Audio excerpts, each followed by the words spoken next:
I love that. Okay, let's go. Let's go. Let's load. Oops, I hit the wrong button. Let's load. Yes. Oh yeah, we just went inside the portrait. What a time to leave off. The world inside the portrait was pitch black. However, there's nothing unsettling about it. It was a comfortable darkness, like when you put your head under the covers in bed at night.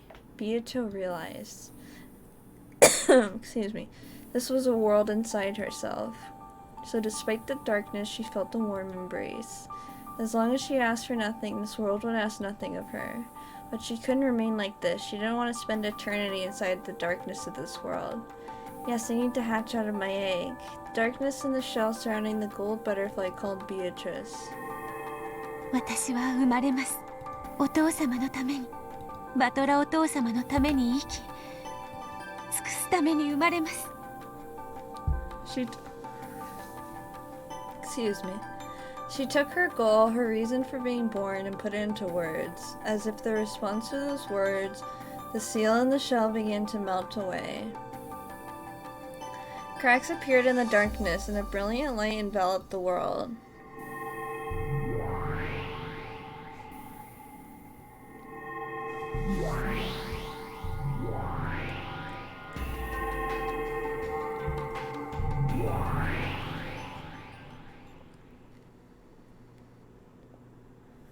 And so, Beatrice was born. Ooh, she's so cute. There I stood along with another me. For a second, I thought that the me in front of me was the real Beatrice, the one I wanted to be more like. However, she was looking back at me with the same bewildered eyes, so I realized that wasn't quite it. That's right, I wasn't the only one born from that egg. She was also born. Is she my twin? No, it feels a bit different. How can I put it? Both of us are lacking something and immature. Yes, both of us are chicks, but also fragments of the true Beatrice. Felt as though we could be the real Beatrice together. No one explained this to us. However, we naturally understood. I decided to talk to this other me. Unless I get to know her and become one with her, I won't be able to become the Beatrice Father desires. In other words, the thing that Father wants for me, and was so heartbroken to find missing, must be something that she has. Konnichiwa. This Beatrice with her hair down looked at me with dubiously several times, and finally spoke. どうしてわらわと同じ顔を? The true Beatrice also spoke in that manner. It looks like she really does have something that I lack. さあ、それは私にもわかりません。わらわは黄金の魔女ベアトリーチェ。そなたは？私もベアトリーチェです。後ろ宮バトラに仕えるために生まれてきました。わらわは黄金の魔女にして、後ろ宮バトラは知っているが、あのような小僧になぜに仕えねばならぬのか。Remember when the part we saw Beato talking with the other Beato before? I do remember that. Yeah. Interesting. I realized that the thought I'd had a second— oh my god, another one's the homunculus. They're both homunculus. The egg hatches from a the egg and it makes sense. Together we really can become the true Beatrice, though the person in front of me does have the part that makes her a witch, which I lack. She does not possess the mission to live for Ushiromiya Battler's sake, so she has what I do not, and I'm sure I have something she does not. 私たちはきっと二人で一人の存在なんです。双子みたいなものだと思います。いいや違う。そなたはわらわはそなたが生まれるよりずっと前からここにいる。え？そうだったんですか。I was born later, so does this mean the mission to live for Ushiromiya Battler's sake was born later on? However, I don't think my whole existence is something quite as faint as intangible as a mission. I have enough of a personality to think and act as I am doing now, so the witch Beato and I are separate people, with both of us possessing something the other lacks. In that sense, maybe it's fitting for us to call ourselves sisters, as she says.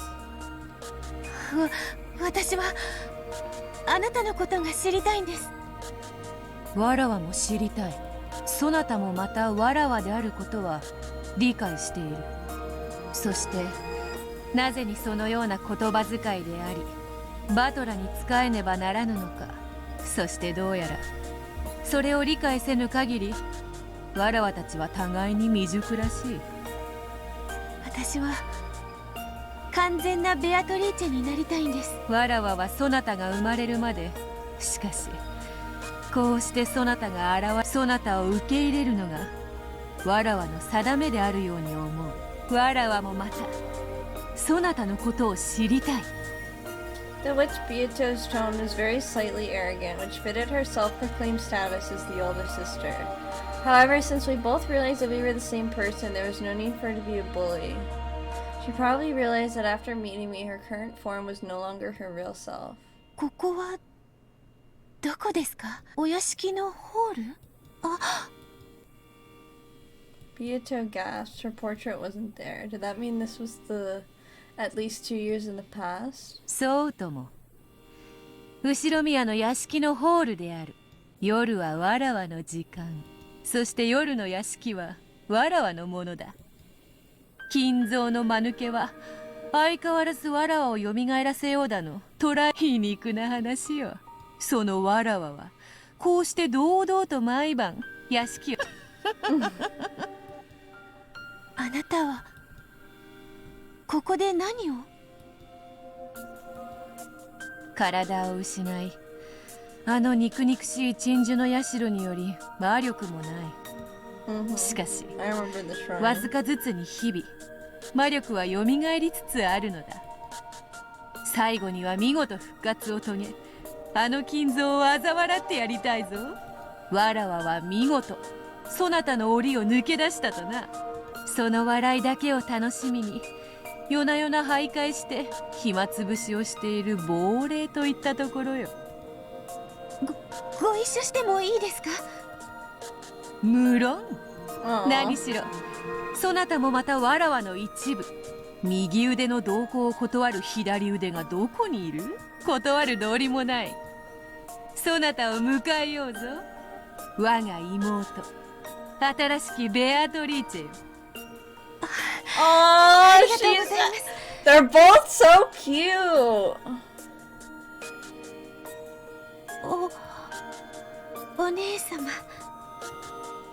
こそばゆい呼び方だ。だが悪くない。さあ参ろうか。夜の屋敷を散歩しよ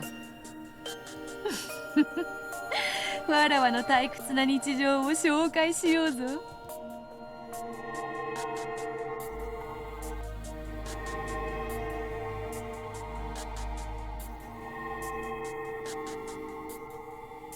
Two and Beatrice changed their forms into gold butterflies, flitting silently into the depths of the shadowy mansion.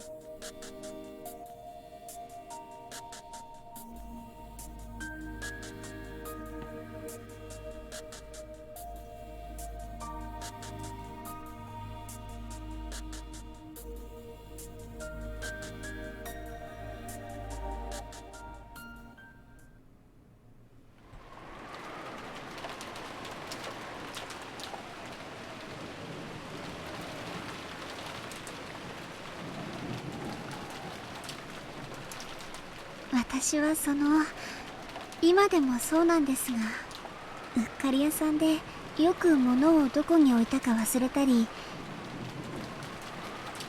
鍵をかけたつもりが忘れちゃったりとかして。昔はよく夏日おばさんに怒られてたね。 Why are you laughing about that? You're a horrible boyfriend. Haha, I remember when you'd get in trouble from your boss. Like, okay, why are you laughing? でもシャノンは途中から克服したんだぜ、その忘れっぽいの。へえ、克服って大したことじゃないですけど、こまめにメモを残すようにしたんです。大切なものはどこに置いたのかちゃんとメモして。日々繰り返すことはメモにチェックリストを書いて Maybe in one of the games, because I think the murderer can change sometimes. Maybe in one of the games, when Shannon made her deal with Beatrice, she's like, I have to kill everyone so that I could marry George. それであなたはベアトリーチェを見たんですか？見てないんです。直接見たわけじゃないんですけど、や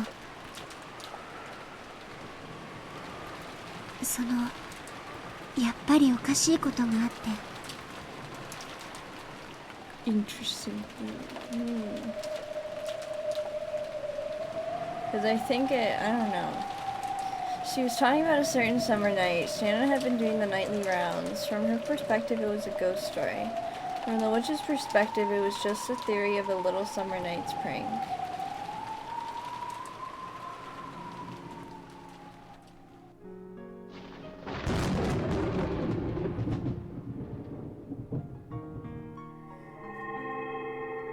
Waga imoto yo.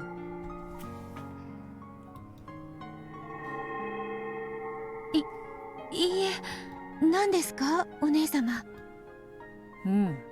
魔女の時代はもはや遠い過去。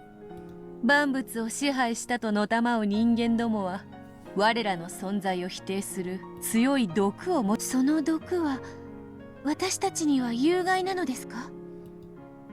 極めて危険だ。浴びれば立ちどころに我らの姿を蒸発させてしまうだろう。しかし不幸中の幸いなことに我らの存在は未だ極めてそのおかげで毒の影響も甚大ではない。せいぜい一時姿を霞にされてしまうくらいだ。しかし好んで浴びたいものではないということ。その通り。さすがはわらわ。理解が早い。The older sister appeared to be haughty at first, but perhaps because she was so happy to meet her double and little sister, she was more than willing to teach her anything she wanted to know. Aww. First thing she taught was that they were witches, a different type of being than humans. Beatrice thought her inability to use magic when she wasn't a witch, but apparently she was still a witch nonetheless. And she learned that witches like her were bound by various limitations, unlike humans. The greatest of those restrictions was the anti-magic toxin possessed by the humans. つまり簡単に言えば人間の視界に入ってはならない。その通りだ。人間の目は毒を放つものと同じに考えよ。奴らに見られるということは身を焼かれるのと同じことだ。それには劣るが聞かれること、気取られることすらも毒を含む。私たちは人間に近づくだけでも大変なのですね。Wasn't father a human? Why am I not burnt by father's toxin? 我らが魔力を Nope, 蓄 father's a え、 witch. それを人間も認めたなら、その毒は限りなく軽減される。すなわち我らの存在を認めさせることが人間たちから毒を失わせ、再び彼らの前に降臨することもできるというわけだ。なるほど。今の私たちは基本的に人間たちの犬間のみに存在。魔力がまだまだ足りぬわらわたちは人影に怯え、物陰にこそこそと隠れる野良猫にも劣る存在というわけよ。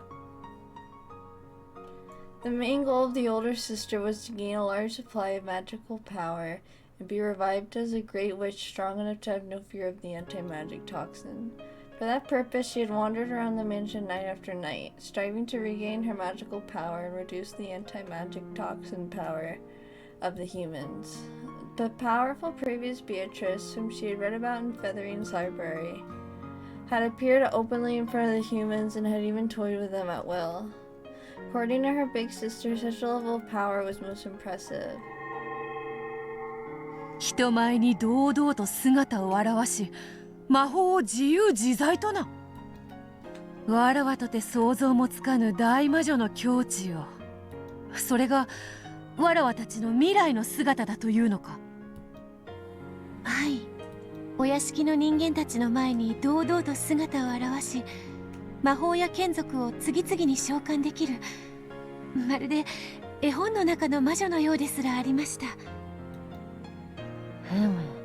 夢のある話だ。それがわらわたちの未来ならば、努力に励む張り合いがあるというもの。Beatrice the Elder. そうですね。それでお姉様、そのための努力とこうして窓の鍵を開けて回ることにどんな関係が？ It was the middle of the night. They were following behind servants who were checking the locks on the doors and the windows. Undoing those locks after the servants thought it had been set. It felt more like a child's prank than the work of a witch. これこそが大魔女へ至る道なのだ。千里の道も一歩から。その一歩は下せぬ者の目には時にあまりにみすぼらしくも見えよう。しかしこれは偉大なる一歩なのだ。With pride as though making the first step of mankind on the surface of the moon, the older sister undid the lock on the window with a click. わからぬか、我が妹よ。これしきのことがなぜに偉大か。いいえ、お姉様、よくわかりません。The older sister closed her eyes lightly, smiled, and opened the unclocked window a crack. Cold outside air flowed in, making the curtains flutter. あえて人間の毒に満ちた言い方をしよう。本来この島に我らはいない。さらに言おう。今この廊下には誰もいないのだ。We have to prank the humans. なのに We do. こうして鍵が開き、窓が開く。それがどれほどの奇跡であり、魔法であり、そなたにもこの風の涼しさがわかるはず。わかります。涼しいです。風の涼しさ、そしてそれになびくカーテンが髪をくすぐる感触、そのすべてが我らが確かにここに存在することをそして私たちが確かに存在した証をこうして鍵を開けることで示して残す。だから鍵をわらわは開けるのだ。Of course, it wasn't just small pranks and like opening a window. She could also smash windows and vases, or leap behind strange fires and mysterious scribbles. In fact, one time she actually did play a large-scale prank on the kitchen, piling up the kitchenware in an eerie manner and leaving it behind a bizarre scribble, which scared the servants considerably. Fucking Kumasawa. It was a complete success. She really managed to scare the servants and had succeeded in making them acknowledge the existence of magic, weakening the anti-magic toxin. However, she unusually chose to make her presence known by unlocking windows. The act of unlocking symbolized her release from the limitations imposed by of the human's toxin. いつかはわらわはわらわとそなたは一つの魔女となり、六軒島のその時こそ我らは全ての自由を得て自在に羽を伸ばすことができるのだ。We won't be afraid of anyone's gaze anymore. We'll be able to fly wherever we wish, disappear wherever we can, laugh how we like, prank how we like, talk with anyone we want to. Humans might ask things of us from time to time. They might fight or play with us too. Well, wonderful things for us frail creatures who cannot appear before anyone look forward to. 今はいたずら程度に過ぎん。しかしこれの積み重ねによって我らは存在する証を少しずつ得ていく。すでに使用人たちはわらわの存在を夜の支配者、その存在をわずかずつだが信じ始めている。信じれば信じるほどその人間の半魔法の毒は I see. So this means that father has no anti-magic toxin. And that's because he truly believes the existence of the witch I am without any doubts. I finally realized that though I see him to be cold, father does not possess a kindness that can't be seen. 早く大魔女になってみんなの前に現れたいですね。うん、やがては誰の前にも堂々と姿を現すことができるだろう。それを重ね、さらに存在を信じさせ、やがては魔法さえ披露し、我らはそなたが話してくれた大魔女として六軒島に君臨するのだ。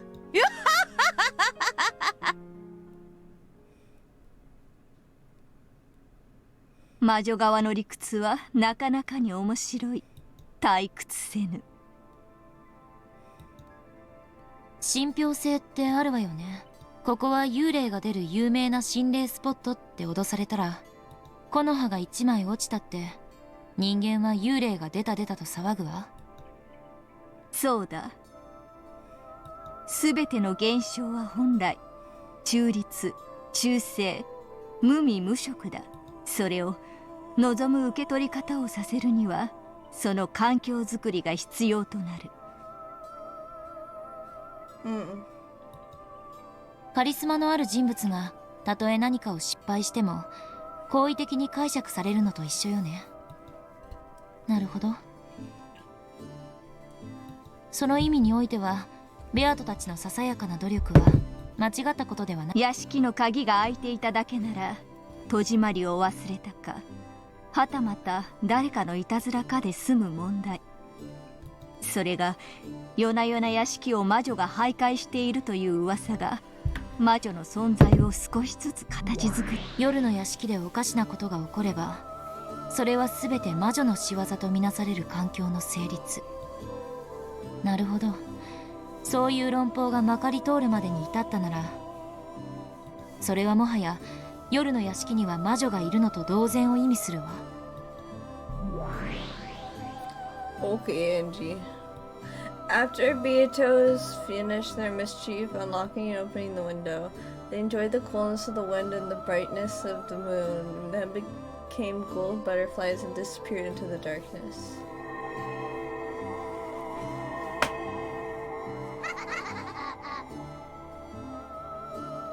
There was no way of knowing whether the window had opened. They had opened. What? Oh, had actually been opened by them. The servants might have forgotten to lock it up, or one of the family might have opened it after the servants had locked it up and forgotten to shut it again. Maybe someone had played a prank. It's the same way that none of those possibilities could be denied. It was also impossible to deny the possibility that a witch really had opened a window the night before, in the night breeze. 観測者なき結果は無限の過程を持ちうる。それをたった一つの可能性でしか捉えられない人間には何も想像することができない。しかし魔女の可能性を信じられる者には魔女のいたずらを想像することができ、その時今我らが見たベアトリーチェたちのいたずらの光景は事実としてかけらに刻まれる。魔法の原点の一つだわ。家庭の虚飾。With just a little magic, even a mass-produced stuffed animal will be reborn as a wonderful, unique stuffed animal, like filled with a mother's love. If you doubt it, it will be burnt by the anti-magic toxin. If you believe it, that magic will become the truth. 魔法のすべてが悪いわけじゃない。マリアお姉ちゃんの言う通りなのよ。いい魔法だってある。邪悪なる魔法を退ける力も人の子には必要だ。しかし愛ある魔法を焼いて汚さぬこともまた人の世の愛なのだ。ま、許せるのはいい魔法だけよ。それ以外は全て否定して焼き尽くすに限るわ。人の子らしい答えだ。話を戻すわ。ここまででわかることはやはり六軒島の夜の支配者と呼ばれた亡霊ベアトリーチェは存在しないということだわ。夜の屋敷で起こる不可解な現象の総称に過ぎない。すなわちベアトリーチェとは人物名ではなく現象名に過ぎないのよ。Sorry. Anything bizarre happens, it all becomes the work of the Golden Witch. That environment in which the witch could exist is what Beatrice is. それが累積して1986年に至る。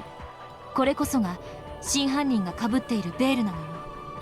そしてそれをかぶっているのは紛れもなく人間の誰かだわ。この魔女たちの過去物語の時点ではそうも断言できよう。しかしその論法だけで1986年も戦い抜けるとは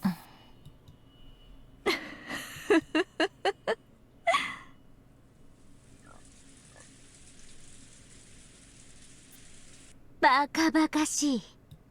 そんなの誰かが戸締まりを忘れたに決まってるじゃないですか。それを言われるとでも一度や二度のことじゃなかったんです。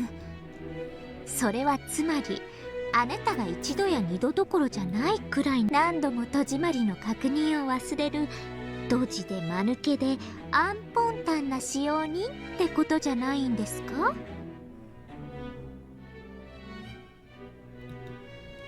シャノンだけじゃないよ。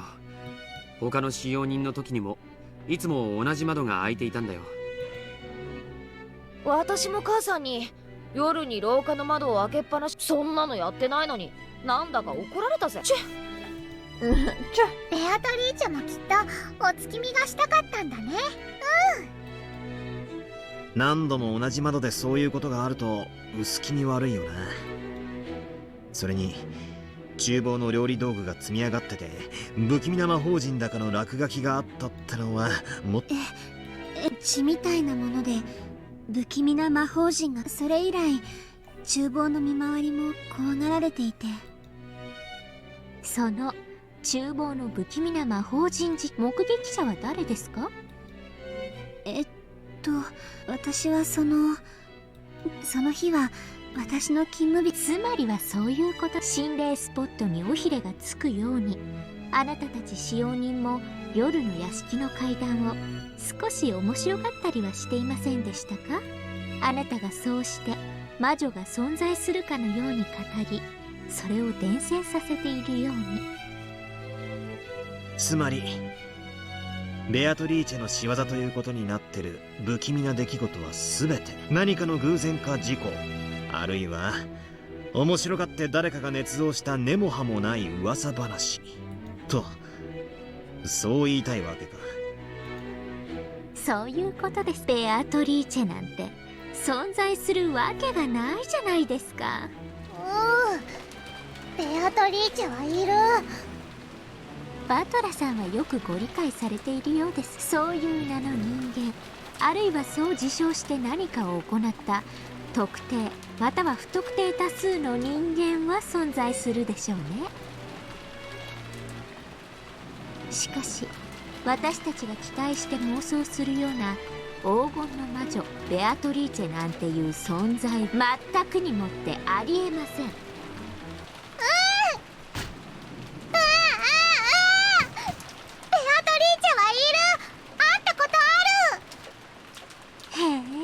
その話を詳しく教えてはもらえませんか？あなたはベアトリーチェに会った？そして魔法を見せてもらったとでも言うんですか？いつも会ってる。六軒島に来るたびに会ってるもん。そしていつも楽しい魔法を見せてくれるの。 Denying the existence of the witch would always have the immediate effect of infuriating Maria. However, Erica, who didn't know this trick to avoiding Maria's fury, plunged into it head-on. But no matter how Maria tried to sell the ideas of Beatrice's existence, she stood no chance of defeating the ruthlessly intelligent Erica in an argument. George and Jessica hurriedly tried to calm Maria down, but there could be no quelling her anger at this point. ぐっと魔法を使って見せたんですね。それがどんな魔法か具体的に教えていただけますか？つも魔法でお菓子をプレゼントしてくれる。ベアとは魔法でお菓子を生み出すことができる。ポケットから出しただけじゃないんですか？違うもん、魔法だの。すごいんだよ。空っぽのカップの中からいっぱいのキャンディーが湧き出したんだもん。へえ、そりゃすげえ魔法だな。そうだね、確かにそれは魔法だ。そうだよ、魔法だよ。本当に空っぽだったもん。ちゃんと中を確認したもん。はあ？中を確認したもんって。エリカさんもよせ、子供の話じゃねえかよ。それよりエリカ様、紅茶のおかわりでもいかがで。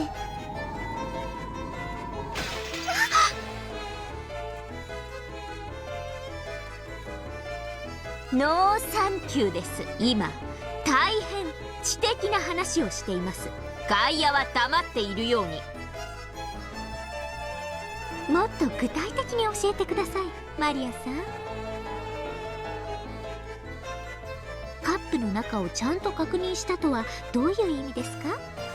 幸いここに今ひっくり返って中身が空っぽになったばっかりの紅茶のカップがありますし、どうぞこれでその時の状況を再現してくださいませんか？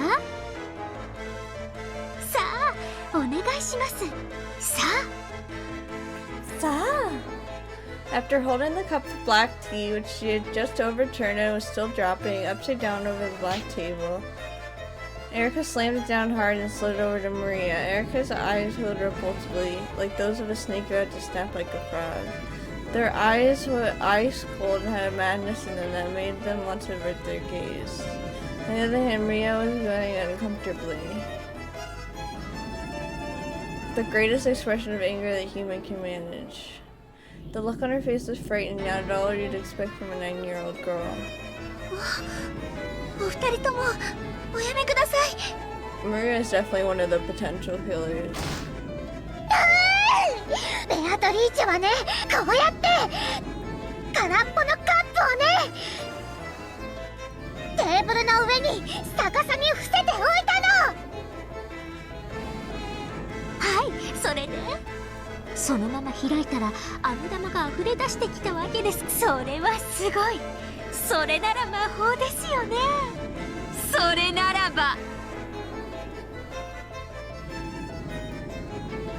Battler and the others tried to get between the two and calm them down, but it was no use. They violently pushed aside the others, glaring at each other from so close that their foreheads banged together. They repeatedly slammed up inside and down the cup on the table. Sound of their foreheads banging together and the cup slapped down, shattered all the barrier between reality and illusion. Ugh.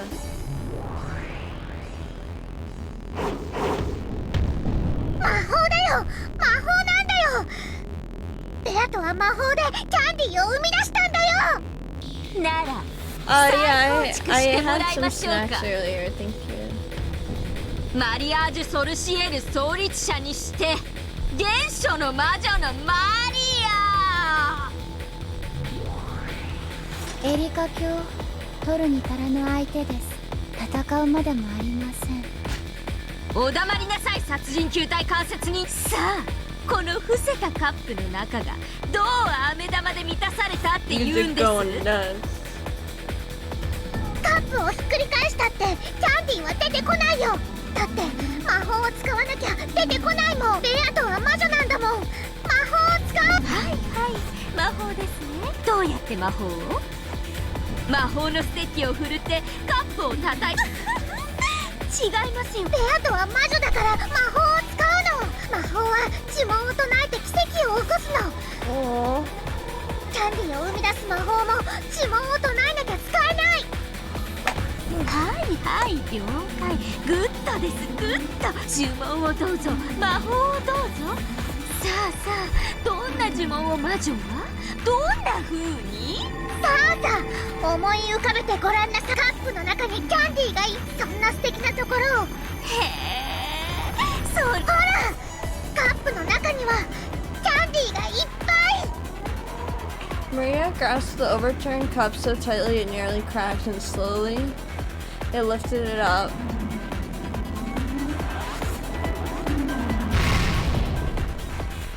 Then from the inside, several cute candies poured out. Erica is just wow. She couldn't beat Battler, now she's picking on Maria. For real! Then from the inside, several cute candies poured out. Maria looked at Erica with a full smile as if to say that showed you. これがベアトリーチェの魔法だと言うんですね。ドラ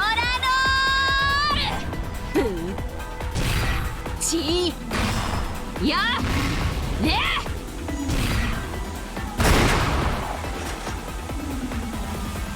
ギョイ。ベアトの魔法は誰にも否定させない。だって魔法は魔法だもん。魔法なんてありえません。あなたがありもしない嘘話をしている可能性があります。復唱を要求です。これに応じぬ場合、ノックス第7条に違反です。応じるよ。これは真実だよ。これは本当の話。テーブルやカップに細工があって実は手品だったなんて、それは違反ですもんね。秘密の仕掛けと細工はノックス第3条に違反です。ただしその伏線が示された時のみノックス第8条により許されます。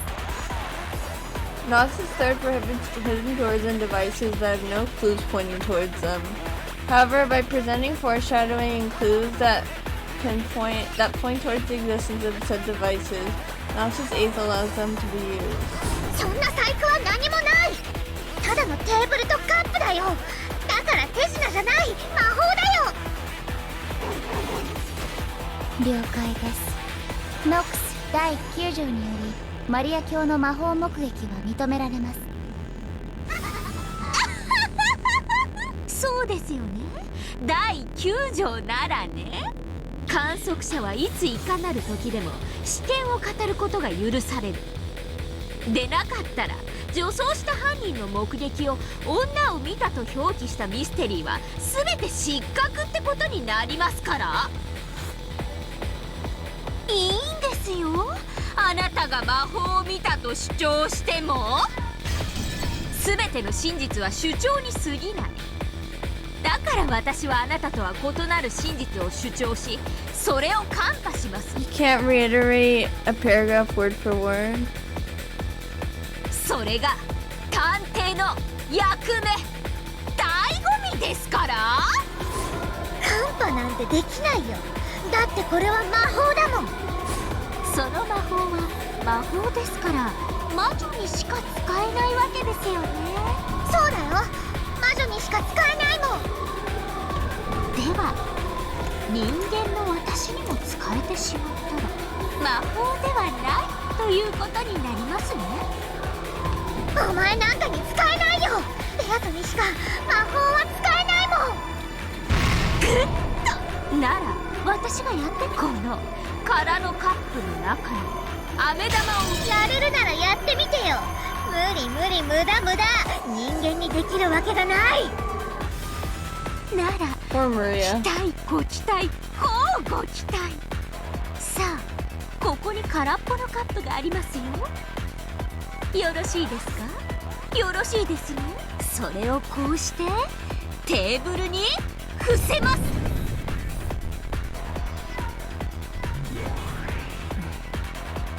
無用の戦い。さあ飴玉を生み出す呪文を唱えますよ。なんなら一緒に唱えますか。さあさあ思い浮かべてごらんなさい。カップの中にキャンディーがいっぱい。そんな素敵なところを思い浮かべてごらんなさい。ストップ。マリアさん、どうしてあなたは呪文を唱えるときに目をと魔法の奇跡をどうして目撃しないんです。人間は半魔法の毒まみれだ。卑しい人間が見てたら魔法の奇跡がかき消されちゃう。だから卑しい人間が魔法を使うときには目を閉じなきゃいけない決まりなの。Aren't you a witch なる though? ほどなるほど。人間の魔法に対するお作法。つまりあなたは魔法の瞬間を目撃したことは一度たりともない。さあ出来上がりです。どうぞカップを開けてみてください。私がキャンディーを生み出す魔法を使いましたから。魔女をバカにするお前なんかにキャンディーの魔法が使えるわけない。ではもしもうまくいってましたらお慰み。 After glaring at Erica with the utmost of malice, Maria slowly started stretching her hand out towards the overturned cup. There was no way that somehow Erica, who had made fun of witches like this, could ever use revenge magic. There was no way there'd be candy there. カップの中はどうです？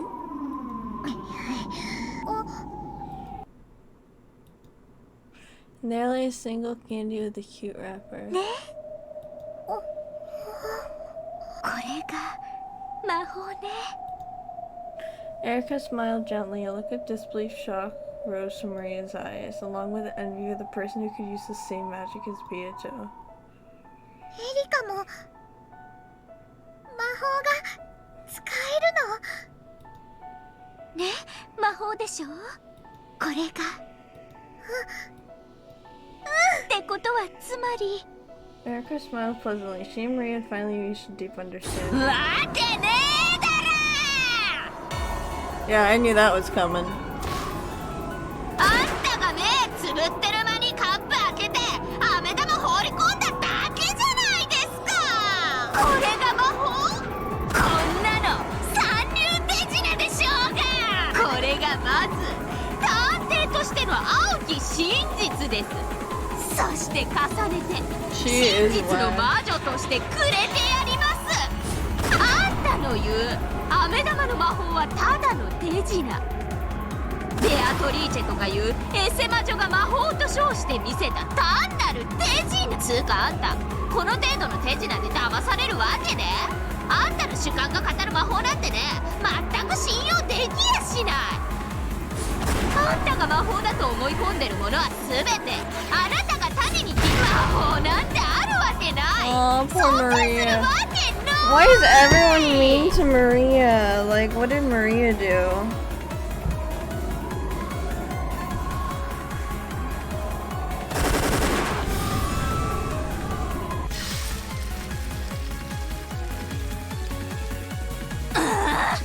Maria needs to not witness. Thinks she needs to not witness madness. That's all you need to do to fool a 9-year-old to believe in whatever you say.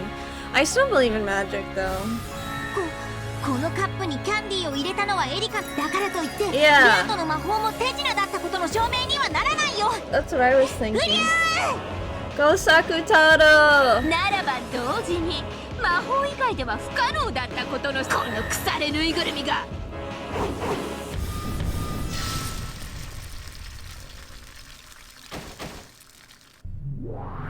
金慶慎んで申し上げた。無用の勝負、これまでと知りたまえ。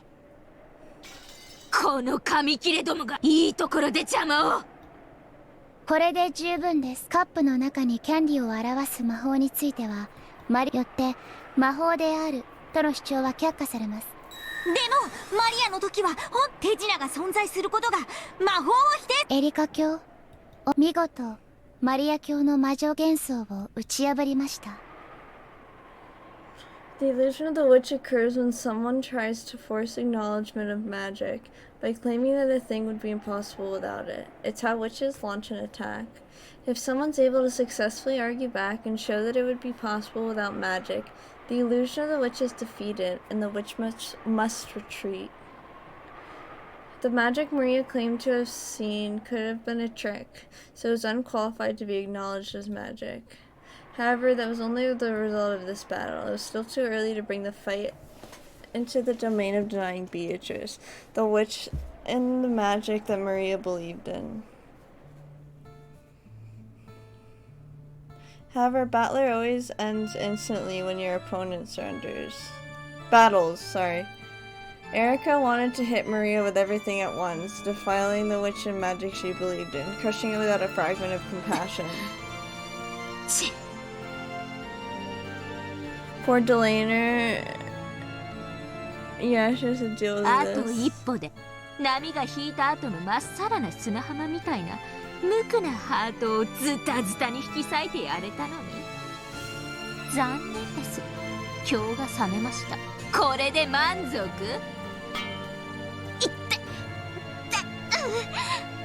Erica grumpily punched Lena's arm that had been restraining her. However, that cold, hard, marble-like arm just made Erica's hand hurt.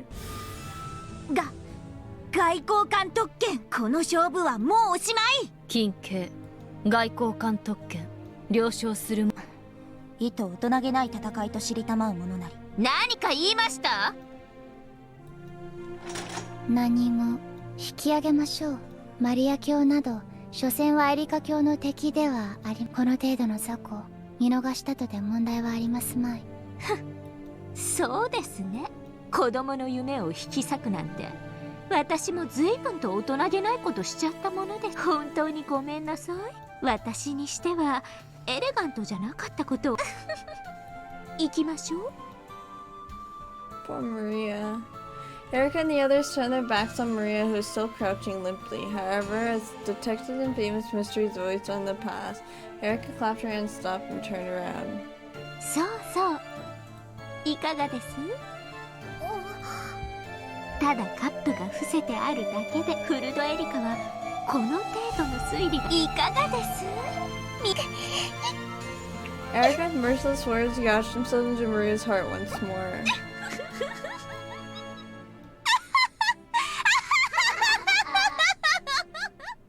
Erica left, leaving an evil laugh behind her. After bowing to Maria and Zakutado, Delena left too. Gertrude and Cornelia followed suit. After that, only Maria and Sakutado were left in the Golden Land.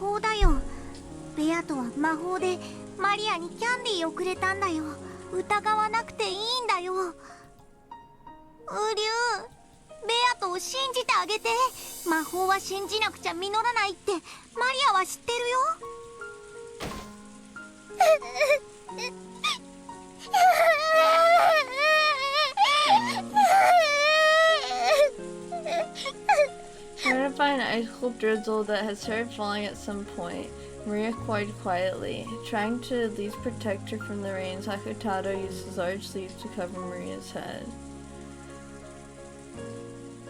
Protect her. Oh, yeah, sorry, and stayed her by their side.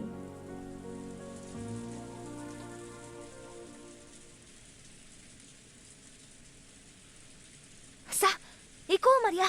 上の部屋で一緒にトランプでもしよう。エリカさん、僕は今のやりとりはあまり大人として尊敬できないね。どうもすみません。私もまだ子供なもので。Aww, after seeing the wonderful candy magic, brutally insulted by Erica, Maria had been crying non-stop. 食後のクイズ大会の時からお前性格悪すぎだぜ。楽しいか？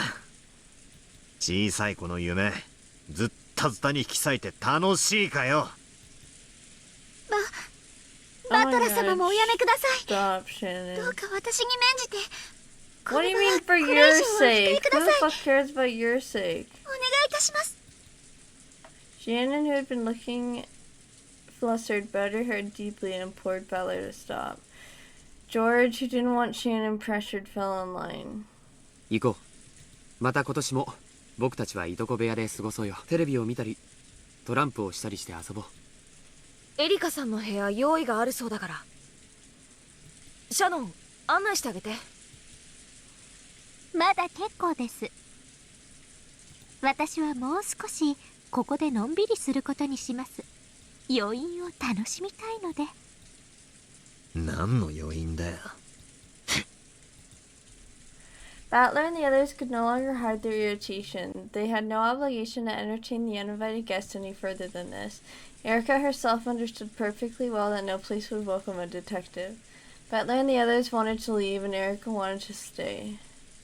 Neither had any desire to stop together. Jessica urged Maria, who was still crying, to come along. Then Maria stopped and spun around. 何か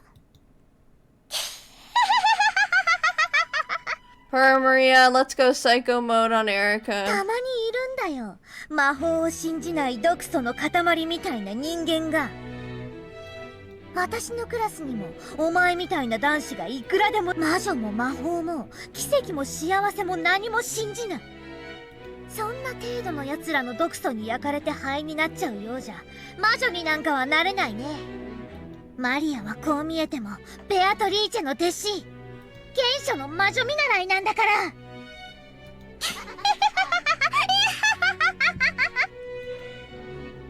Maria, who had been crying quietly a second ago, seemed to have been transformed into an entirely different person. Laughed, no cacked easily. Battler's group stiffened up in the sudden change, but Erica was calmly watching. Then she smiled and gave a smile nod in response. ぐっと相性は悪くないです。おや次はもっと手応えのあるゲームで戦いましょう。そうだね、そうしようね。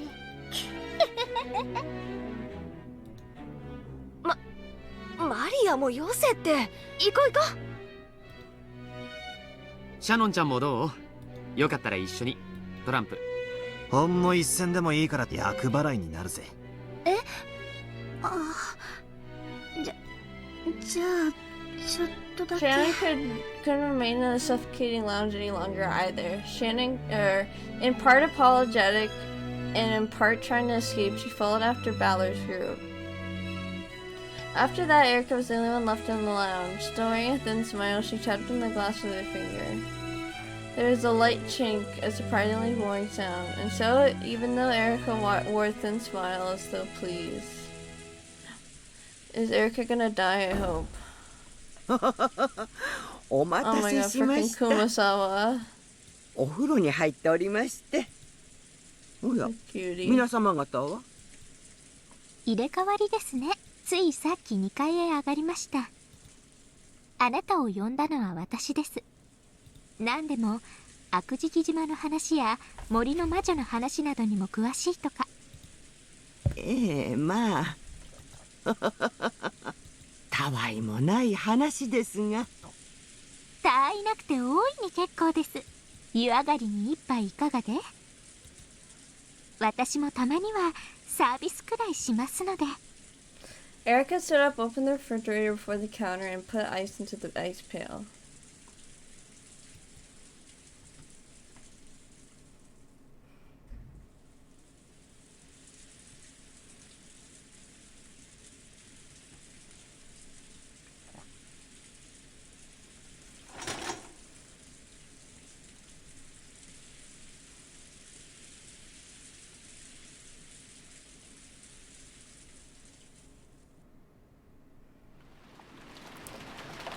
I think I'm gonna pause here. Yeah, because she felt scared when she saw Kazusa kiss him when he was sleeping. Oh yeah. エリカちゃん。 Man, this game's so hard because on second viewing so many things click, but I'll die before I spoil anything. Why do we have to start out with him? This is just... Who do you think you are, George? Die. I'm adding to the counter, one second.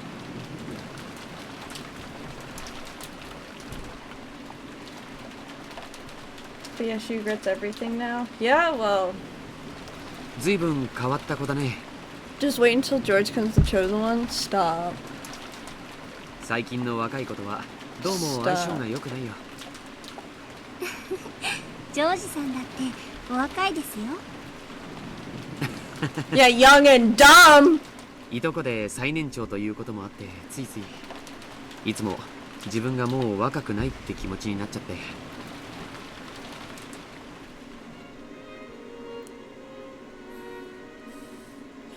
George and Shannon could be seen standing in the rainy rose garden. Though the rain was still pouring down, there was hardly any wind at all. The scant protection provided by the arbor was more than enough to house the secret meeting between lovers. They're gonna... I gotta relax, I'm kidding. Following that fight with Erica, they had decided to play some cards for a change of pace.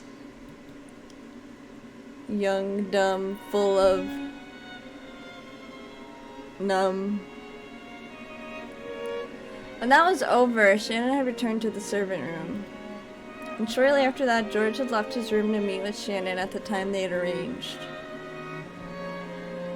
エリカさんくらいのお年の方が一番自分自身との付き合い方が難しいと思います。そうだね。子供という殻を打ち破りたくて、あたり構わずくちばしを打ちつけるお年頃だね。それを打ち破れてようやく大きく羽ばたくことができる。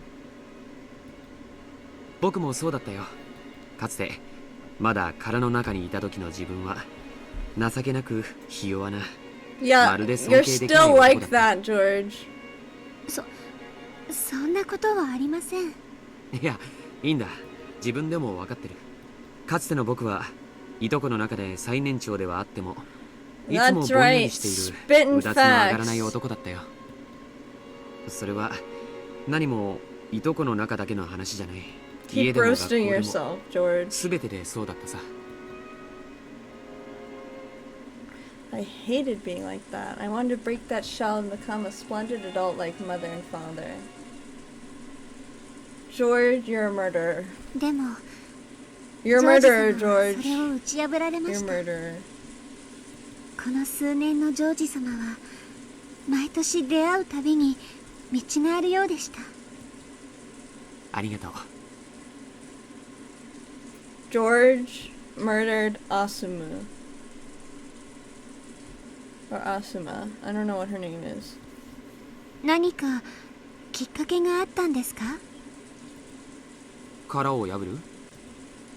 はい。Yeah, he killed someone. That's how he broke out of his shell. あれほどのまるでさなぎを経て蝶になるかのよう、ただ漫然と日々を過ごしていて、それだけの大きな決意をされる何かきっかけが。君に惚れて愛の力で成長した。本当はもっとネガティブな感情からだったんだ。そんないつも明るく朗らかでおられるジョージさんにネガティブな感情 Shannon, ちょっと信じられないです。 I don't dislike you, but that was the dumbest statement I've ever heard. People, everyone has negative emotions. Shannon is just so naive. That's why she's with George. 両親に女性は大切にしろと教えられてきたんだ。そしてそれを実践してきたつもりだったよ。はい、とても紳士的で素晴らしいと思います。素晴らしい。本当は違う。I know. I know. 異性とどう接していけばいいかわからなくて、過度に神格化して恐れて、紳士的なレディーファーストを。僕は女の子との交流に多分恐怖さえ覚えていた。First, George had wanted to be around girls as much as any healthy boy might. However, he didn't know how to interact with them. He wanted to act like a gentleman to avoid being disliked by them, treating them with care. Of those feelings, only the lurid treat women with care took precedence, blossoming into a subconscious fear of women. そんな男を紳士的な奥手なとんでもない。ただの臆病者さ。そのくせ自分はこんなにも紳士的なのに、最後には世間の女性は全て男を見る目がないなんて。 What the? He's an incel! George is literally an incel. Look at this. All the women in the world had no taste and I started to hate all of them. He's literally an incel. Don't tell me you're about to defend George. Strange coincidence. There's no way. これが本当の情けない男って。Yeah, you're damn right, George. That word didn't exist when this was written. Well, I'm labeling. Neither did himbo, but George, or not George, Krause exists. Also, what is there to defend? What did he do? What didn't he do? Exist. Ugh. He's existing in my presence. I don't like it. How many years ago was it when I noticed? Probably when I was in middle school. At the time, I assumed that it was obviously the most gentlemanly of the cousins, so I would obviously be popular with women. I got odds right as you got to your point. Oh no! I'll see you in 2 minutes. Oh no! However, reality was very different. At school, I was pretty much completely hopeless. Far from being a leader, I was a typical bullied kid who got pushed around by everyone. At the time, I figured I was just capable and adaptable man who could keep in perfect tune with his surroundings. Wait, let me check on my English muffins. I'll be right back.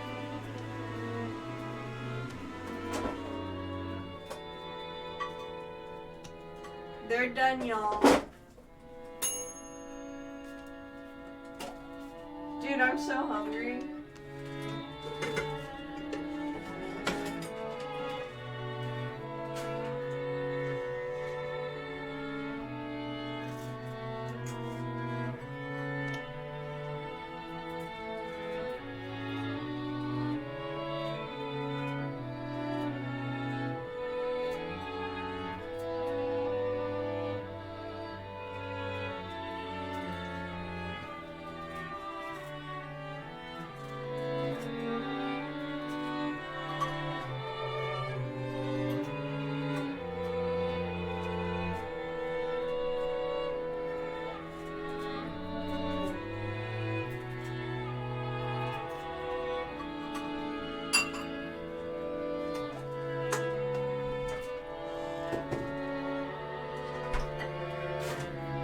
Okay. Dude, I don't know why, but I felt like a for real chef when I was spreading the cream cheese. I was like, damn, I'm getting into it. Look at me. I'm like 3 Michelin stars or some shit over here. All I'm doing is spreading cream cheese. I don't know why. It was just so dumb.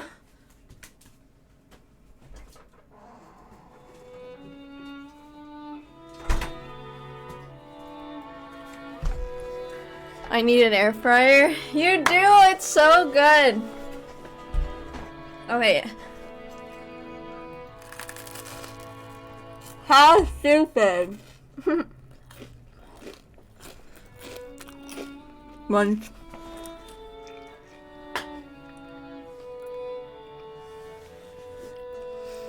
Bunny was Goda all along? What? Oh yeah, because he's a chef. I was so offended for a second. I was like, why would you just say that to me? And then I was like, oh wait, he's a chef, that's why he says it. Sure, I might have gained some measure of trust from girls. However, not only was there no one who would become my girlfriend. George! There weren't even any girls I could call friends. そりゃそうさ。レディーファーストと称していつも後ろへ下がる男だよ。そんな後ろ向きな牽引力のない男の背中についていこうなんて誰が思う？ Apparently Shannon, cause she's crazy. 滑稽だね。それに気づかず自分はさぞや魅力的な男子に違いないなんて思ってる。その気持ち、自分が異性に魅力的に見てもらいたくて努力した振る舞いが必ず思った通りの結果を導くとは限りませんから。 This is a very embarrassing thing to bring up when you're trying to propose, by the way. Yeah, why is he bringing this up now? I guess you have to get it out before you get married to someone. へえ。シャノンにもそういう経験が？もちろんです。私だって男の子の気を引きたくて George, no game Ushidom yet. して恥をかいたり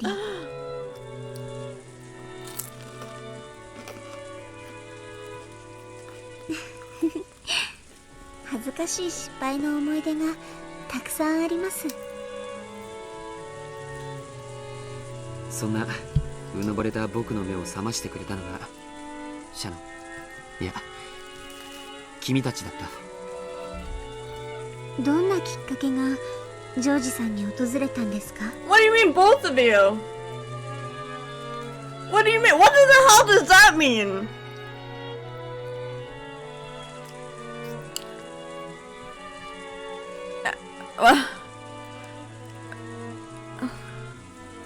Who else is he talking to?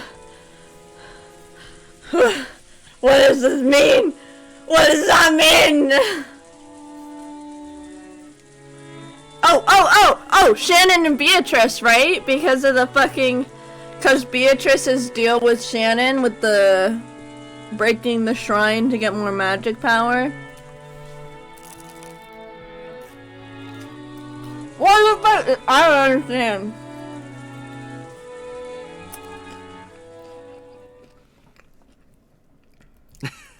Ah! He's scaring me! I'm scared! Hold me! This is scary! He's gonna admit that he's a psycho murderer! Oh my god! Protect me! This is too scary! I'm scared to click! I'm scared to click! I don't want to click! Ah! I clicked. He killed someone. 意外です。でも何に？君とバトラ君がとても楽しそうに話しているのを見て。He killed the real battler 6 years ago! And that's the homunculus! And that's why the current battler isn't really battler, it's... Oh my god. Oh my god, it makes sense. It all makes sense. 僕は嫉妬した。私がバトラ様と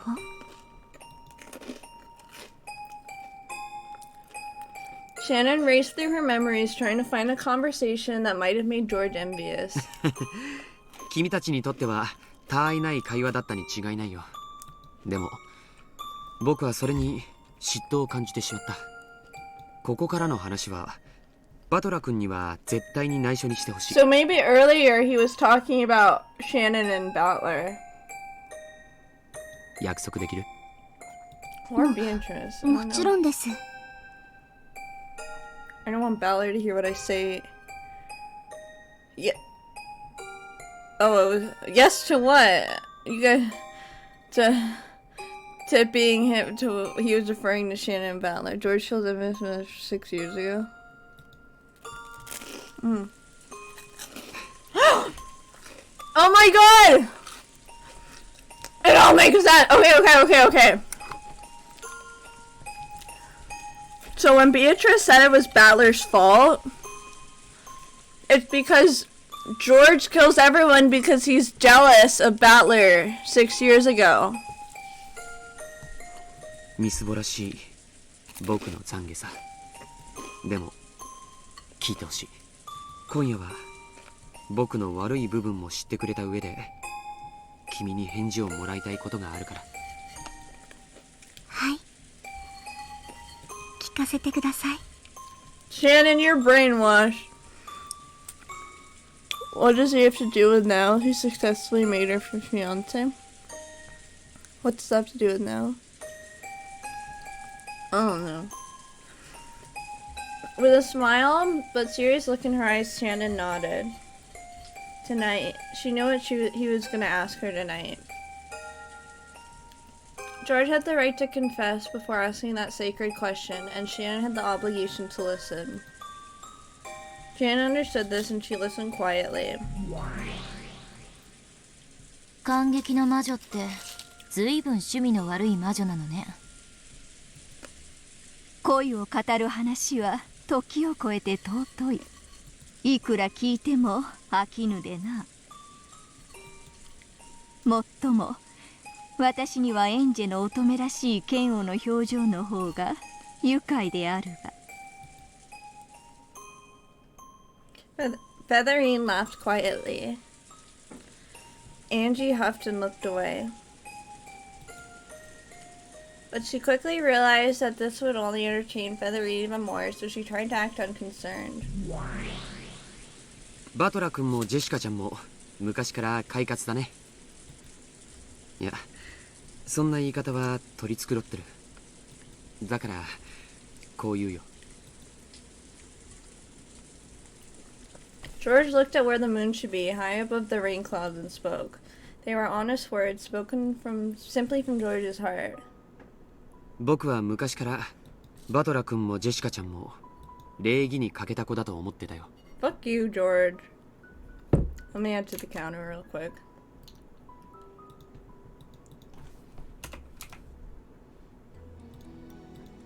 いや、もっとダイレクトに言おう。言葉遣いの下品な子たちだなとさえ思っていたよ。本当さ、軽蔑してくれていい。Feathering, you should read more now. しません。人は何を胸中に思おうと許されます。むしろ態度に出さなかったジョージさんは立派です。Shannon, what? Why did... Oh, I can't. Shannon tries to frickin' defend anything George does. 僕はそんな彼らを内心見 What 下 an していた。 He's such an asshole. それに比べて僕はなんと立派で紳士的魅力にあふれているかと本気でうぬぼれていたさ。 See, I knew it. I never liked George. I could sense that he felt this way. I could sense it. I agree, though crime should not be punishable by law. Oh, thought crimes. Yeah, you should never be... a lot of times we can't control our thoughts. I mean, we kind of can, but we kind of can't sometimes. I don't think anyone should be punished for their thoughts. But... some thoughts, you know... I don't know, it's complicated.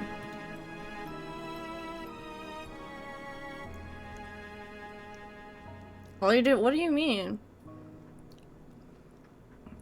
But I don't think people should be punished by law, but when I mean like when you can't control your thoughts, it's like I have OCD, so like I'll get like literal intrusive thoughts that I can't control. But like it may be like, let's say I like look at someone and I make a quick judgment, I could be like, oh, that was mean, and I can change my thoughts. But George didn't do that, you know what I mean? He didn't try to, well, I mean, I guess he's changed now, but I mean, he didn't do anything to Battler or Jessica except feel things. Yeah, I know. Thanks, I secretly looked down those two. Oh, okay. Same with Kirie. Well, I don't like her either, so that's ironic. I was at the age where having a girlfriend felt like a necessary condition for becoming a real man. I truly believe that no girl could fail to admire a gentleman who treated girls as well as I did. I mean, it's fine if you guys like these characters. Just because I get angry about certain characters doesn't mean that, like, you guys can't have feelings of love towards these characters. You know, that's a lot of people that have complicated feelings towards Beck and aren't saying anything about it. I feel bad for Battler. Well, humans are all like that, but we just hate George for whatever. What do you mean humans are all like that? Humans are all like what, exactly? Sorry, I'm not judging, I'm just curious. Like, what do you mean? Anyways. I was at the age where having a girlfriend felt like a necessary condition for becoming a real man. Can't control what they think. Yeah, true. Well, it's, like I said, it's complicated because you can and you can't. I think if you do your best to move your thoughts in a better direction, that's the best you can do, right? Because you could, like, let's say, like, when I was little, I was taught, like, really judgmental things to think about people that over time I changed because I learned more, right? Like, you can change your thoughts slowly, but you can't change, like, snap judgments, like, so I don't know. How about you think? I don't know, I think this is a little different, though, because, like, These are thoughts that they've had for like years and continuously think. Oh, there are definitely some people that fail to control it. Oh yeah, definitely. It's like a conscious effort you have to do. I truly believe that no girl could fail to admire a gentleman who treated girls as well. Like, he's so cocky. He's so full of himself. What a horrible man. Oh yeah, in general too. It's too philosophical. It's definitely complicated. So I really did assume that the girls I knew were attracted to me. それに比べたらいつまでもはしゃいだりふざけたり下品で低俗な言葉遣いばかりしているバトラー。それがいつまで経っても彼女ができない自分への精神安定剤だったらとんでもない。彼らは僕に劣ってなんかいない。むしろ異性を勝手に神格化してレディーファーストと称して恐れて避ける僕の方がよっぽど劣っていた。I mean, at least he's recognizing it, but like, it's crazy. I didn't like George. It's like the more I find out about George, the more I'm just validated for my dislike of him. I will admit this makes George look like a bitch. 昔からああいう性分だった。確かにそやで、紳士的、淑女的とは到底言えなかっただろう。しかし、男女を分け隔てなく交流できる力があった。Period. いや、魅力と言っていいかもしれない。ちょっとわかるわ。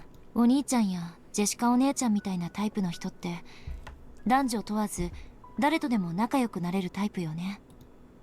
ジョージお兄ちゃんには悪いけど、あまり紳士。 Period, Angie! That's my girl, Angie! That's my girl! That's my girl! 女に幻想持ちすぎっていうか、なんていう Like them. I love her so much! Angie, you're the best! Thank you so much! Thank you, Angie. Oh, the witch of truth. 人は無縁であるなら、相手が無害で退屈な人間であることを尊ぶ。しかしそれは邪魔にならないという意味で好まれているだけだ。退屈な人間を身近にしたいと願う人間などいるわけもない。当然よ。動かず物も言わぬ電信柱と友達になろうというバカはいないわ。 I would. でも動かず物を言わないのは電信柱としては優秀だわ。そういうことだ。ジョージはつまりいくら自分が優秀であってもただの電信柱扱いであることにようやく気づいたというわけだ。僕は当時うぬぼれの真っ盛りだった。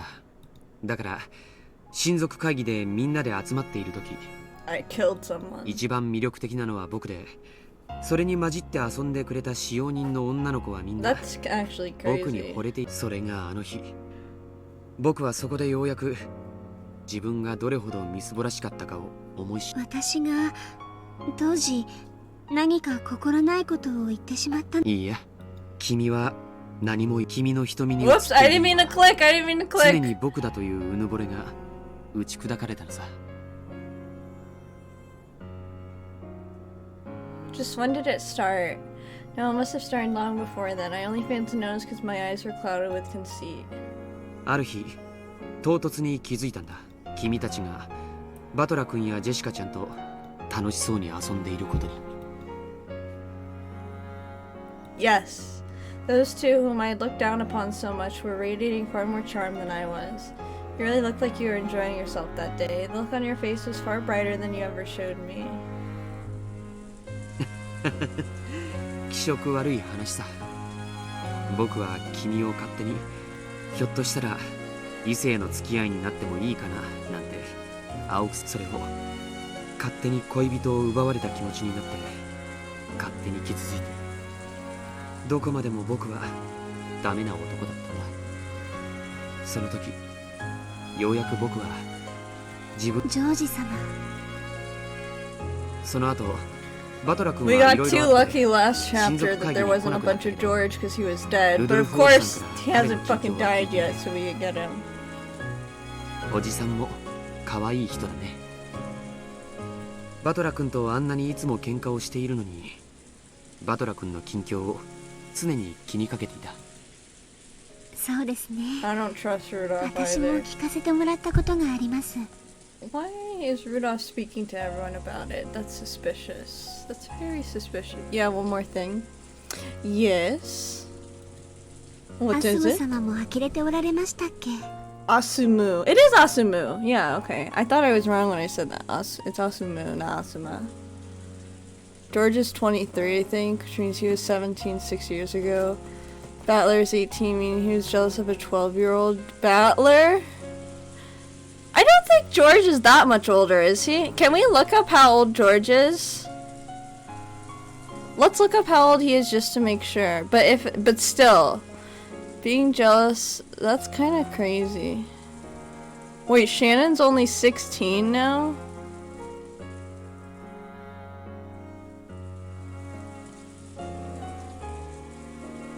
Either way, that's weird.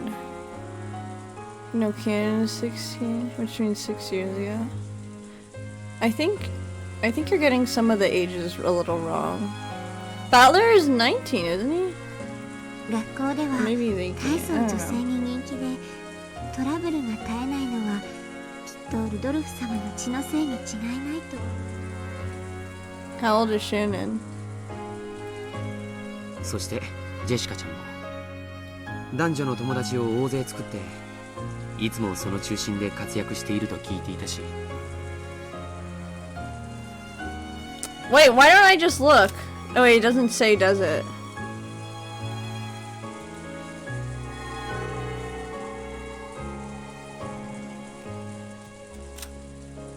I don't think it says. Let's see. Nope, doesn't say. Dang it. 実際ジェシカちゃんと話してもそれは何の誇張でもないと理解できたよ。 Well, yeah, but I don't remember. That was like forever ago. So, anyways, it's okay. It's still weird. He's 23. How much older is he than Battler? Okay, 23 minus 6 is 17. So he was 17. Battler is 18 minus of a 12. Yeah, he was jealous of a 12-year-old. That's crazy.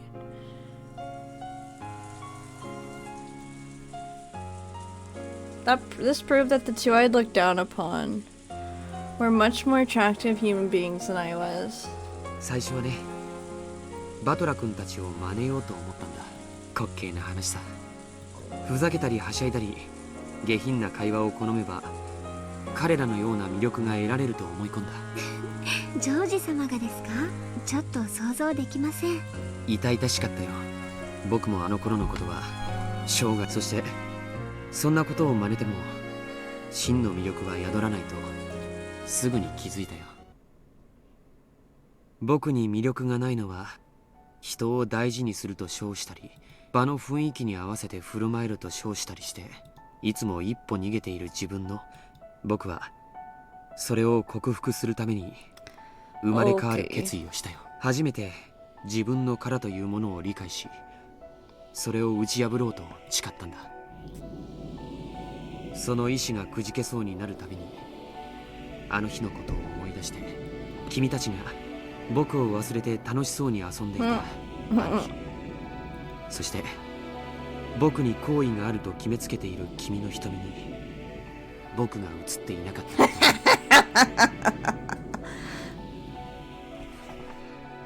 誓ったんだよ。今度こそ本当に君を振り向かせてその瞳に僕を映してやりたいとね。それが実は君に恋をした一番最初の感情。複雑だったんですね。 Like it's important to get your heart crushed so you can come back to reality. It'd be nice if you could do it without getting your heart crushed. あの日僕を無視して遊んでいた君たち、いや君への復讐が My desire for revenge against the two of you. Yeah, I'm not ignoring that line. You are a psychopath. いつの間にか本当の恋心に変わっていったんだ。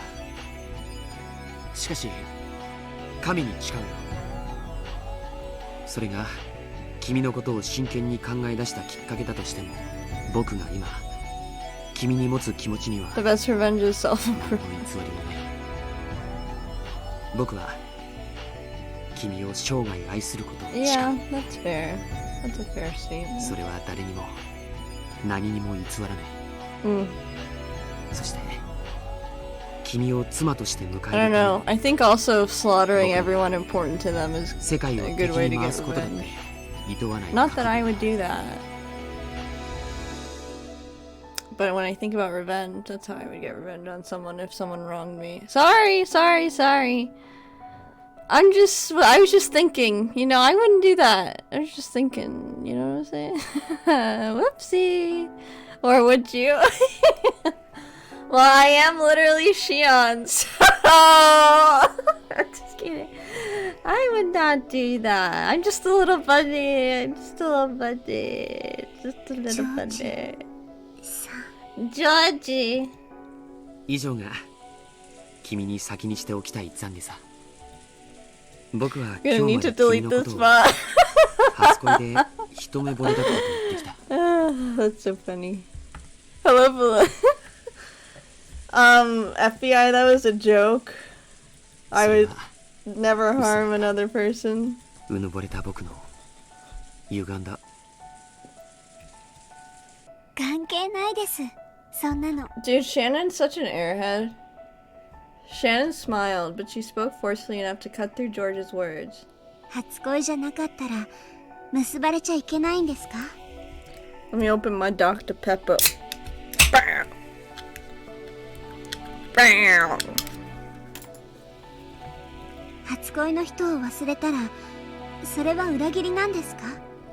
恋ってそんな単純じゃない。いえ、単純かもしれない。だって恋なんて簡単。I do not think love is easy. 常に今の自分の正直な気持ちだけが正解なのだから。だから昔の話も馴れ初めも何も関係ないんです。懺悔沈んだったかな。I think those things are important sometimes, but to Shannon they're not. いいえ。何事も完璧なジョージさんにも人間臭い一面があることが分かってちょっと嬉しかったです。そしてそれを私だけに打ち明けてくれることに嬉しく。ありがとう。僕は君がいたから僕になれた。 Someone kick him in the face. Maybe I should add some to the George counter. Or hate counter. I call it the George counter. ジョージさんがいるから私でいるのです。だから包み隠さず教えてください。私たちはどんな夫婦になってどんな未来を築くのですか？ A murderous one, apparently. 僕は君という妻を得て父さんを超える実業家になる。 I mean, it's mainly used for him at そ this して point. さまざまな挑戦や冒険を経て自分の可能性の限界を確かめたい。その到達点の頂に君と一緒に至りたいんだ。そこからの眺めは僕以外の誰にも見せられないものになる。楽しそうです。どこまでもお供します。Yeah, whatever. もちろん実業家としての冒険だけじゃない。 Dude, why is he so scary? Like, he scares 夫婦で me. しか気づけないものもたくさん積み上げていきたい。 Is he talking about babies? Did he just say that in the weirdest way possible? Did he just say I want kids in the... I want to create many things only a couple can... What? Are you talking about kids? それは Yeah. どんなものですか？ George, what the fuck? 子供を作ろう。 God, oh my god, I hate this man so much. I can't. Oh my god. What is wrong with you, George?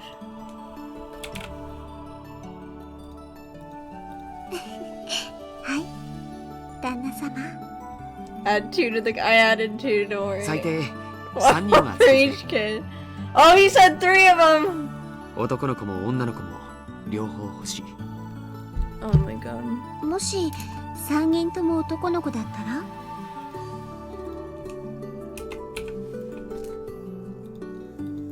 次こそ女の子かもね。4人目を作ろう。Oh god. 何人いてもいい。子育てという冒険も2人で楽しもう。そしてやがては巣立った子供たちが孫を連れて帰ってくる。気づけば僕たちは大勢の子供と孫に囲まれた賑やかな老後を迎えてるだろうね。楽しそうです。I should have clipped that. I think you can click on my. I don't know. Never mind. I don't know if the bot is published yet. ジョージさん、どんなお I じい don't ちゃ know ん how になってる clipping んで works, しょうね。 honestly. 君こそどんなおばあちゃんになってるんでも That would 僕 have は been a 君 good を clip, though. 変わらず愛し続けるよ。そして大勢の家族に見守られながら王女できたら Do you want to be a 僕たちの grandma? 人生は No, I'd rather die than have a kid, personally. That's how strongly I feel about it. I do not want kids ever. No, no, no. I do not get along with children. And I have way too many reasons why. There's just way too many reasons.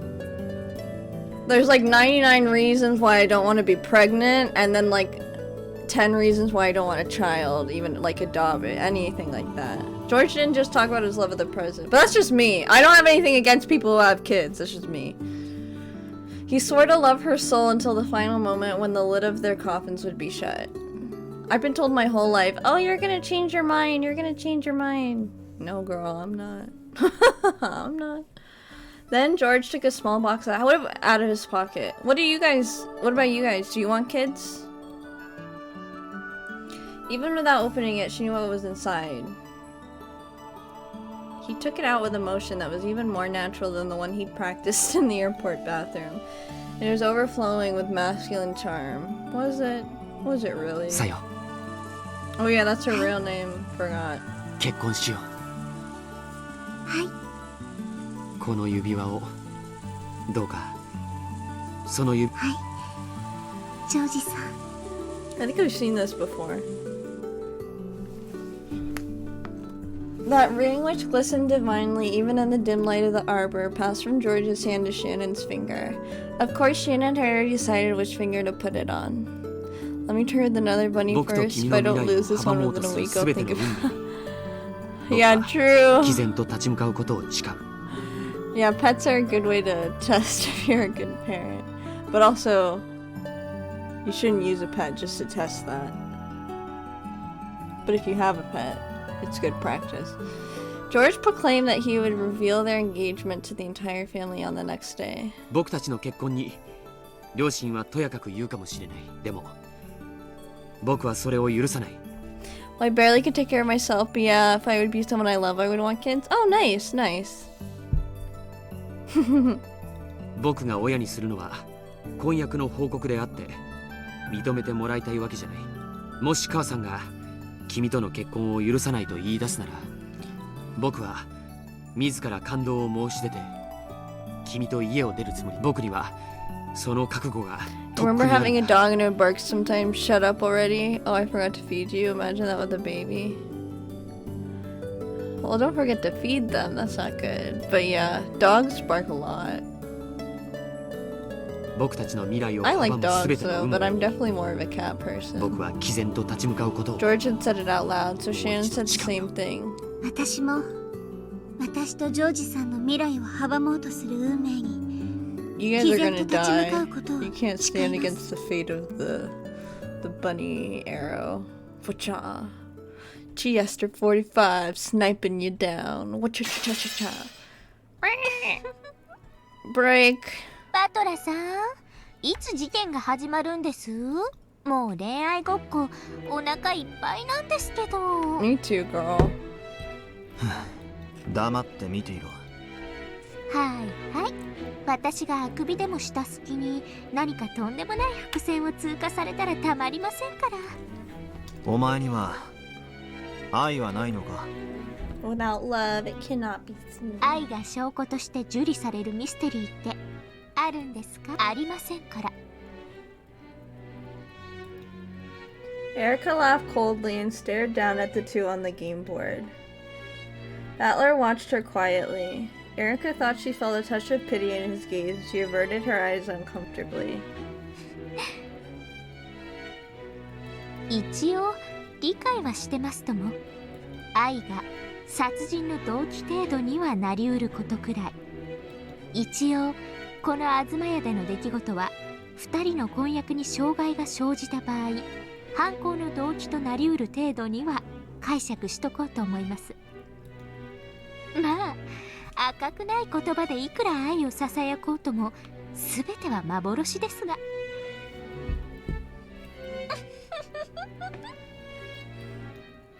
かわいそうにな。お前は魔女に証拠が与えられなかったら人も愛せないんだ。くだらない恋愛トークはやめてください。私はあんたの敵であって恋の話に付き合う酔狂な友人ではありませんから。私には今のあんたがさっぱりわかりません。一体あんたは何を悟ったってんです？あんたとベアとは罵り合い殺し合う関係だったはず。そのあんたが何の真相に至ってベアトに対する感情を変えたんですか？まさか殺し合うライバル関係から恋愛感情が芽生えたとかバカなこと。エリカ卿、ゲームの進行を続けさせましょう。退屈な恋愛シーンなどとっとと終わらせるに限ります。ほんとそうですね。口を挟んでささどうぞ続きを。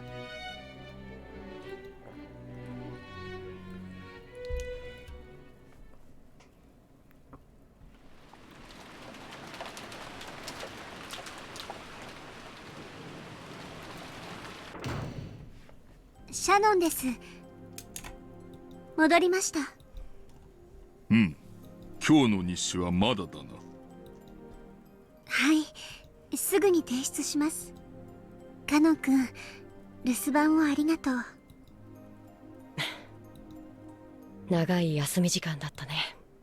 Dana had already noticed there was a silvery glint coming from the ring finger on Shannon's left hand. では、私は先に休む。Alright, Cannon, go kiss Jessica. 何かあったら構わず起こすように。おやすみなさいませ、源氏様。Genji disappeared off to the waiting room. After that, only Shannon and Cannon remained. 時間をくれてありがとう。あとは私が控えてるから、カノン君ももう休んでもいいよ。In the first game, this happened too. Or is it the second game? Maybe it was the second game? Shannon was guarding the place where the keys were. Suspicious. 今度はイエーイことだね。Yes。うん、悪いけど私たちは負けないよ。僕だって負けるものか。Yeah, go get her, Cannon. お嬢様にリードしてもらわなければ。 Shannon, you better watch what the fuck you're saying, bitch. 姉さんが教えてくれたはずだよ。何を教えたかな。恋に昔も過去も関係ない今だけが重要なんだって。もしそれが本当なら僕の今は姉さんの今に何も負けてるなんて思わない。 Shannon and Cannon glared at each other with serious eyes. The period of tension vanished when Shannon chuckled. うん、それでいいよ。君とお嬢様も頑張って。もしも結ばれるなら私たちが心の底から祝福できるくらいに。I don't get why they both can't just have their matches. Why is it only one or the other? 姉さんにかなりのリードを許してるけどね。仕方ないよ。それが君のこれまでの臆病の対価なんだから。分かってる。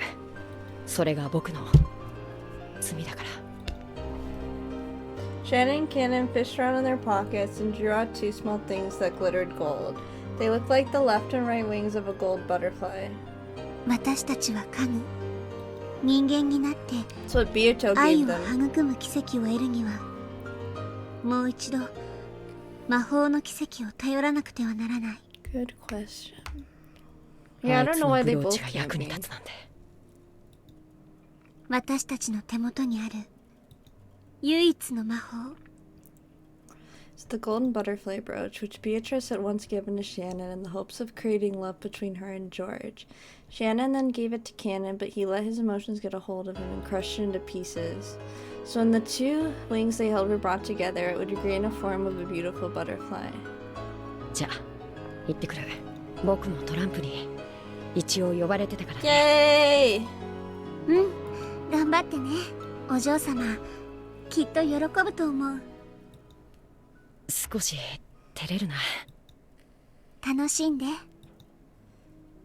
Cannon left the servant room. He went to go see Jessica and tell her what he had determined to do. Shannon quietly watched him go. The fragment of the brooch and the engagement ring let off a gold and silver glint. Oh god, what's happening? 懐かしいぞ。あれは確かにわらわがシャノンに与えたもの。カノンが踏みつぶして以来、どこへ紛失したかと思っていたら、まだ持っていたのか。黄金蝶のブローチ、恋愛を助ける魔法のブローチと、フェザリーヌさんの本で読みました。That had been the first time that Beatrice, the Witch of the Forest, had interacted with a human and given them power. Bit by bit, she's transformed from a mere ghost to the ruler of the mansion at night, and by making the servants believe in her, she had wiped away the anti-magic power. Then it eventually became possible for her to appear openly in front of Shannon, whose magic resistance had grown particularly low and who had begun to believe in the existence of Beatrice. To Byato, who had been unable to interact with anyone for many years, this conversation with Shannon must have been especially fun. だから気前よく黄金蝶のブローチを与えわらわは相当上機嫌であったのだな。わらわのごとき冷酷な魔女がそこまでサービスをするとは。でも素敵です。あなたは未来の恋人たちの仲を取り持たれたのです。もちろん甘やかしたつもりはないぞ。わらわの魔力を抑えつけてきたあの肉々しい冷境を割ることと引き換えだ。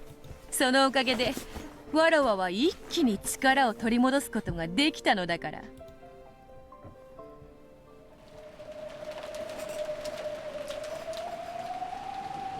しかしある夜、紫の雷が島々の者たちは協調だとささやき合いました。今思えばあれこそがベアトリーチェ様復活の印だったに違いありません。 Kumasawa had the rest of the night off, so she let Erica talk her into drinking a bit and was chatting about the legend of Akuji Kishima and Beatrice in a happy tipsy mood.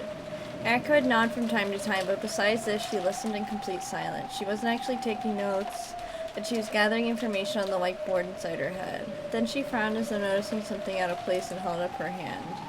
ちょっとストップを。はい。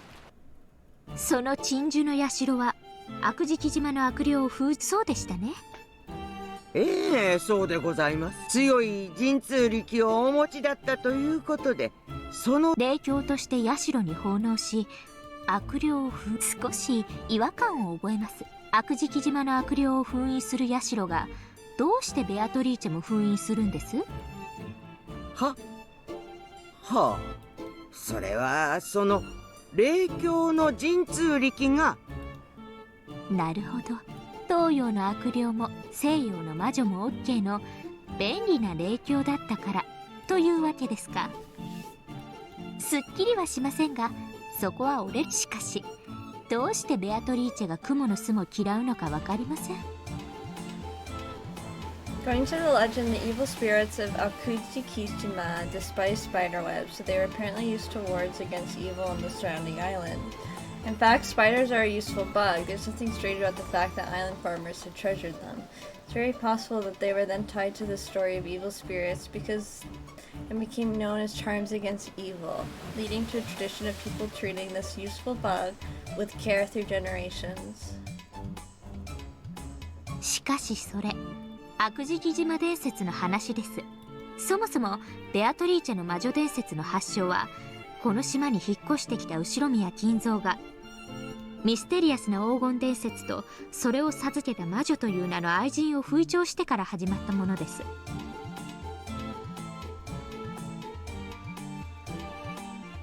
Sorry, I'm reading this again. つまり悪食島の悪霊と黄金の魔女ベアトリーチェは本来なのに設定が同じになっています。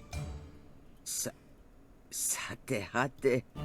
The evil spirits of Akujikishima couldn't stand spiderwebs, so neither could Beatrice. That sort of reasoning has applied all over the place.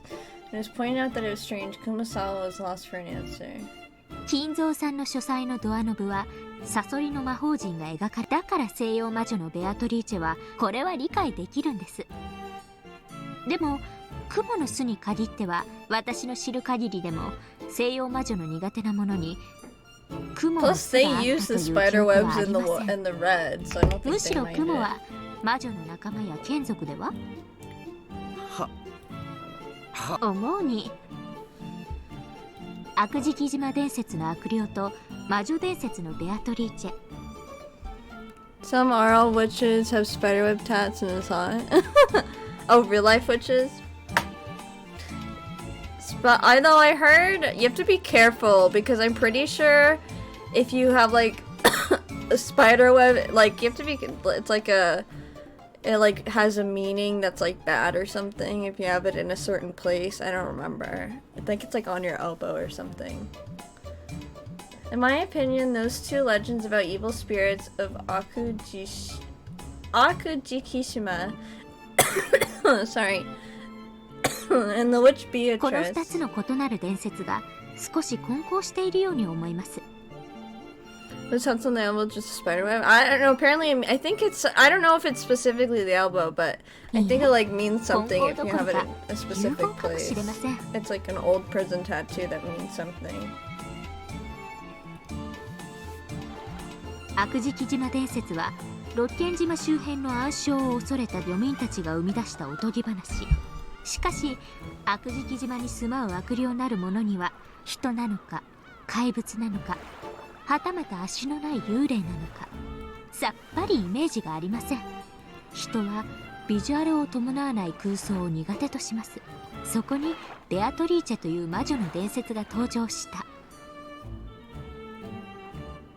悪霊よりは魔女の方が想像、しかもその上金蔵さんはベアトリーチェの肖像画を描かせ、つまり悪食島伝説の一番の弱点。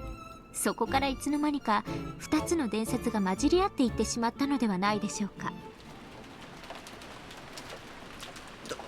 どうでございましょうね。Oh my god, Kumasawa. この老いぼれには少し難しい話にございます。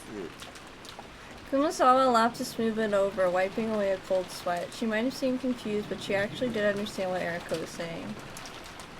Truth, she had been vaguely aware of how the legend of Akujikishima, which had been around before Ushiromiya Kinzo had come no Rokindima, and the legend of the Golden Witch, the story of the woman who had given Kinzo a vast quantity of gold, had both transformed. She didn't want to acknowledge it, but she knew. The setting where Beatrice hated the spirit mirror and spider webs. This had been based on the ancient legend of Akujikishima. The evil spirits part of that legend had just been replaced by the witch of the portrait. もし黄金の魔女ベアトリーチェを自称する人、彼女が本当に雲の巣、ぜひ聞いてみたいものです。触れるとどうなるんでしょう。魔女の眷属はやけどを負うそうですから、多分そうなるんじゃないかと。いいじゃないですか。それ見事な魔女裁判です。雲の巣に触れてやけどするならば、それは悪霊の方であって魔女ではない。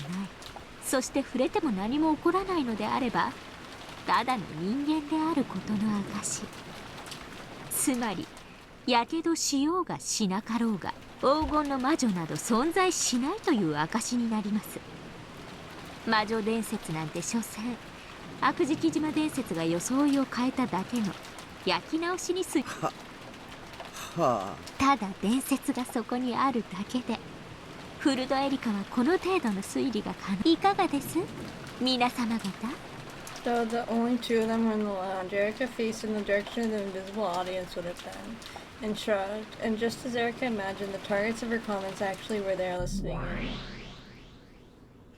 クモの巣、触れるとやけどを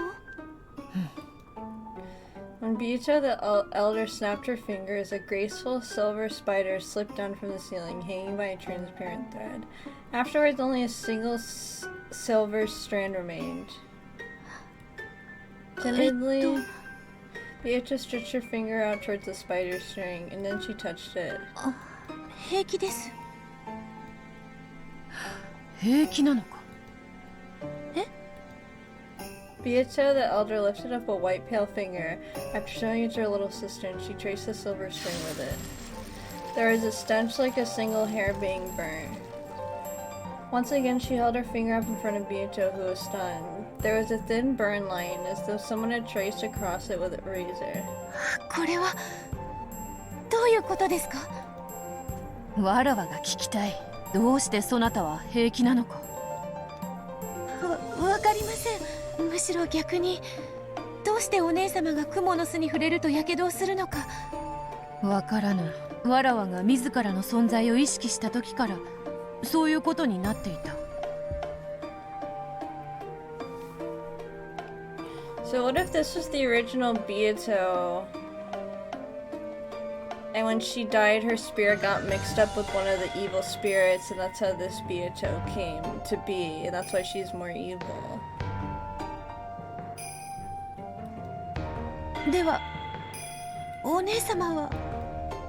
However, the question was clear. 違う。わらわは悪食島の悪霊などではない。わらわは六軒島の夜を支配する魔女ベアトリーチェ。どうしてこの島の太古の悪霊と同じ弱 The 点を elder 持つのか existed は first. わらわにもわからない。 Before all the evil spirits?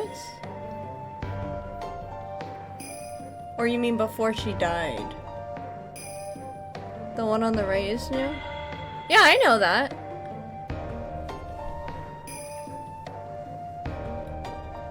苦手なのはクモの巣だけですか。エリカとやらが言うように金蔵の書斎のドア How the ノブも older ダ sister メだ。 come before the younger? Well, I know the older came before the younger. I didn't say the younger would mix with the evil. I was saying...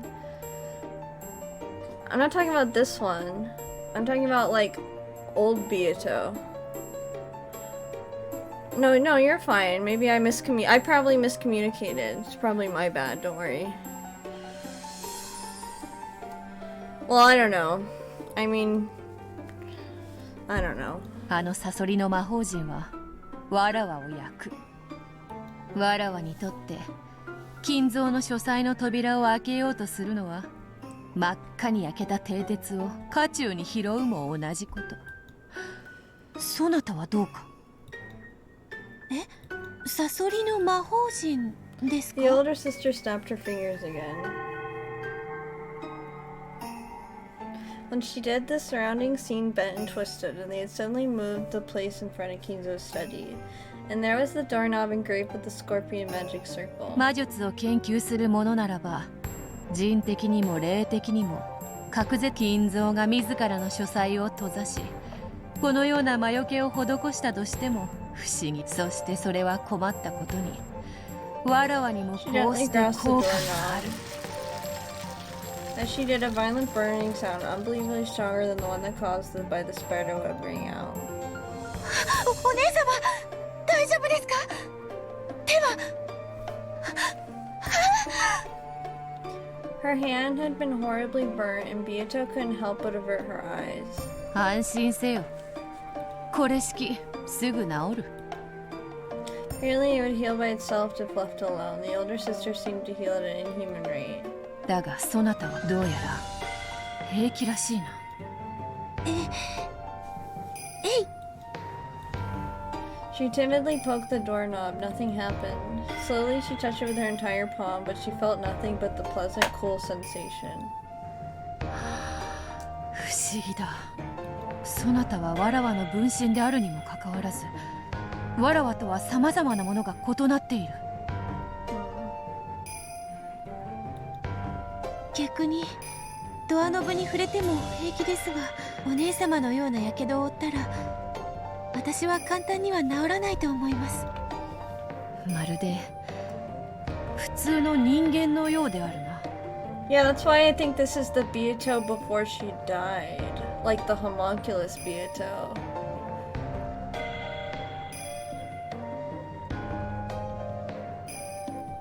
We still don't know why she became that though. はい、私自身自分が魔女だとは私にはお姉様のように魔法を使うこともできないし、不思議な火傷も、そしてお父様は私を偉大なる魔女の生まれ変わりだと信じてくださいました。私にはそれが信じられなくて。 I mean, just kill yourself and then you'll become the old Beato, right? I mean, I don't want her to do that. That's what happened last time when Beato died.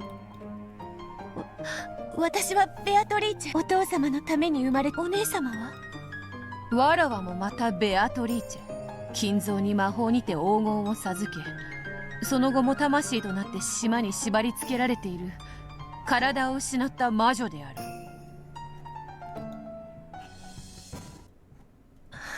私たちは一体何者なんでしょう。わらわと違い、そなたは体を持つ存在のように見える。 Maybe they need to combine, but I don't know how they're gonna combine. そうなんですか。あのエリカとやらの話を聞いて、 She's わら so わはふと思った。 cute. They're both 魔 so 女であ cute. り、魔法が使えるが、そして魔女であるが、魔法は使えず、肉の体。わらわたちはやがて一つになり、掛け合った部分を埋め合って、本当のベアトリーチェとして完成されるのでは。 Seemed to make sense. Both the Beatrices were missing something. If they became one, then they would surely be very close to the Beatrice that Battler desired. 試して手を出せ。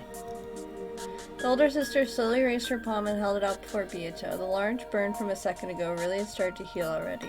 わらわたちは一つになれる I かもしれ activate な my い。 spell card, Polymerization. What does that mean? I'm too dumb. わらわも知りたい。そなたと一つになることで未来のわらわを知りたい。 Beato also raised her hand slowly and the two hands touched. But nothing happened. Perhaps this meant that while they were fated to become one eventually, that time had not yet come. わらわにとって、しかしそなたはそれを同様に、そなたは自分が生まれてきた理由をお父 Questioning 様の what ためだと Beatrice いう。 is exactly a different way. Yu-Gi-Oh! Things don't worry. Oh, okay. Sorry. そのお父様というのは I knew the spell どうやら card 後 was ろ宮バト Yu-Gi-Oh! ラ I の just こと don't know ら what しい。 polymerization is. わらわも年に数度しか訪れぬ稀な客人である彼のことは知って、その稀な客人の彼とそなたというわらわにどのような接点があるのか理解できぬ。 Wait, does she not remember what happened 6 years ago? It's a card? Oh, okay. わらわたちは互いをもっと知るべきに違いない。そうですね。私たちは互いを知り合うことで本当に大切なことに至れる気がします。その向こうにいるのが一なる未来のベアトリーチェ。いや、それこそがわらわたちのあるべき正しい姿に違いない。 Their hands still joined. The two Beatrice soared to fill in the parts the other lacked to regain their single form. Bit by bit, Beato was walking down the path that led to the former Beatrice.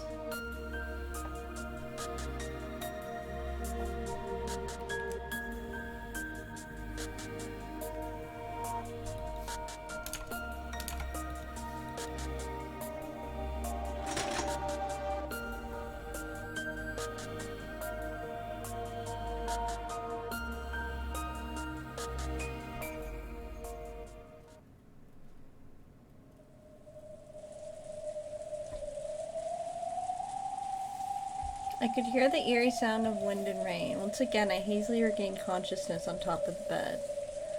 The finger that the witch had bitten off was attached to my hand. That's not to say it was all an illusion, but my finger was now attached. After all, the pain and the teeth marks, though the witch had bitten it, were still there.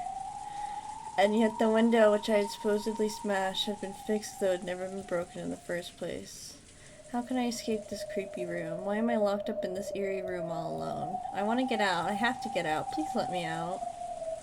The door was sealed with a firm chain. I could open it a crack, but only enough to peek into the corridor at best. Even getting just a fist through would probably be hard. The window wouldn't budge either. It was no better than a barred prison window. Have you ever tried playing card games before? I played a little bit of Hearthstone. But I didn't get super into it, but I played a little Hearthstone. The bathroom didn't even have a window. The only thing that could get out of there was the water that flowed out if you turned on the tap. No matter what I do, I can't think of a way out of here. Well, shut up in a place like this, I truly am a prisoner. Unless someone comes from the outside to save me, I won't be able to get out for all eternity. In that case, can I just call for help? Yes, the tiny gap I can make in the door must exist so I can call for help, but can I make the words come out? Earlier I tried to call out for help, but for some reason the words couldn't escape my mouth. Maybe I was just confused. I might have lost my voice in my haste and confusion. I'll open the door and make the crack appear one more time. The warm light of the hallway flowed in, making the darkness of the room stand out all the more. Though I couldn't hear any voices, I did feel something peaceful. I'm sure everyone's in the room on the other end of the hallway, chatting happily about something. If I can just call out, surely someone will come save me. Han! Holding back some indescribable fear, I tried yelling once more. But the result was the same. It was like trying to yell underwater. All I did was get out of breath, unable to call out in the slightest. Ha ha! Ha ha! Even though all I could say as much as I wanted if I just grumbled to myself in the room, whenever I tried to make my voice reach the outside, I choked and was unable to say anything. I understand. My body isn't the only thing locked up in this eerie closed room. My voice is too. Thinking that I could use some other kind of sound to call for help, I tried opening and closing the door violently, making the chain rattle. It does sound like as though it's clanking noisily, but it's surely no good. Even the sound is being locked inside the closed room. No matter how harsh a sound I make, I'm sure it'll be quieter than a leaf falling by the time it reaches the other end of the corridor. I tried using the hateful chain that sealed the door to make a sound to call for someone, but that only deepened my despair. This chain? That's insane. Just a second ago it was a stiff chain that looked like it might be used to seal a monster away, but at some point it had transformed into a normal chain lock. This changes everything. Now I can just undo it from the inside. Tried to undo it, but the chain wasn't long enough for that, while the door was still open a crack and I couldn't get it off, obviously. Calm down. I gulped and calmly closed the door, and then when I saw that the chain had slacked enough, I touched it with my finger to make sure. When I was little, I hated chains because I could never get them undone right. However, that was a long time ago. Now I can undo something like this. Anyone could. It's easy.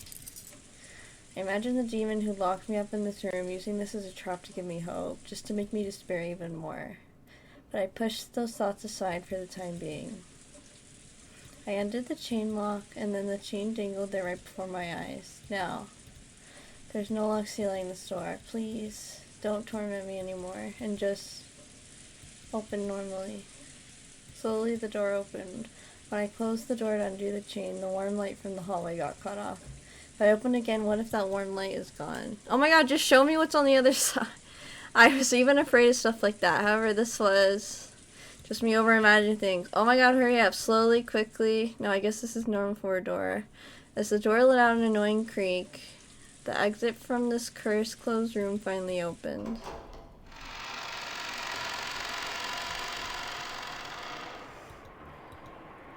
Oh, I did it! Even my cry of joy was strangled, but it doesn't matter anymore. All that matters is I can get out. This is torture, you could say. Imagine seeing Rena staring right there, like he could oh my god, stop! That was so creepy! I mean, I love Rena, but...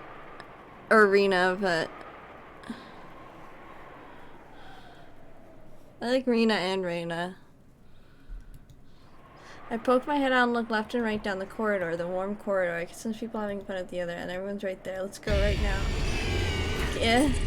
The moment someone cold and heartless crushed my throat. It was as though an iron loop had been fastened around my neck and pulled on hard from behind. No, not as though. Without my knowing. At some point, a thick metal collar had been fastened around my neck. When did this happen? When I turned around, I despaired even more. Out from the inner side of the door I just opened, a thick chain had extended and attached itself to this collar I was wearing. What about Rena, the dad's girlfriend? No one likes her! She sucks, are you kidding? I was so glad she... I don't want to spoil her. I pulled on it, but it didn't even budge. When I shook it, the whole door creaked. What the hell? The chain that connected to my collar was attached to the inner side of the door. Yes, the same vanishing chain that had secured the door a short while back had suddenly become a chain holding me in place. That's insane, damn it, what's going on here? I pulled with all my strength, trying to tear the whole door off, but I already knew from repeated experiments that it wouldn't even budge. I'm sure this chain will disappear once I go back inside the room, but it'll never let me leave the room. Though I had apparently turned back into a normal chain lock, nothing had actually changed. The chain lock still bound me to that room.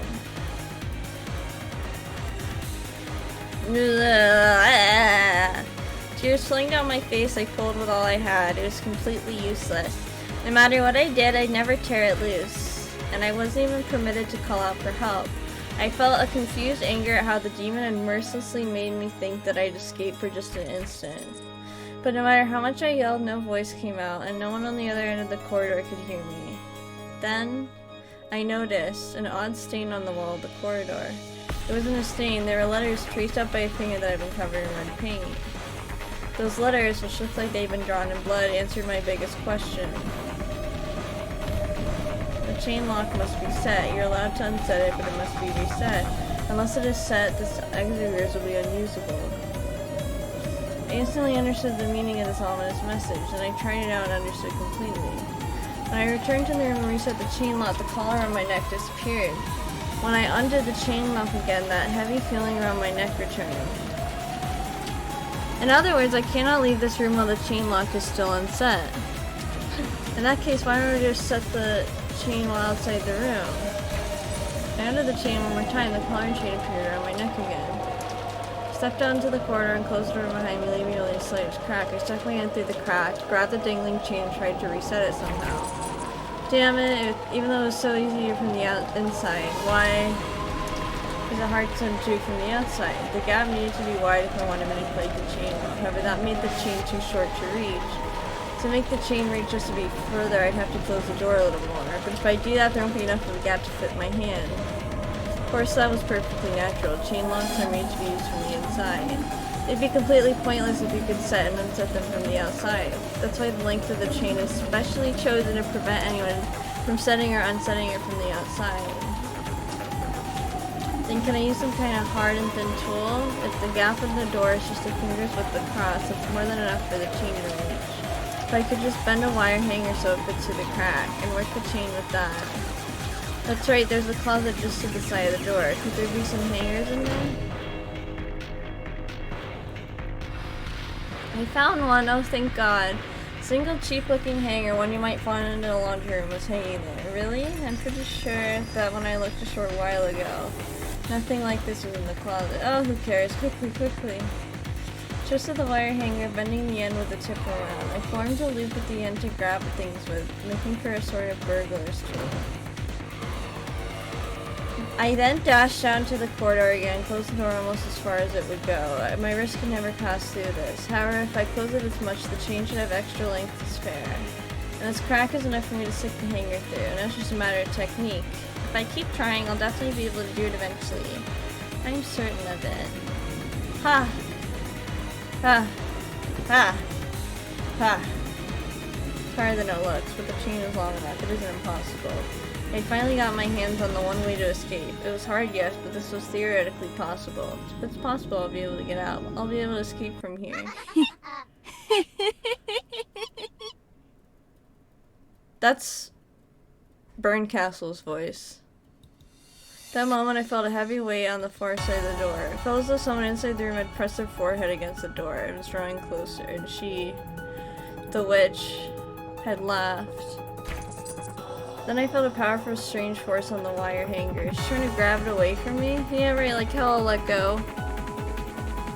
Your ear is super good. Thank you. Like how I'll let my one key out of here get stolen while my guard's down. Fortunately, I took my wrist through it so it wouldn't drop off and my hand got tired. You won't be able to snatch this out of my hands.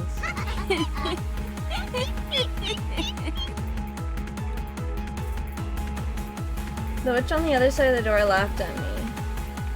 Then I noticed something weird. I looked at my left hand, which I had pressed against the door to hold in place, and between my fingers and my hand I could see something in red. There were red letters. I realized immediately, at some point even more bloody letters had been drawn on the door, and my left hand had been covering them up. Still fighting against the vice-like strength of the witch beyond the door, I moved my left hand to the side. Where that hand had been, bloody letters had indeed been drawn. And there, though someone had predicted I struggled this way from the very beginning, was a message from the witch to me. It's impossible to say or answer the chain lock from the outside by any means. All tricks done from the corridor have been sealed by the red letters. No way.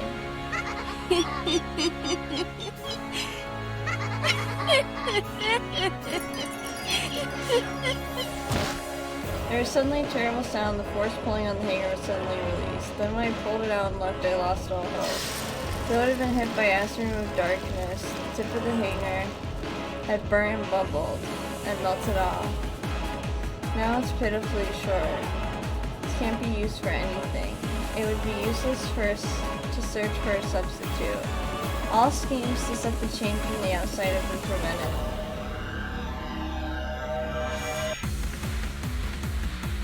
Damn it. Damn it, damn it, damn it.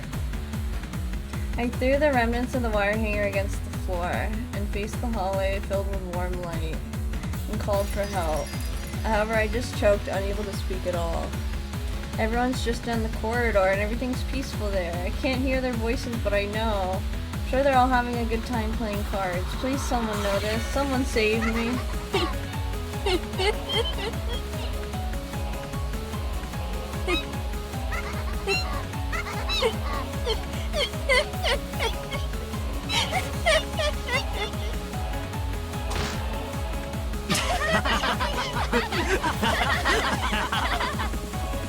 Where are those guy voices? This time it wasn't the witch's voice.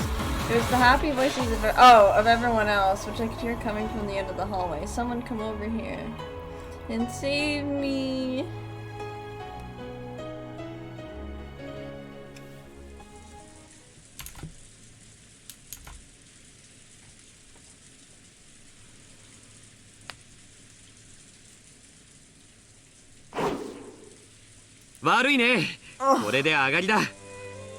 Good, leave forever.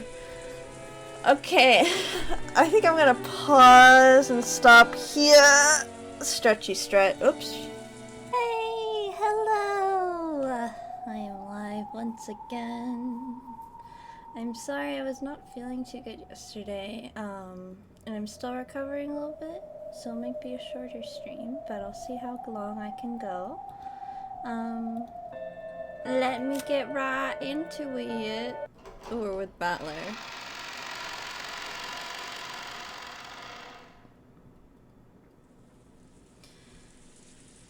After chasing all of the others out, only Battler remained in the study.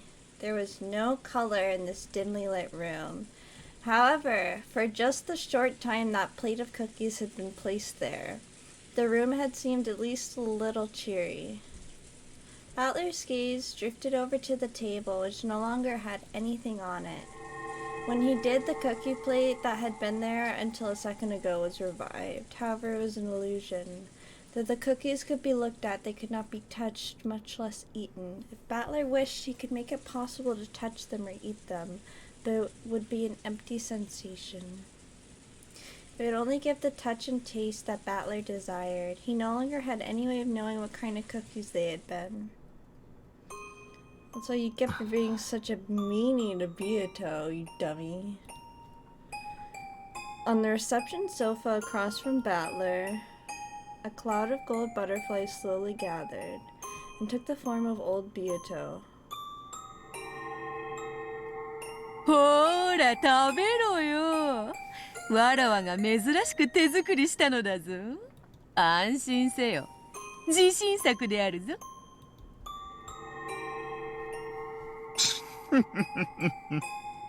mean... このバカが Wait, I hope you guys can hear it, right? Okay, yeah, you can. お嬢様の場合、 Sometimes I make the むしろ自信 mistake 作の where 方 you が不 can't 安に hear なろ it. うというも Well, の it's です not. な。I don't do it on purpose. It's actually OBS that does it. It'll randomly switch audio sources, and I don't know why. But sometimes it'll switch to an audio source that isn't like hooked up, so you'll get no sound. お前が作るクッキーなんてどうせおかしな毒が入ってるに決まっ The てる。 poison of friendship, you silly man. それは心外な。仮に入っていたとしても、そなたのあれがそうなってこうなっちゃうかもしれない程度のもんではないか。What is she talking about? Oh my god. そういうことばかり普段からしているからバトラ君に食べてもらえないのです。手料理に何か入れるなんて基本でしょ。爪に髪の毛、魔法のおまじないに愛のかけら。Yes, God. Well, not the hair and fingernails, but like it reminds me of like Midsummer. If you guys have seen it, I like that movie. That was a good movie. あんたたちだったら何を入れるの？Aw, cutie. 何も入れません。美味しく自分でいただいちゃいます。 Aw, she's so cute. だと思ったわ。あんたは出落ちなのよ、まったく。でも女は3つの袋をつかめって言うし、胃袋は最初の第一歩よね。次がお財布の袋で、3つ目は何かしら。男を振り向かせるなら、身も心も魂さえも全てを私のために捧げさせたい。 You don't need a guy's attention because you already have Angie. Hello, Golden Sorcerer. I hope you're doing well. I'm still kind of recovering, so it might be a shorter stream today. But I'm doing well. I'm doing a lot better. Yeah, yesterday I just got wrecked. I don't even know what happened, but my whole body was like. だからこそ、私は手料理に全ての力と愛情を注ぎ込めるの。いずれにせよ手料理を食べさせるのは古今不変の正攻法と言えるだろうな。 These guys are so cute. They're so バカバカしい。 cute. I hope you get well soon. Thank you. Oh yeah, no worries. I'm chilling, don't そんな worry. 小細工をしないと男心一つつかめないなんて情けないったらありゃしないわ。 We'll see how long it can go. Wait, it might be. It might not be short. I お don't 姉 know. 様が男心をどの程度おつかみになった経験がおありか。 Oh, are they talking about Rudolph? That was so cute. バトラー、何もおかしなもんは入ってないから食ってくれよ。食ってくれよ。わらわがそなたのためにクッキーを手作りするなんて二度とねえからさ。 I love this scene. There probably won't be another chance. So I slowly stretched out my hand out to the illusion of the cookie plate and touched it. And then I died. I'm just kidding.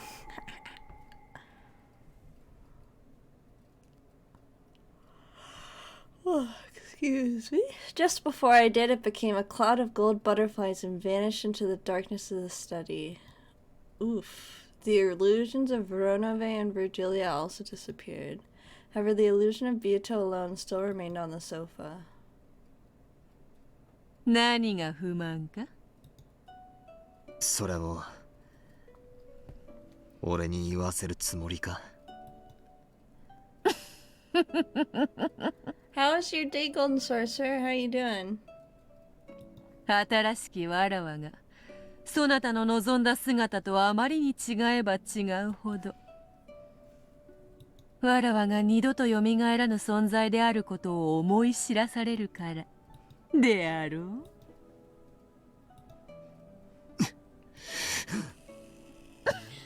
You're doing well? Oh, good. I'm glad to hear that. いい女は逃したら二度と捕まらぬわ。True, Bieto! 今頃になってわらわがいい女だったって気 Damn づ right. いたであろう Oh, hello, my love work. I hope you're doing well. I'm so happy to see you today. I'm happy to see you every day. うるせえ。お前なんか二度と I 現 hope れな you're くて。 doing well. Are you... No, you were sick a while ago, right? You're not sick anymore, right? I hope not. That was a minute ago. That was like a fat, chunky minute ago, I think. Oh, Battler, you silly little boy. You silly little thing. My health isn't very good right now, actually. Oh no! An acute kidney pain episode? I'm so sorry to hear that. I hope... well, I hope it's as easy as it can be to get through that. I can't even imagine, but... I'm sending you all my love, and I really hope you get better soon, as I'm so sorry to hear that. Bieto laid sprawled on the sofa and looked up at the ceiling. Battler also turned his back and moved to the window. Going to the doctor Wednesday at least? Love you so bad. Okay, good. I'm glad you're going on Wednesday. I wish you the best of luck. I'll remind... I'll have to... What day is it today? Let me see. What day is it today? Let me look. It's Saturday. Okay. I'll have to set myself a reminder to send you some cute pictures and some memes on Wednesday so you feel better about going to the doctor. Because sometimes doctors can be a little scary, but it'll be okay.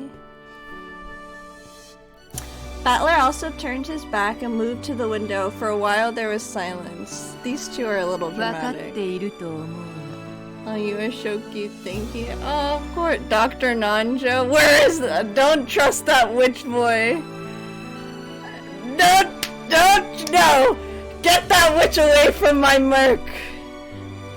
He will hurt him. He will do a ritual. I can't. No. そなたの期待するわらわはすでに消えた。 Witch Nanda, yes, that suspicious little man. Yeah, even his own son don't trust him. I remember that. あのベアとは Damn right. 紛れもないお前自身ではあってもかつてのお前とは異なる存在でお前はもう絶対に蘇らない。 Tough. わらわの魂とこの女らしさ性格の良さ Oh, 気分の良 Beatrice さ so は cute. 魔女としての千年によって培われたもの。それは全く同じ千年を経ぬ限りわらわと同じにはなり得ぬ。 I mean, I like both Beatos, so it's not like I want this Beato to disappear either. It'd be cool if they could summon both of them from the realm of the portrait. But you could also, like, I'm assuming since this is like, I love Beato so much, me too. I'm assuming since, well, like, you know, there's magic and there's different worlds, like, maybe time passes in different worlds or different fragments. So you could, maybe you could put Beato on a fragment for 1,000 years and then pull her back. But also that's kind of fucked up to do to Beato, you know what I mean? Just because she's not what you want her to be. So, I don't know, you know. I like both Beatos, it's hard. We need to get another homunculus and just have both of them up in here.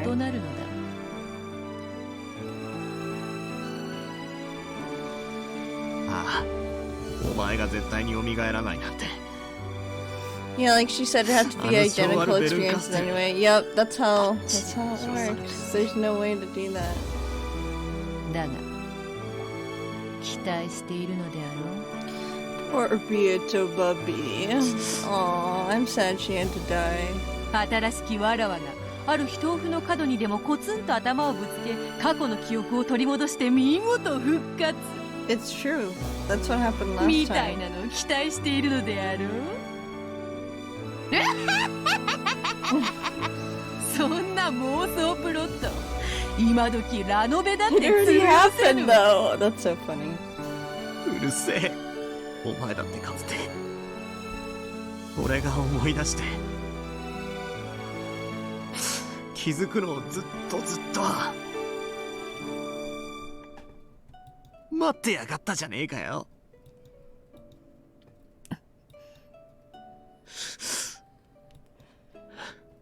She's such a hater, but so soft at the same time. I know.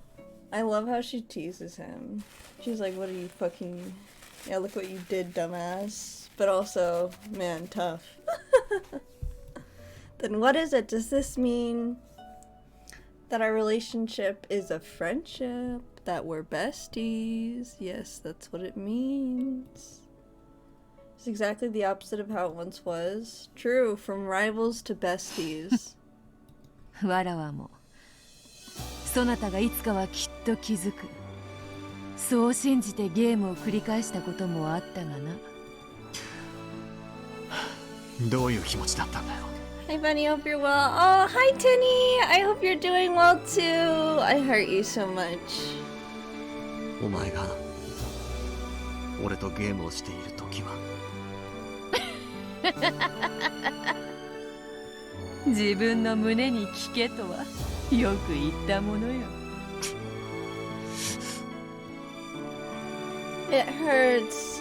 If only she didn't look so much like you, I would have kept my cool a little better. Sure, Battler. Sure you would have.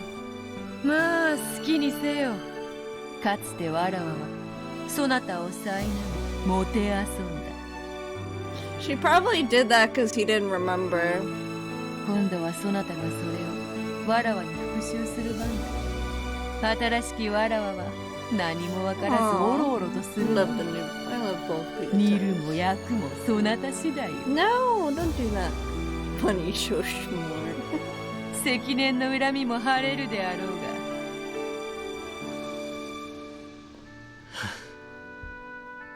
お前自身が相手ならな。さぞや気分も爽快だろうぜ。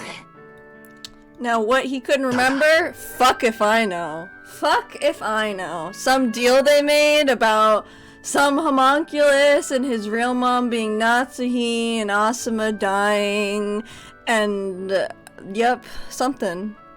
And Maria somehow his sin, it's just so much. あのベアとはお前じゃない。 Not remembering a sin is a sin. Yeah, that was his. Was that just his sin? Was just not remembering. But maybe he also didn't remember the sin he did 6 years ago. So fuck. I don't know. わらわでないというなら誰なの？ Thonk. お前によく似た。 Thonk. I be thonkin'. 別人だ。 It is her, dummy. だが紛れもなくわらわでもある。そうだな。お前自身であり、そして同時に別人なんだ。 Yep. Well, we just said that, なら Butler. ば新しきわらわも災難なものよ。わらわの身代わりに慰み者とされておるわ。なんと気の毒なことか。 Heard it. That might be the contradiction inside me. The new Beato seems like a different person, so I can't accept her.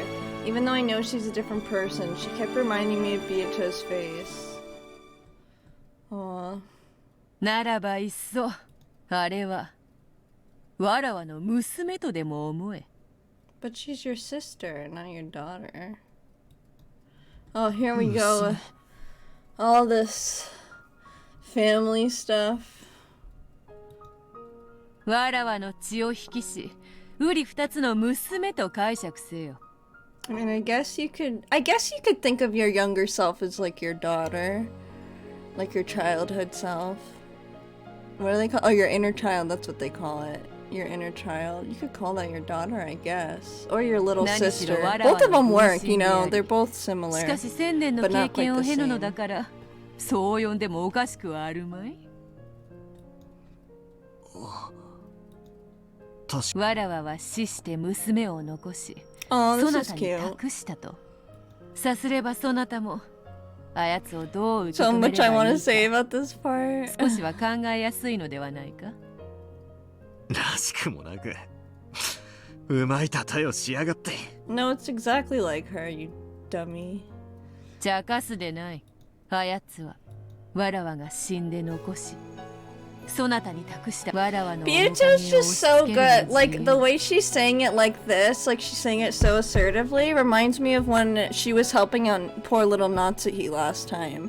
Remember, she's like, no, Kinzo is alive. He's right here, and she's doing, and he's like doing. Remember when she was trying so hard to help Natsuhi? Like, Biyuto is just so cute, and she tried so hard to help Maria and cheer her up. You know what I mean? She even tried to help Angie a little bit, although, or not Angie, excuse me. I mean, Ava a little bit, but Ava was a little psycho, so she couldn't help that much. Yeah, she was trying, she's just such a cutie pie. 恨み She's から such み a をわらわ cutie の代わりに pie. ぶつけて、慰み者としてもよい。わらわの罪を背負わせ、好きに苛めば、そなたの鬱憤も晴れようぞ。それが趣味でないというなら、わらわのように人の道を踏み外さぬよう正しく導くのもまた一興だ。あやつはそなたに尽くすように生まれながらできておる。 Was there promise to revive Biyuto? I wonder.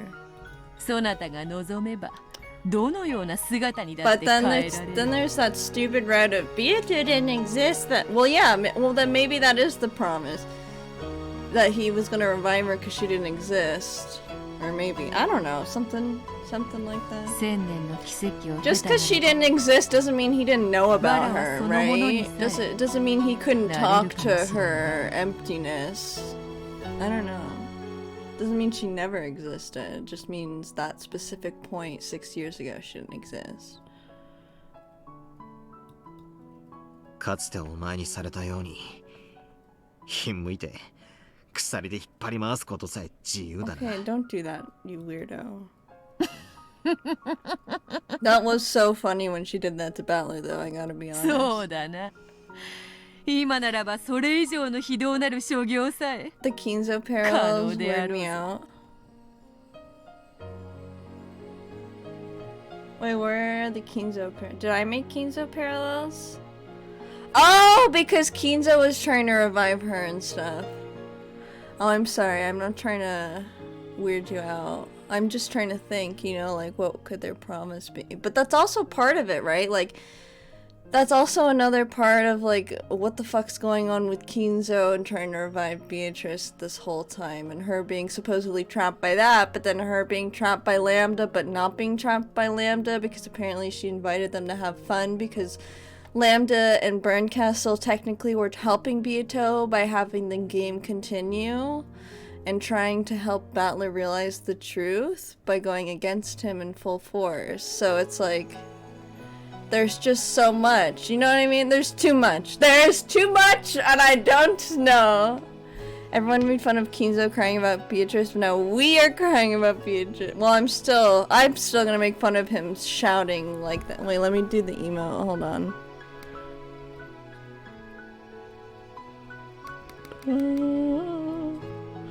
Beato!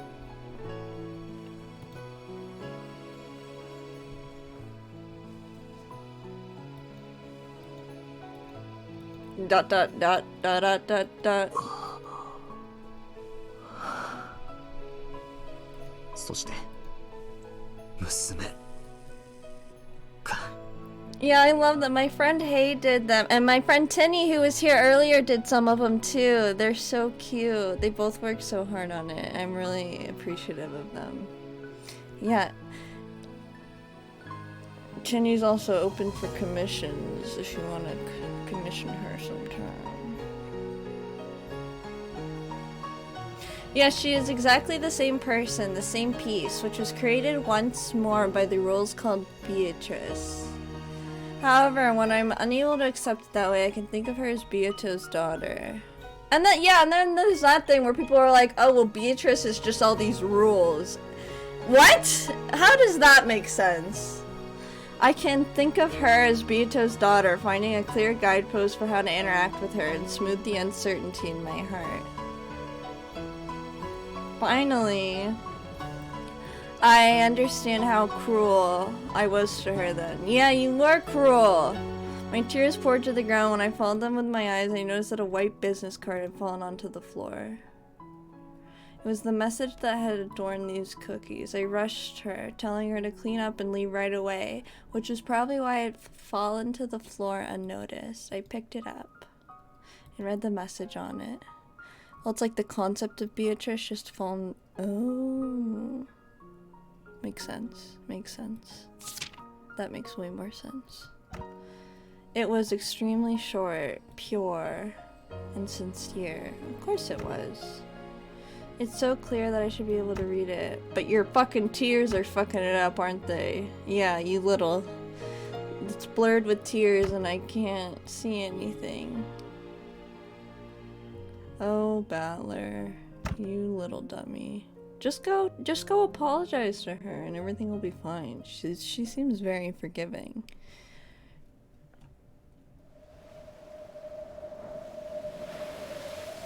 I'd just be like, I'm really sorry about earlier. I should have ate your cookies. I'm sorry about that. Are we with Angie again? I don't know. The flood of light and sound slowly dissipated. We also haven't been back in the game board for a little minute. Or maybe we just weren't, I forgot. The silence that followed was not interrupted even by the sound of the wind and the rain outside that had once been present. Oh, there we are. Well, both Jessica and the demon timidly opened their eyes. Where in the world is this? Oh, is this because of Canon and Shannon? Yeah, the double meta stuff with Angie was really confusing the first time I read it. Oh yeah, there's just so much information. I'm trying my best though. It was a strange room they'd never seen before. Looked like a Western style smoking room. Well, you know who I'm rooting for. I'm rooting for Jessica and Canon to get him to be human, not the other people. I mean, I don't mind Shannon. I like Shannon, don't get me wrong, but her taste, oof. Its furnishings were stylish and expensive. It felt like the room of some dignified person. There was a set of black tea on the table, as well as a chessboard, which seemed to be halfway through a game. However, there was something strangely out of place. The black and white checkerboard pattern made it feel like chess, but it looked very similar yet totally different game that no one knew of. And similar to how it both looked like chess and not like chess, the furnishings of the room, no, the room itself, though it seemed like a Western smoking room, it also felt like something completely different. Yes, this is episode 6. The layer of Meta and Umineko are so much, it's so confusing. Yeah, for real, there's so many layers. Knock it off, Ryokishi.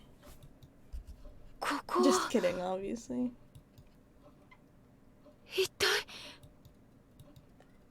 Jessica-chanにカノン君もシャノン Yeah, I knew it. I'm a genius. シャノンはどこにジョージ様、私はここにおります。 Where's Shannon? Where'd she go? Oh my god, there's our boy. I don't blame people for being confused. It's like several lines of POV happening at the same time, but the lines aren't even straight. Yeah, I know. I mean, for reference, I wasn't able to figure out what the fuck was going on. Did I guess anything right in Higurashi? if you can. I don't know if I guess anything right, because I was going on the like. I went super well, just like Umineko when I played Higurashi. I was in the super magic like Rina's like in the first game. I was like that wasn't the real Rina. It was a demon and like all this stuff and like demons are everywhere and they get controlled and like there's a demon in Mion and all this stuff. Yeah, I don't think I got anything right. I was shocked when I found out like. There's a chart for it. I saw it a while back. There's more than 10 layers. That's crazy. お嬢様、ジョージ様、このような場所にお連れしたことをお詫びいたします。一体何がどうなってるんだい?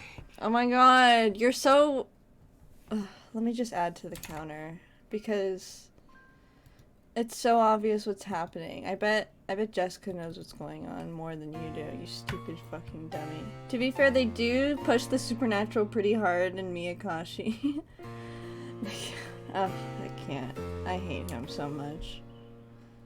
I don't even want to say G word because like that's how much disdain I have. It makes me, I'm getting nauseous. Oh my god, come on, you can put it together. 私もだぜ。カノン君が黄金蝶のブローチとかいうのを取り出したら、それがお嬢様、ジョージさん、まずはご無礼をお許しください。そしてどうか落ち着いてください。これから不思議なことが起こります。My breasts are not going to be outrageously large anymore. 私たちを試すでしょう。試す？それがひょっとして。さっき君が言っていた僕たちが結ばれるために乗り越えなくてはならない試練 Because she was like something strange is about to happen. I was like her boobs are finally going to shrink to normal proportions.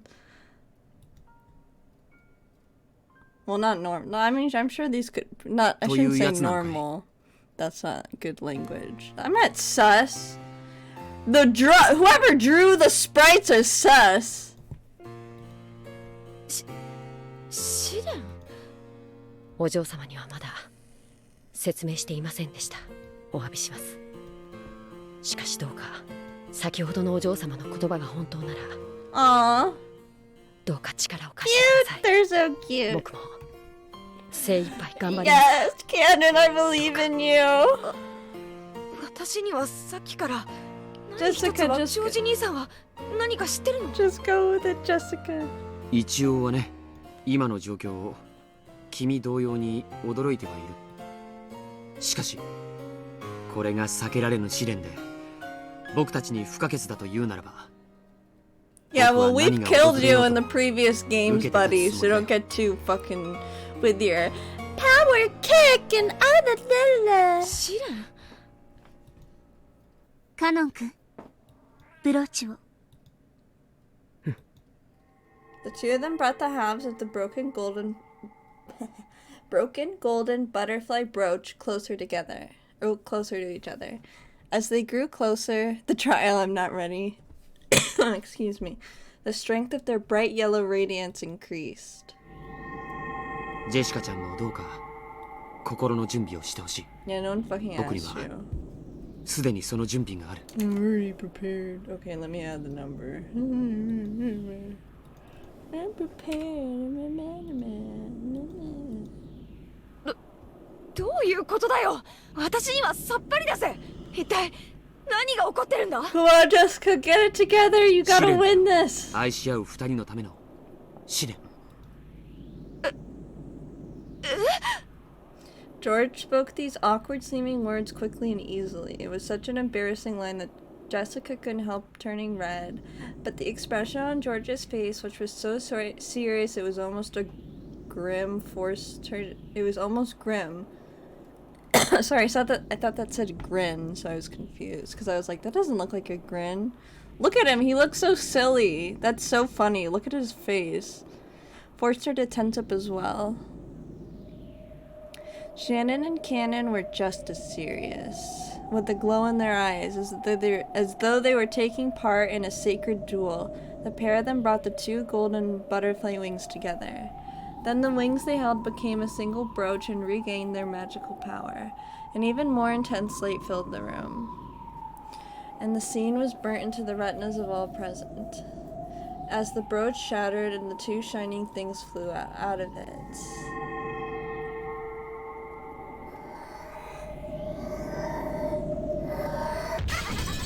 Wait a minute.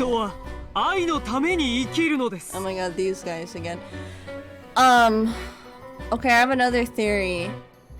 It said that two things come shooting out of it, right? And okay, wait, never mind. It's these two get shoot. Never mind. My theory's bad. I thought that two like golden things shoot out, kind of like the Chester sisters shoot things, and I was like, oh, what if the Chester sisters are shooting things of love at these people, and it's not like really killing them? Or maybe it is, but they're killing them with love or something. But then I realized that's not what's happening, so never mind. So, 愛こそは世界なり。はあ、愛の力のなんと偉大なことか。愛こそは全てなり。This girl is me. Suddenly, the voices of two people they had never heard before rang out. What was it? Who were they? George and Jessica, oh, they're so cute. I love them. Nervously opened their eyes. Look at them holding hands, so cute. When they did, they saw the two demons had appeared there, almost as though the two halves of the brooch had become them. Oh, interesting. おや、おかしいぞフルフル。どうして我らはこのようなところに？本当に不思議ですわ。ゼパル、人間と家具しかいない。魔女はどこ？私たちを呼び出すにふさわしい魔女の姿はどこ？ああ、僕たちは契約の魔女の名前をよく覚えているはずさ。呼んでみようじゃないか、フルフル。ええ、そうね、ゼパル。私たちは契約の魔女。黄金の魔女の名前を知っている。じゃあ呼んでみよう。ベアトリーチェ！ They're so cute. The music is so smexy. True. Considering their exaggerated theatrical manner and their slightly comical style of talking. Check them in tips, by the way. Oh, okay. Probably be hard to comprehend their great power at this point.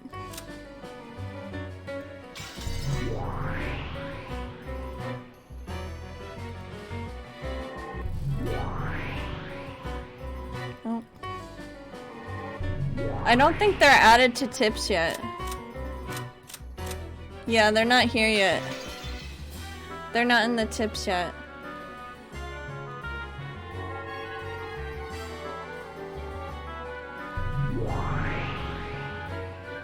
When the two demons called Beatrice's name, a cyclone of gold butterflies picked up through the room. Oh, we get both of the Beatos. So cute. Then it took the form of two golden witches. Oh, it's just like them. 2人だもの。ベアトリーチェがたまには2人だっておかしくはないさ。こやつはわらわの分身にして妹だ。2人は同じにして1人と同じ。はじめまして。お久しぶりです。ベアトリーチェ様。私は同感だね。しかし呆然自失するには Really? Because you live your whole fucking life dumbfounded, George. Because you're a dumb fucking bitch. And I'm adding to the counter.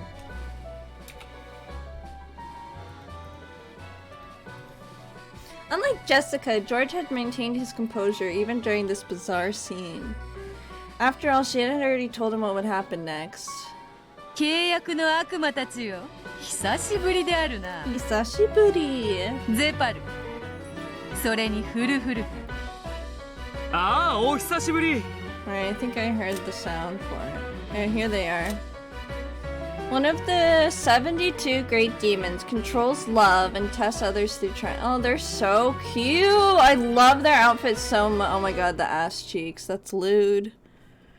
Zepar bestows an ultimate defensive barrier of immortality upon the maker of the contract, giving them enough courage to unflinchingly face any wounds love might cause. A hunter of love who likes to prey and upon tame boys is of a different gender than Fur. Okay. Ooh, so cute. Fur bestows endless, inexhaustible, offensive power upon the maker of the contract, giving them enough courage to fearlessly overcome any barriers. A trainer of love who teaches tame boys the taste of flesh. Of a different gender. 君は相変わらず元気そうだね。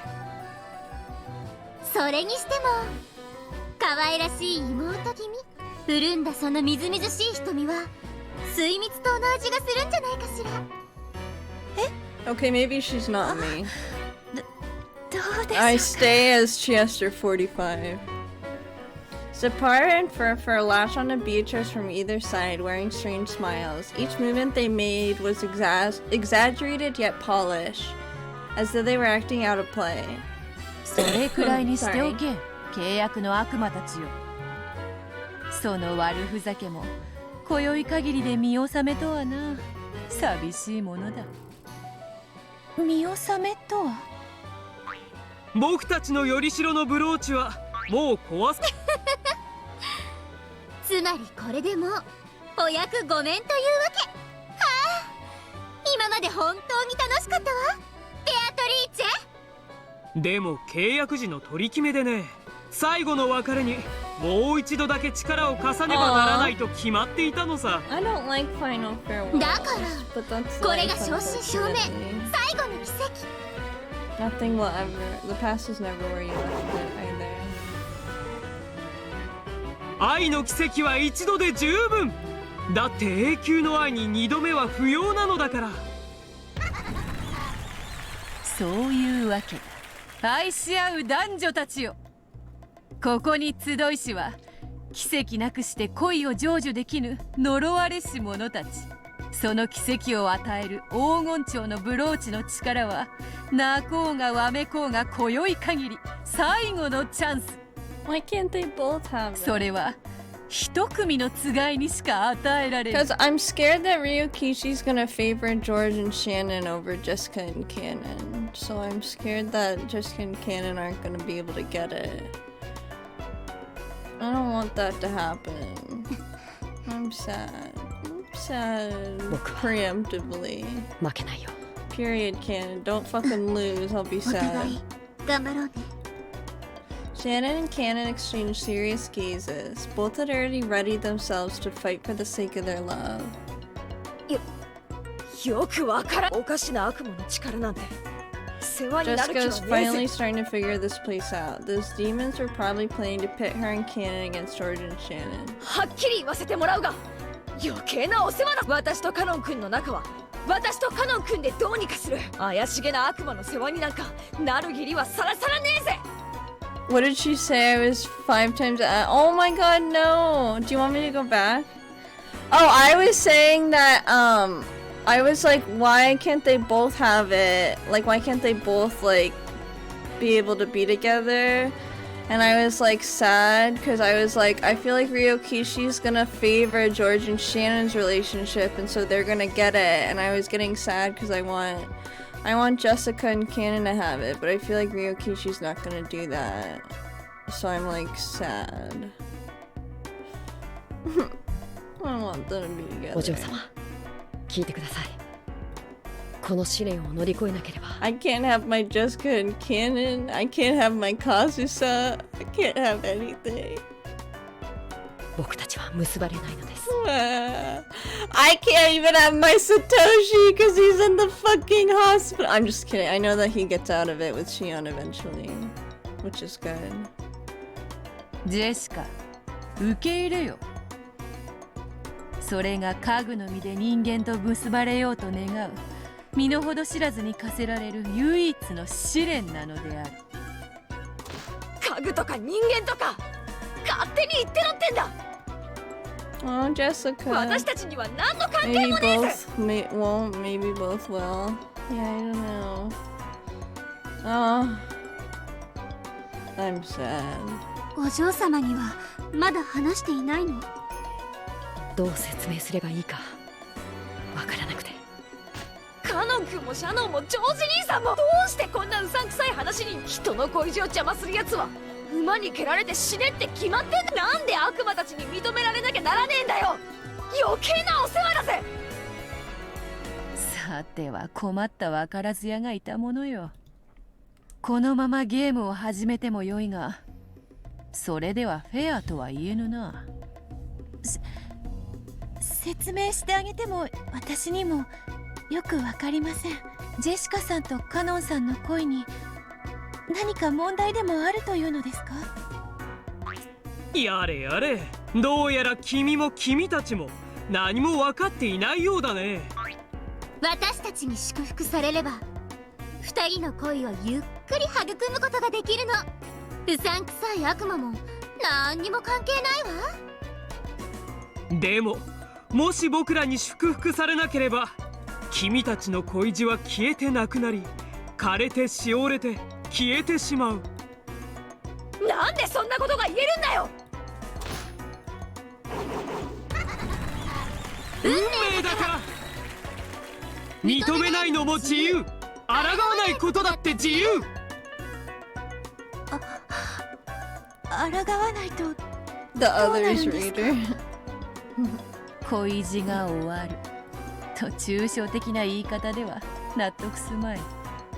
はて、どう説明すればそなたの運命の袋小路を説明できるのか。後宮ジェシカ、君が信じているよりはるかに君たちの未来は善と多難。魔法の奇跡が得られなかったなら必ずや二人に災いが訪れるの。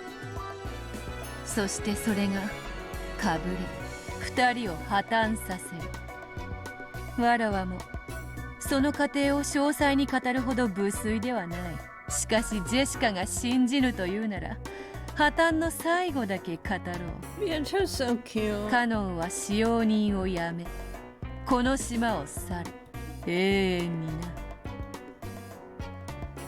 君は島を出て思い人を探す旅に出るだろうね。しかしそれは決して報われない。そうしてあなたは嘆いて恨むの。誰を？あなたを。僕をかい？いいえ、今のあなたを。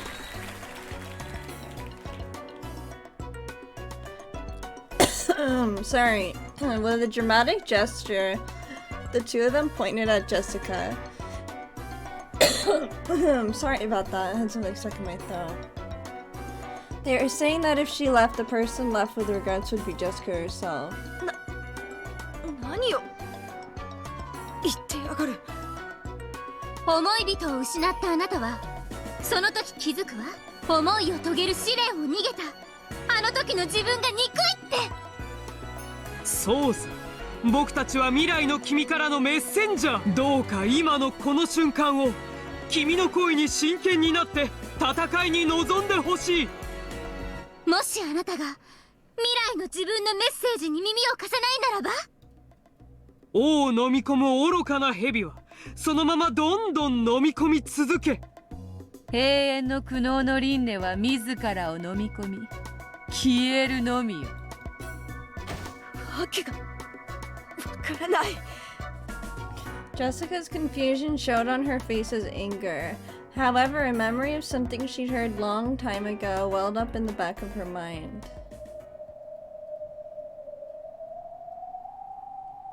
Unlike Nason, I don't plan on working here for many years. After just a few years, or possibly, if Nason ever decides to stop working here, I think I'll stop working too. カノン君。そなたが魔法の奇跡を二人は結ばれ島を出る。そしてカノンもまた島を出る。Fucking I feel like it's Shannon and George's fault. それは先への運命なのだ。では魔法の奇跡を得られたなら。 Like, I feel like if Shannon and Jessica just got together first, it would be fine, and Shannon and George could still get together. 無論カノンは島にとどまりいつまでもジェシカのそばにいる。ジェシカが望んだ音楽活動とやらも一緒に始められるだろう。それ以上の関係にどう進むかは愛し合う二人の問題だ。ジェシカが望むように二人だけでゆっくりと関係を育めばよい。ただその場合は私とジョージさんもまた結ばれません。僕たちは That's fine with me. 自らの幸せと未来をかけて戦わねばならぬ運命なんです。Only one. I know. It's like that's a lot of stupid in her head. Well, there was a lot of George. Eeny, meeny, miny, moe. Wonder where my glove will go. Hi, strange coincidence. I hope you're doing well today. なんだよそれ。つまり自分たちが結ばれればそんな悪魔のゲーム冗談じゃねえぜ。間違えるな。そなたらが奪い合うゲームではない。黄金蝶のブローチの力がなければそもそもどちらの恋も実らぬ運命なのだ。They didn't explain 誰がそんな運命 why を決めたんだよ。 always a good time at Rokenjima. Well, for us, true. What I don't understand. Okay, so they explained why Shannon and George getting together would make Jessica and Cannon not to get together. That made sense and they explained it in detail. But then when it came to why Jessica and Cannon, when they get together, they didn't explain why. They just said, oh, it means me and George wouldn't get together. But they didn't say why. So that's like weird. No. They didn't say why. I feel like there's room for, like, why can't they get together? It's the same reason. What, Shannon would just... Like, how is it the same? If Cannon stays on the island, Shannon and George can still get married and go, right? It'll become very apparent at some point. Whatever. 恋を許されぬ家具に恋した。そなたらの罪ゆえにだ。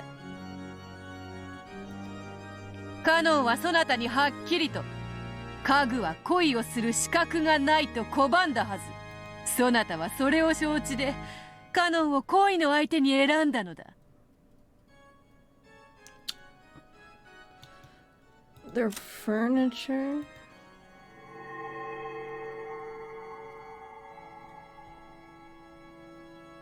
Are they even real? Is the furniture even real? Like, what? Questions mean you still have hunger in your heart, the eternal challenge. I don't understand. If the servants aren't real...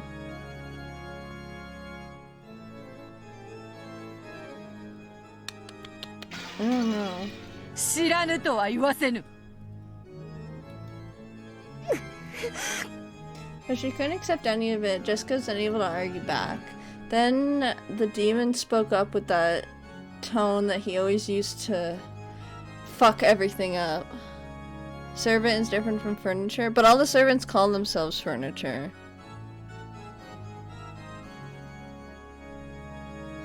However, his expression was still ruthlessly serious. Jessica-chan.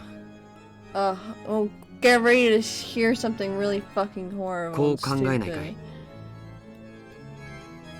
考えるって何を。僕はね、シャノンを愛している。どんな試練も障害も全て乗り越えて結ばれようという覚悟。君はどうだい？そりゃ私だって多少のことでへこたれるほど嫌なつもりはね。How's this smoothing な things ら over? そういうことだよ。僕たちは今試されているのさ。僕たちがどれだけ気持ちの強さを示せるかということをね。ジョージ兄さんはこのわけのわからない話で納得してる？納得なんか必要ないよ。僕はシャノンと結ばれるために全ての試練と障害と戦うことを婚約指輪にかけて誓った。 Yeah, I'm gonna fight your old incel self.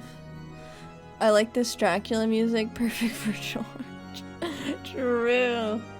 どんな理不尽な到底理解できない試練であっても僕に退くという選択肢はないね。 George spoke clearly, then looked at Jessica with a cold gaze. Fuck you. By now, Jessica almost understood. If she kept on grumbling and avoiding this demon's trial, the game between the two groups would automatically end with her defeat by default. In other words, George and Shannon would win. They would gain the miracle of magic, their love would be completed, and Jessica and Cannon would split apart, with Cannon eventually leaving the island and never seeing her again. 僕にとって君がこの試練を辞退してくれるなら君と戦わなくて済むからね。そして君のカノン君への思いは Nothing would make me happier than seeing you lose your love, because that means I get my love and I don't have to fight you. Like, fuck you, you wimpy ass bitch. Are you kidding me? Nothing would make me happier? Nothing would make you happier. Like, seriously? Okay, why? You know the rest. George dropped dead. My love is stronger than your love. Ugh. Seemed as though George spoke ruthlessly, but he was actually No! No, no, no, no, no, no, no, no, no, no, no, no. Fuck you, Ryokishi. No. Yeah, keep yourself safe, George. Yeah, you need to keep yourself safe if you're ever around me, George. That's for fucking sure. If Jessica lost by default, she would never be able to clear away her lingering regrets. That would leave a bad aftertaste for George as well. Yeah, I doubt it. 僕たちはたった一つの奇跡をめぐってその結果仮に互いがベストを尽くして戦った上での結果なら How do you feel if some girl was like, my love is more pure than your love?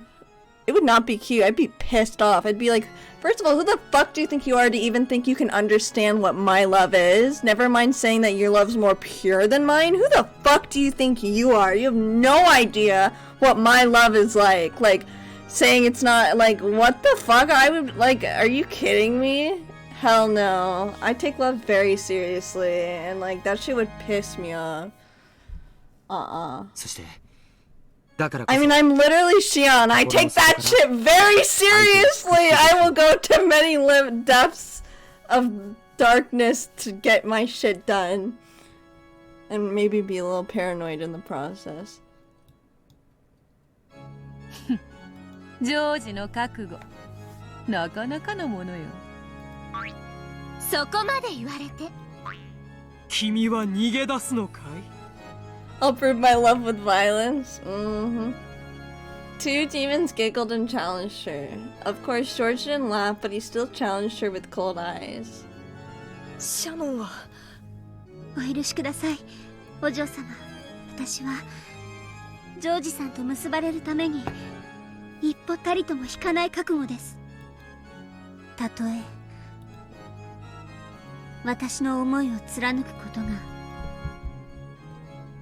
お嬢様の恋路を閉ざすことを知っていようとも。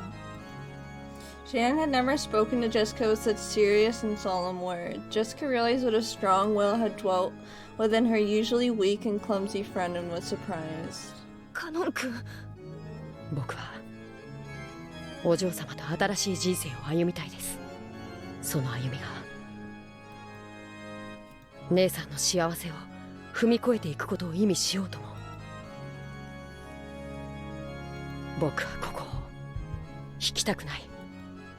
Period. Ken was also doing all he could to restrain himself. Yes, all of them were being serious and frank and abandoning any naivety that they might have possessed. About this golden butterfly brooches and the miracle of magic. Sorry, I confused myself by reading. And the trial that demons were giving them, none of it mattered. Only one thing was being tested. My balls. I'm just kidding. Whether or not they possessed the strong will to make their love come true. Jessica clenched her fists and hung her head, shaking while biting her lower lip.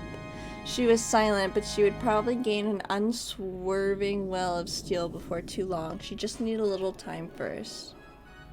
Two demons who taunted people with dramatic gestures did not violate this silence that Jessica needed to resolve herself.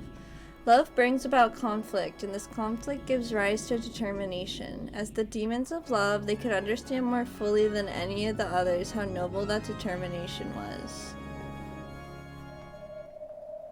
ジェシカさん。そしてその魔法の奇跡はそなたであっても享受できるものであるぞ。I'm just joking around. 私にもそれはどういう She had thought this had been about two pairs of lovers. Beatrice was surprised to suddenly hear that this had something to do with her as well. 黄金蝶のブローチの奇跡はそなたの願い、バトラへの行為を認められたいという願いさえも叶えることはたやすい。 But he's already gonna be affectionate towards her because he realized like that she's そして like a そ sister の奇 daughter 跡 of なくして Beato. 結ばれることもない。Oh, great. We have another one in the mix, so it gets even worse. 君も蚊帳の外じゃないということさ。愛の沼を渡りきりたい。あなたの望みのはず。僕たちは君の願いだって決してないがしろに There's したりは something し hot な about い。 a young witch in a Victorian dress wondering about love. I need to watch a period piece movie.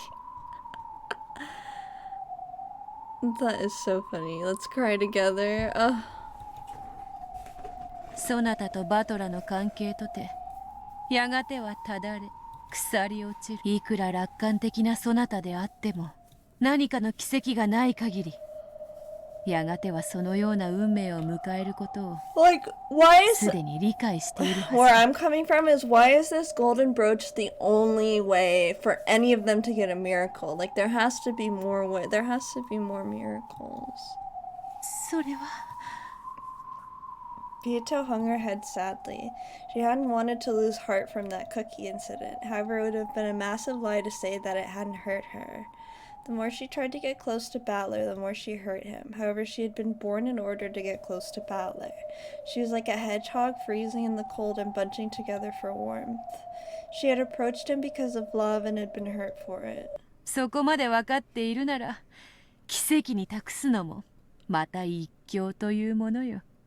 川の宝くじに当たりなしとも言うでな。ゼパル、フルフル、このわらわの妹も加えよ。Aw, Beato wants her sister to get the acceptance and get ああ、もちろん。This is bad advice for gamblers. True. 私たちは I was just thinking like, ooh, I 加 want え to るつもりでい gamble. ましたわ。なぜなら僕らはゼパルとフルフル。ブルブル。愛を司る悪魔だから。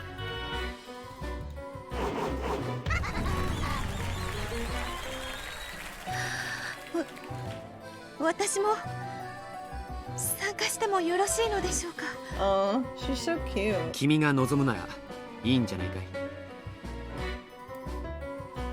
誰であっても僕は拒まないよ。すべての障害に勝利し、全員に僕たちを祝福させる。Yeah, I'm never gonna celebrate that. もちろん逆でもさ。全力の僕たちを退けて成し得た恋ならば。Yeah, that's Cap. He's definitely not 僕もシャノ gonna. ンも心の底から勝利した二人を祝福することを約束するよ。ね、シャノン。はい。私たちは負けません。そして負けても心の底から祝福します。僕も同じです。 I 僕は don't 負け feel ま the せん。 same. I don't want. I just. It's difficult. I don't even know if I want. I feel like Beato doesn't need the miracle because Battler just had that conversation with his Beato in his head, and he like realized like, oh shit, I need to like she's been put in my care. So it's like I don't even think Beato needs the miracle. Same thing with George and Shannon. Like, I feel like they don't need it. I love that scene. 引けねえ喧嘩だってんなら買おうじゃねえかよ。私もカノン君も。 What they do? 先輩ってのだけはごめんだぜ。先輩。それはそなたもだな。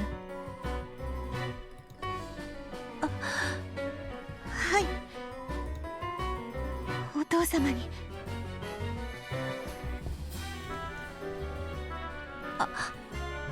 いえ、バトラーさんに私を認めてもらえる可能性がわずかでもいただけるなら、私もそれに自らをかけたいと思います。よくぞ言った。それでこそ我が妹。ゼパル、フルフル、役者は揃ったぞ。それでは始めようか、フルフル。ええ、始めましょう、ゼパル。たった一つの魔法の奇跡をめぐっての愛し合う者たちの試練を。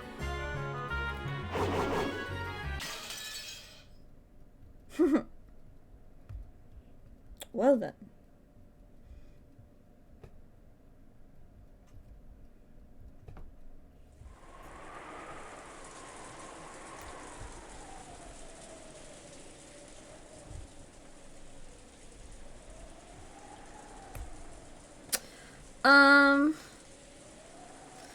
Maybe I'll take a break here and change to another game.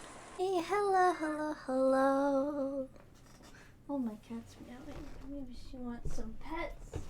Hi, Titi. Hi, baby girl. Well, anyways, hello and welcome.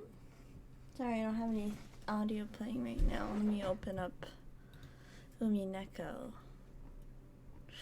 Umishneko, am I right? I don't know what that means. I'm sorry. I'm just saying shit. You know how it is. Excuse me. Yeah, you know how it is. You know how it be. Okay, can you guys see that? Yuppers. Yuppers, you can. Let's get into it then. More episode 6. I'm excited.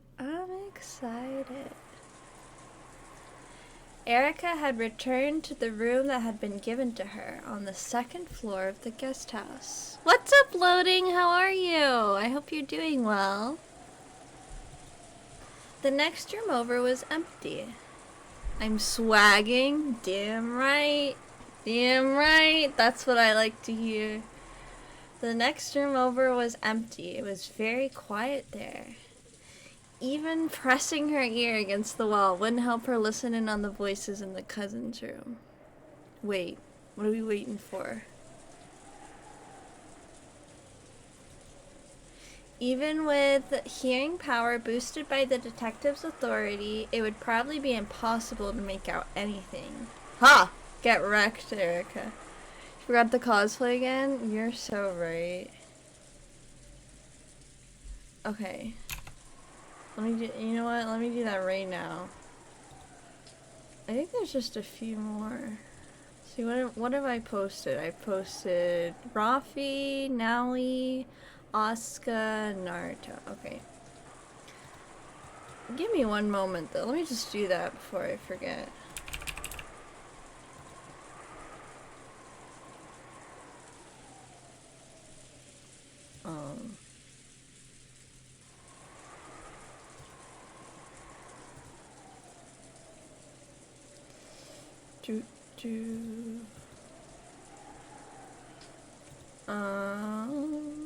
Shion cosplay one. I know, I need to. Oh shoot. Let's see.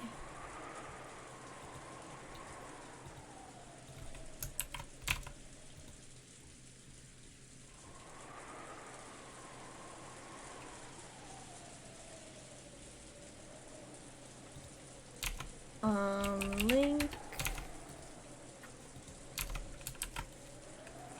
Popstar Ari. Dun dun. I know, I have so many I wanna cosplay, but cosplay's so expensive.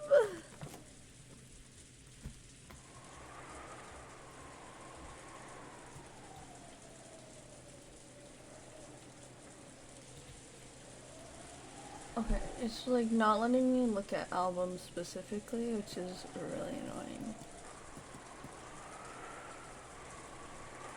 Well, how's it? You said you were swagging. Anything you did today? It's pretty early though, so I imagine probably not.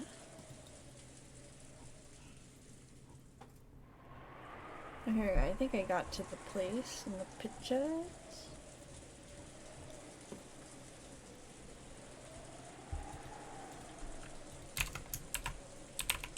Red card, Katarina.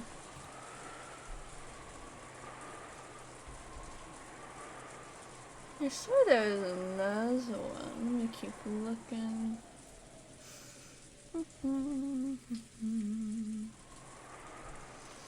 8 p.m. for me? Oh, I slept for like 14 hours.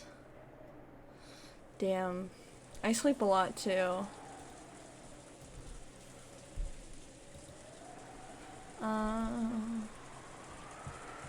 Dun dun dun.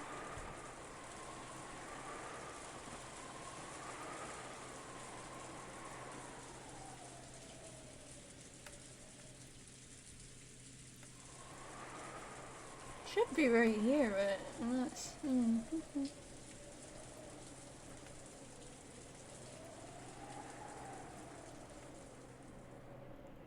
Can't seem to find any others right now. That's weird. I wonder why. Oh well, I got a few in there. Sleeping is literally the best thing. True. Hi, Jeremy Mia. I hope you're doing well. Okay, let's keep going. This room was the farthest down the hall, a long way away from the cousin room. 前回は私の部屋はいとこ部屋の隣だった。 Get fucking wrecked, Erica. You can't listen to them. なるほど。今回は私の部屋を遠ざけてきましたか。Will you cosplay Higurashi or Umineko first? I'm gonna cosplay Sayaka Maizono first from Danganronpa, and then after that I'll do Shion, so Higurashi. Then I'll do Shion, and then I'll do Chiester 45. So I gotta do Sayaka first. ゲームマスター権限で許された範囲の初期配置の変更です。 Then you can do Mion for really cheap. That's so 妥当 funny. な初手かと。 Sure, I just gotta do a ponytail. まあ、その方が私もいい It's です。 kind of hard to put wigs up in ponytails, though. Maybe I can あ use a のクソ clip. ガキどものトランプで遊ぶ黄色い声なんて聞きたくもありませんから。 Delena's like, okay, girl, whatever, keep hating. You know that thing in theaters, half-half? I don't know what you mean. I'm sorry. The whole time, Erica had been facing the desk working on something. Do that with the Chiester and Shion to save time. I don't know how to explain. Thing in theaters.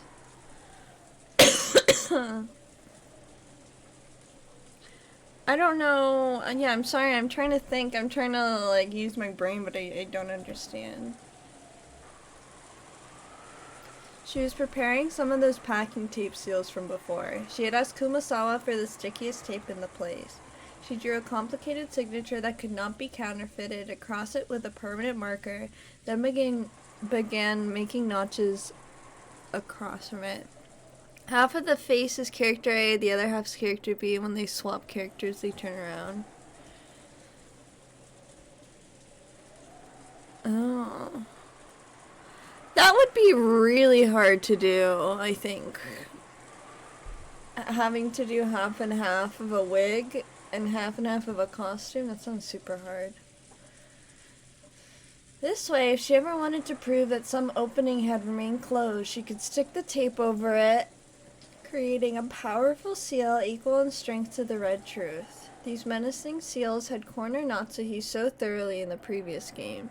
I've just cut them in half. I don't want to do that to, I couldn't do that to a cosplay. Like, I couldn't. これいかがしましたか。やられました。バトラめ、周到ですね。 Erica grimaced and showed the piece of packing tape she had torn off to Delanar. At a glance, Delanar couldn't tell what had annoyed Erica. However, as soon as she held it, she realized the difference right away. これではダメです。ええ、粘着力ほとんどないです。これじゃあ赤き真実には至れない。Even packing tape can be of low quality and sometimes gets weaker with age. The tape Kumasama had found was a bit too weak for even normal use. It wasn't nearly sticky enough to be used as a detective seal. きれいに剥がすことが可能です。これでは封印を示す証拠にはなり得ません。バトラもそこまで見下げ果てたほど無能じゃないってことですね。おそらくゲームマスター権限でこの島のすべてのガムテープに干渉したんでしょう。As he should, as he should. Letting Erica get her hands on packing tape gave her a fatal weapon to use against witches. The previous game had proven this fact, and so Battler had removed that weapon from the entire mansion. おそらくガムテープに代わる品もすべて干渉を受けているに違いないです。ですね。ま、良かったことにしておきます。おかげでこの冷たい雨の中、みっともない姿で外壁を這い回らなくて済みますから。Erica tossed the packing tape aside carelessly and Flop spread eagled. Okay, onto the bed. 事件が起こるのをパイプふかして悠然と待つのも探偵のたしなみです。Smoking a pipe. あんたも What you smoking in that pipe, Erica? You can put a lot of stuff in there. どこかに姿消して一服でもしてたらどうですか？私の顔なんか見てても疲れるだけでしょうし。Spread eagle, Umineko reference. That's funny. タバコは吸わないです。子供ですので。そうですか。私は吸いたいです。出演者たちが歌うほどの気分を爽快にさせる効果があるならの話ですが。ご機嫌が優れられないようです。そう見えます？ Erica answered lazily, still looking up at the ceiling. Delena's the type of person to eat ketchup with everything, to be honest. That is so specific. That in itself was a half answer. The silence between the two is filled by the sound of the wind and rain. It was so quiet that the sound of the ticking clock ran out clearly. エリカ卿、お尋ねしてもよろしいですか？内容によります。多分ノーですが。一応暇つぶしに聞いてあげます。何です？ Maybe Erica was bored too, or perhaps the sound of the rain was making her sentimental. She agreed to listen to Delana, which was very unlike her. なぜエリカ卿は魔法を嫌われるのです？ああ、さっきの下のマリアとのやりとりの件ですか？ Oh yeah, what was your reaction on Erica anyway? What do you mean, like on her name? Oh, wait, what about her name? Is there something I'm like missing? I don't know anything about her name. No, I did not notice. I don't know. What is Furido supposed to mean? Like connect to something? I don't remember.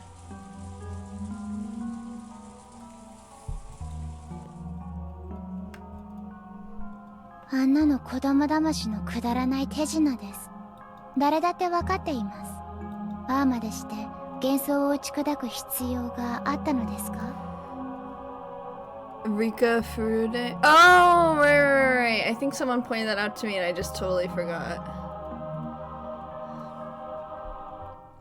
Well, she is her, like, daughter piece thing. 私には分からないです。So Maria's here. Maybe Maria is partly behind everything. I think maybe it is Maria and Beatrice together. That would make a lot of sense with the first game. That would make a lot of sense. Erica didn't need Delana to tell her that it had been a childish fight.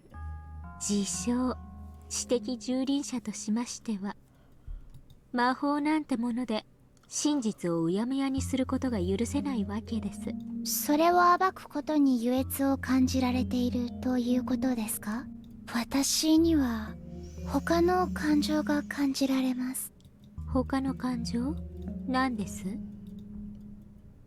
優越、もっと何か別の負の感情を感じます。Like resentment, maybe?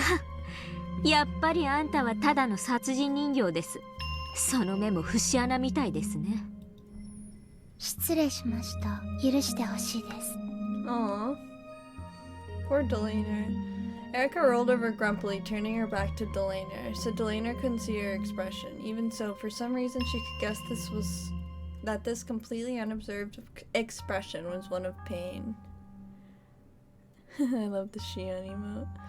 Interpreting this to mean that Erica wanted to go her own way. To her to go away, sorry. Delana gave a bow and made to leave. Bow and leave to leave. Then Erica suddenly spoke.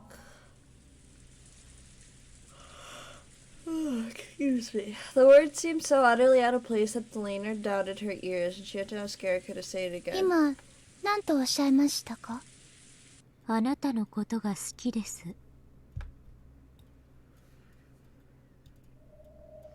She loves magic or something? I'm confused. It really did seem utterly out of place. Delana wanted to see what Erica really meant, but the latter had her back turned and her face was out of sight. ありがとうございます。She loves Delana? Really? That's so random. That's so cute.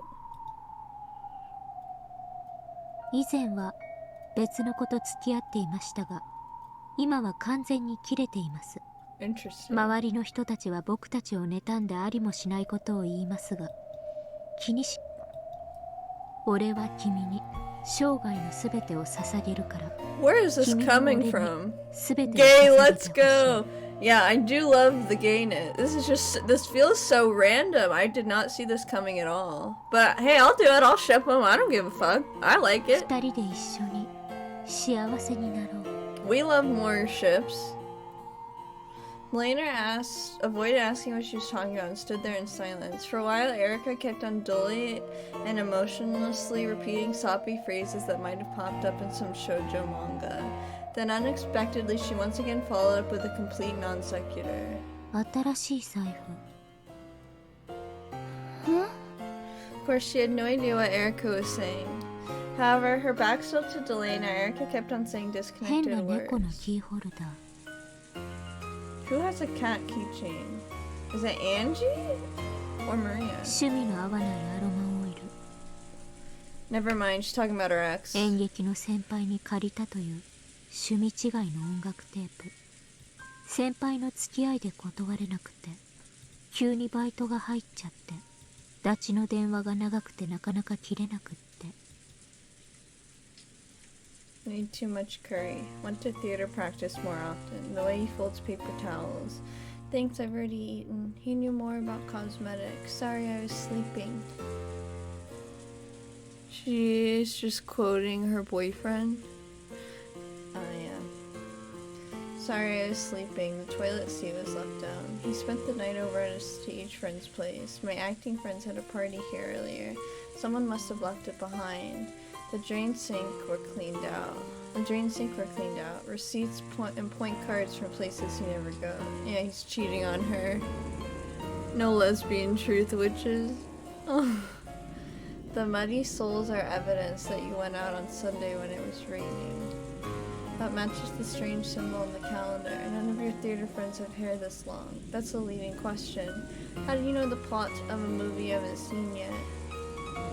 Evidence, circumstantial evidence, observation, surveillance, tracking, tailing, information gathering, wiretapping, asking around, questioning. I found tons of evidence that I loved you. I found tons of evidence that you loved me, but I can't find any evidence that you haven't been cheating on me. Poor thing. Give it a rest. If you love me, then trust me. If you can't do that, then you don't love me anymore. How could I love someone like that? I'll treasure you for all my life, and I want you to do well in theaters just as much. Oh, so Erica doesn't love Delaney, she's just talking about her ex, which is why she's sad. You said you like seeing me act, right? So why are you telling me to stop acting now? Why do I have to choose between you and acting? What's wrong with you? I'm seriously worn out, okay? Come on, if all we do is fight when we see each other, maybe we both need some time to cool off, okay? I need to concentrate for my next performance anyway. This girl working with Senpai suddenly said she wouldn't be able to perform. I need to rewrite the script by tomorrow. I don't have time for this. And anyway, if you really find it that hard to trust me, we're through. Stay away. Just go home, bitch. I don't love you anymore. Aww. Don't cry, damn it. It's... oh my god. It's disgusting. Just die. Aw, poor Erica. She was crying. Stop shouting, damn it. You're annoying the neighborhood. Just get the hell away from me and never come back. Aww. Poor thing. 愛がなければ見えない逆なんですよ。愛なんかあるからありもしないものが見えてしまう。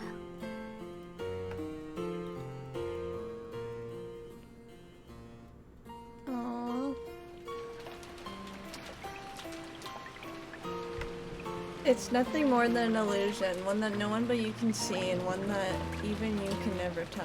Without love, humans would never need to sift through truth and lies. Because we can see things like that we doubt. Without love, humans...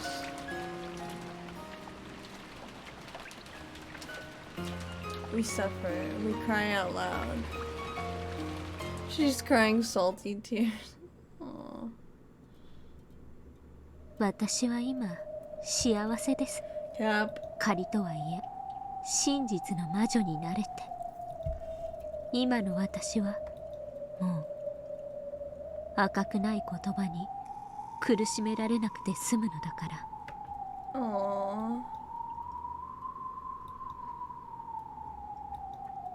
あんたなら私のエンドゲームどう返しますか？私ですか？あの凡庸な男じゃゲームの相手は務まりませんでしたから。Do I like Erica? No. But I feel bad for her. I think that sucks. あんたならどう返してくれるかと思いまして。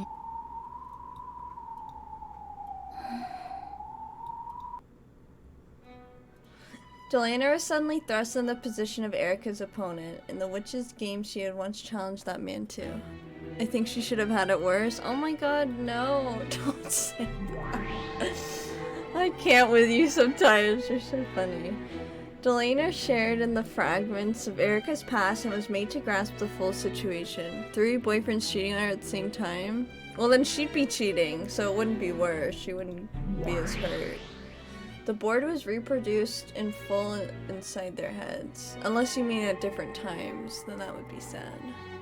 The situation was one-sided. Erica's side had constructed a blue truth based on countless bits of circumstantial evidence, and had turned all of those into pieces, and was already cornering the opponent. For some time, Delana thought in silence, and announced her by-the-book response. 初手、私が浮気している証拠の提出を要求します。青き真実で反論。構築に状況証拠、物的証拠84点提出。How dare they cheat on her? 青き真実で反論。True, cheating's really bad. 今も愛し続けている状況証拠、物的証拠を6点提出です。グッド。青と青では相殺ですが、構築する駒の数が圧倒的ですね。When both opponents meet with the blue truth, the decision is almost always based on which side has more pieces of evidence, regardless of the actual circumstances. This is especially true in the human world. So by the standard rules, Erica would win. 一点先取、次なる手は攻守逆転を狙います。逆にエリカ卿が浮気をしていない証拠の提出を求めます。パーペチュアルチェック。お互いが同じ質問を無限連鎖する千日手となりますから禁じ手です。では証拠なくも現在もエリカ卿を愛していることを率直に表明します。赤き真実でないから無効で。仮に赤かったとしてもそれ私に反論する手が。Delana remained silent for a while, then she quietly responded to Erica's moves until they reached checkmate.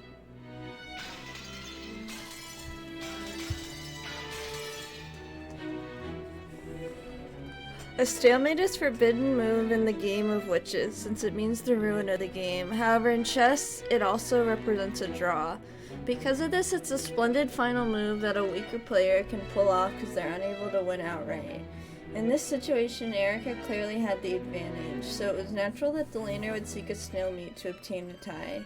However, that would only be the case in chess. In the game where witches fight over the truth, it's a forbidden move. So it was already checkmate from the very beginning. Delana had no way to turn the game around. However, regardless of what the real truth between the pair of them had been, this game would be... 他に手は真実を守る魔女狩り大司教？いえ、ギザインです。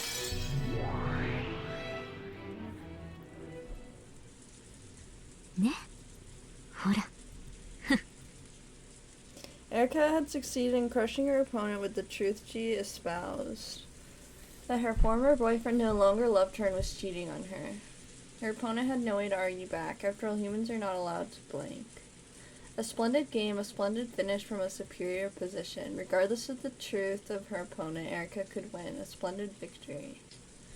Delana could only respond with silence, and with that Erica spoke no more. She was probably done talking and wanted Delana to leave. Delana understood this, but even so, before leaving, she wanted to tell Erica one thing. 見事なゲームです、エリカ卿。探偵は勝利して当然ですから。あなたはベルンカステル卿の駒になる以前から実に見事な青き真実の使い手です。しかしエリカ卿、人間に許されるのは青き真実だけです。そして青き真実に反論できるのは赤き真実だけで、そして赤き真実は人間には許されていません。ならばどうやってあなたのお相手は彼の真実を示せばよかったのですか？さあ、赤き真実に時に勝るとかいう例の黄金の真実とやらでも持ち出したらどうですか？ゲームは確かにエリカ卿の勝ちです。しかし真実の守護者として申し上げます。なんです？どうせ不愉快なことでしょうから、それを言ったらとっとと消えてください。はい、確かにこのゲームはエリカ卿の、しかし私が示したあなたを今も愛している青き真実の証拠6点は未だ否定されていません。あなたさえ人間、それを否定する赤き真実を使えはしないのです。探偵権限で84点の証拠を赤き真実に後に昇格させました。我が主のお力によって。私は人間にして人間を超えた存在、探偵にして魔女、真実の魔女フルドエリカです。他に質問は？捨て台詞ありません。それでは失礼いたします。Delana bowed and disappeared. After that, all that remained was the single witch of truth laughing off a bitter past with an equally bitter smile. God, I hate Erica. Wish I was her. Judging by the bedside clock, it was almost exactly midnight. さて、一寝入りさせてもらいますか。いよいよ2日目、10月5日の幕開けです。今頃どこかで今回の殺人が起こっているんでしょうかね。今回の犠牲者さん、せいぜいいろいろなダイイングメッセージをよろしくお願いしますね。What's my favorite anime? Probably Elfen Lied. It's definitely one of my favorite anime. I'm literally New and Lucy. They're me. I love it so much. What about you? What's your favorite anime?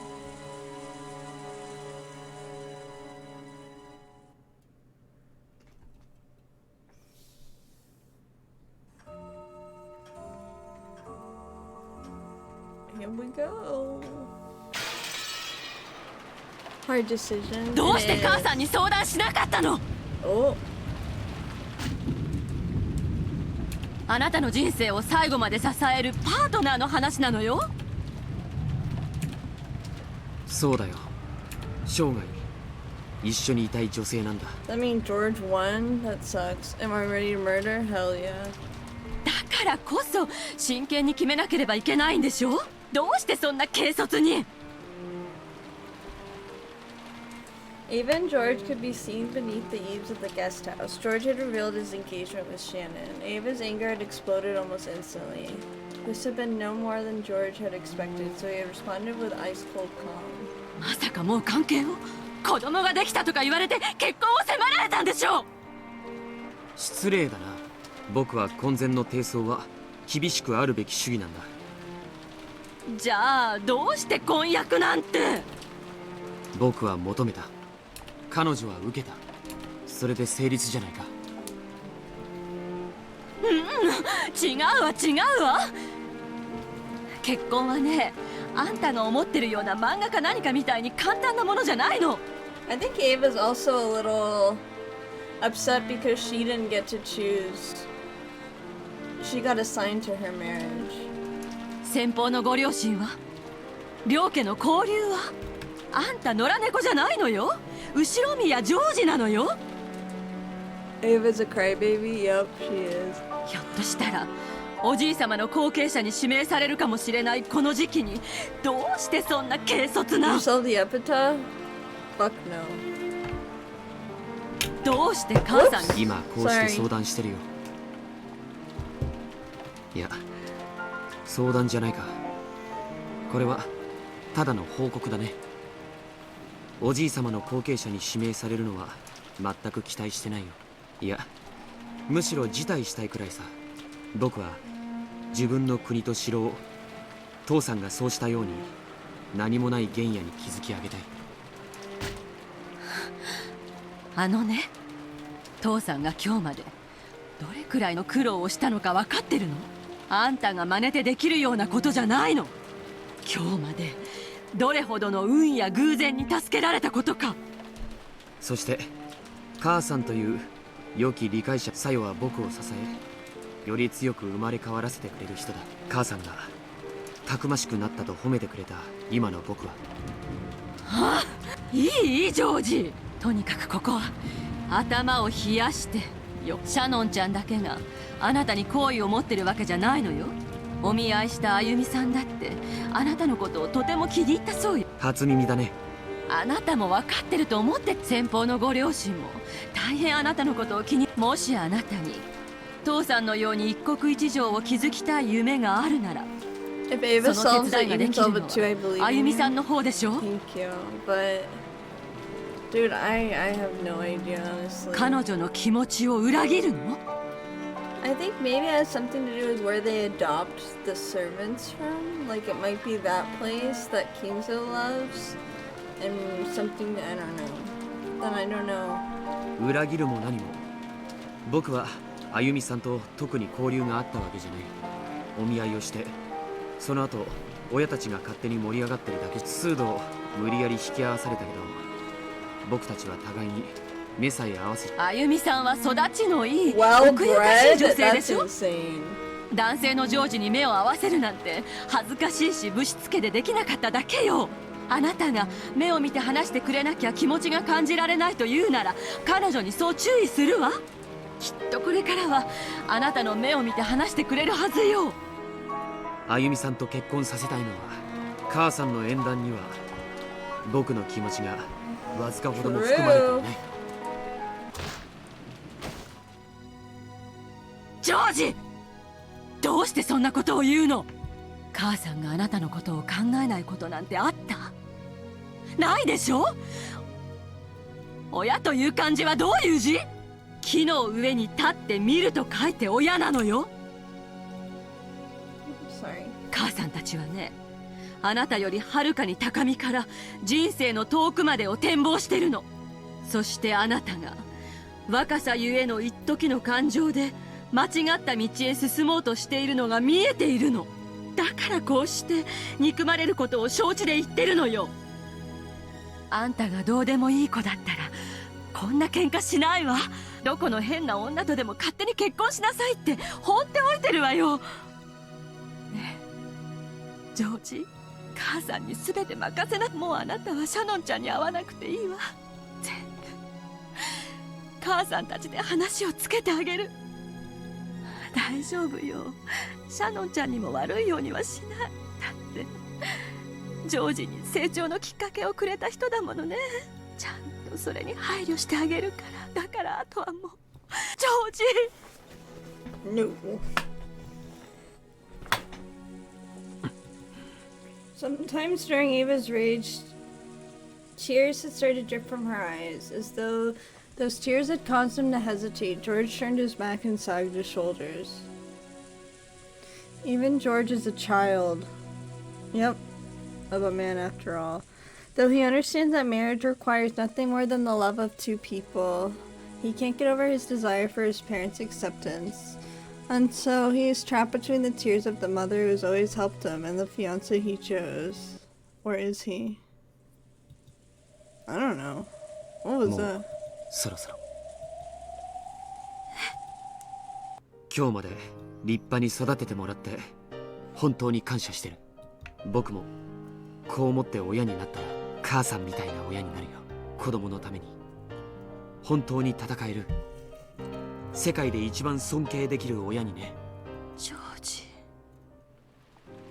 With his back still toward her, George threw away his umbrella, slowly stepped out from beneath the eaves into the rain.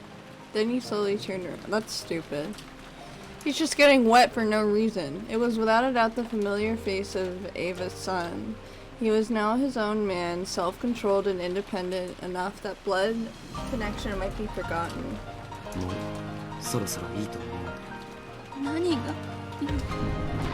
子離れしていいんじゃないか、母さん。 Look at his fucking face. What a fucking lame. Let me add to the counter.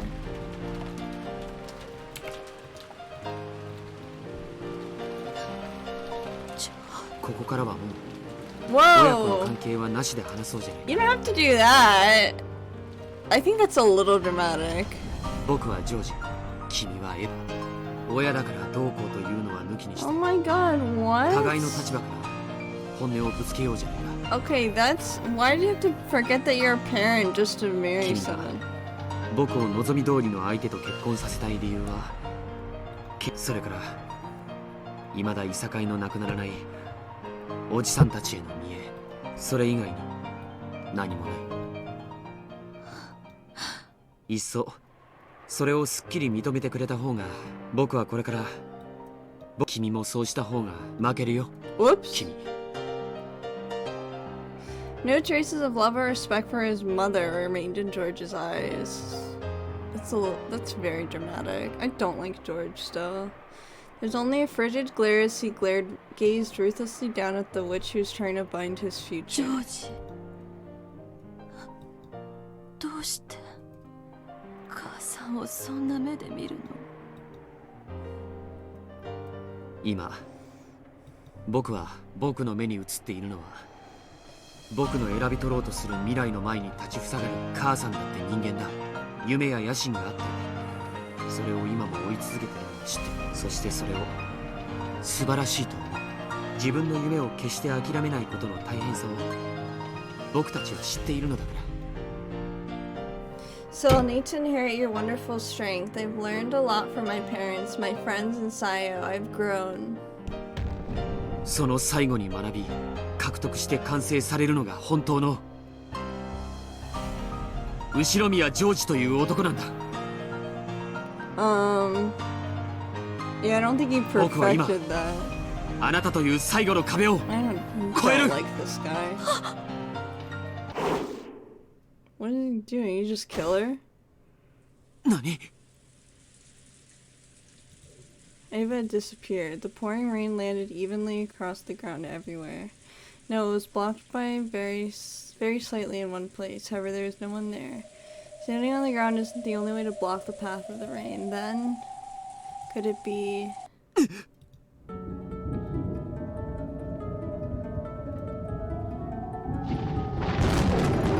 Oh, not this one. I hate this witch. She's the worst. Her and Erica would get along though. 私も行っちゃうわ。だからあなたも行っちゃえば。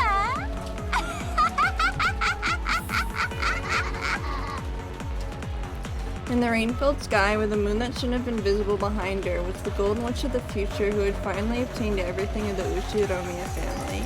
Even in the drastic change in his mother's appearance didn't faze George. On the contrary, he seemed to be moved by her boldness, because his mother had honestly and truly displayed her true nature. This way I can confidently show her my true self. A monster! 母さん、そしてエヴァ、これが僕の君の束縛から踏み出る最初の第一歩。第一歩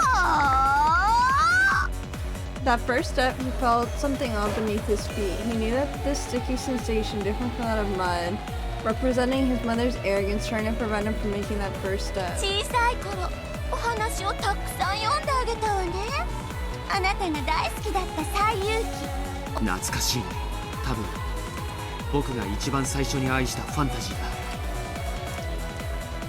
Sun Wukong, the Monkey King, wanted to become a god and was tested by Buddha. If you can jump free from the palm of my hand, I will acknowledge your wish. The Sun Wukong managed to reach what he thought was the end of the world, found 5 pillars standing there, only to discover that they were the Buddha's fingers and that he still hadn't left Buddha's hand. 僕が母さんから決別すると宣言した第一歩がそれだと言いたいわけだね。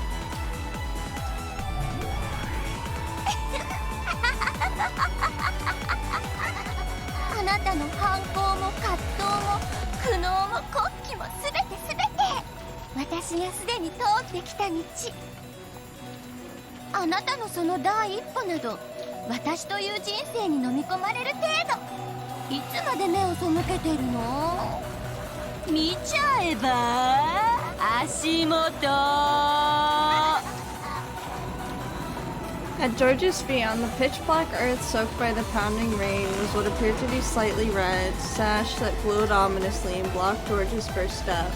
It was a deep viscous and it held George's foot in place. From Ava's perspective, as she gazed down from the sky, it looked like a vast red spiderweb that radiated out with George at the center.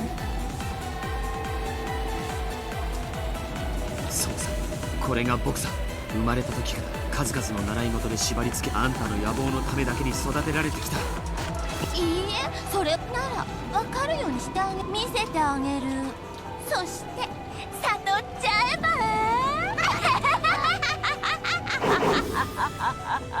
The vast red spiderweb on the ground scooped up George as easily as scooping scum out of a pot. Then it lifted him into the air like a deer caught in a net and swung him about. Laughing insanely, Ava was innocent and cruel as a grade schooler happily swinging around a bag filled with her gym clothes. Get fucking wrecked, George. さあ、思い出してごらんなさい。火曜日には何があったのか。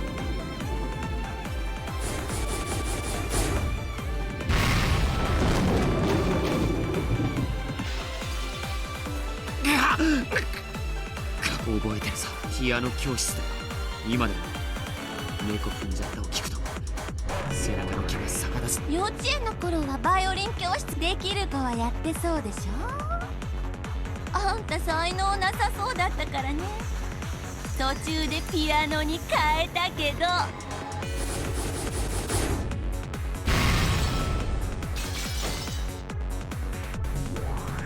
じゃあ水曜日は覚えてる？進学塾の日だよ。遠くて通うのが苦痛だった。じゃあ木曜日は？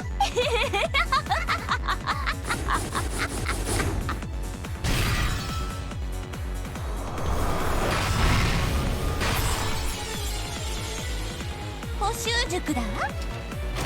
暗記科目は苦手だったものね。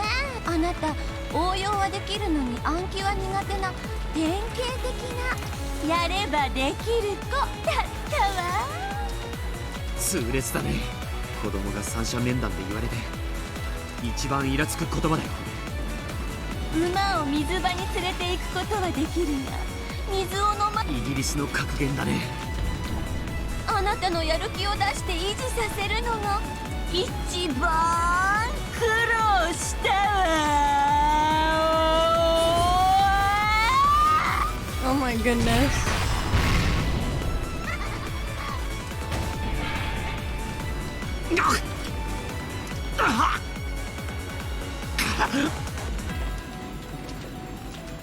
George was bound hand and foot by the bright red spider web reduced to the witch's plaything. She innocently swung him around and smashed him about, all with an insane laugh. Again and again. Hey Bunny, hope you're doing well today. Hi Golden Sorcerer, thank you. I am doing well. I hope you're doing good too. Was busy a bit, what did I miss? Ava Beatrice is fucking up the Demon George, which is awesome.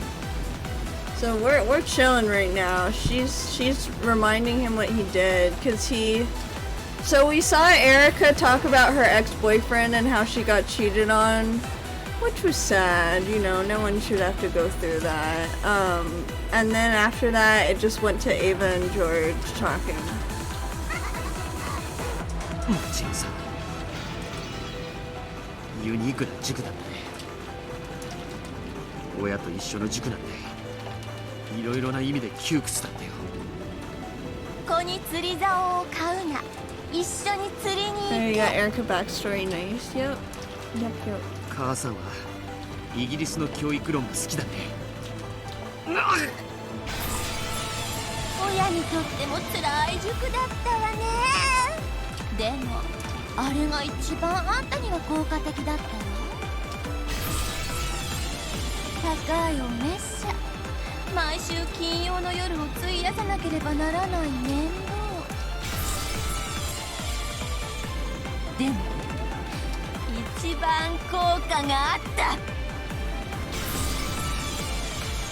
その時悟ったの。子供はね、親が見ていないと伸びないの。子が目なら親は太陽だわ。太陽をなくして芽吹く草木も咲かせる花も存在しないの。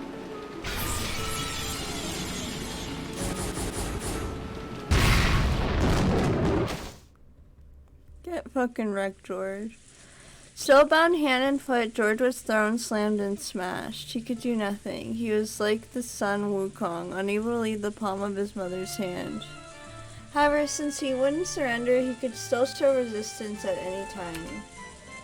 じゃあ土曜日は家庭教師が来てくれてたね。向こうから来てくれるから楽だったでしょ。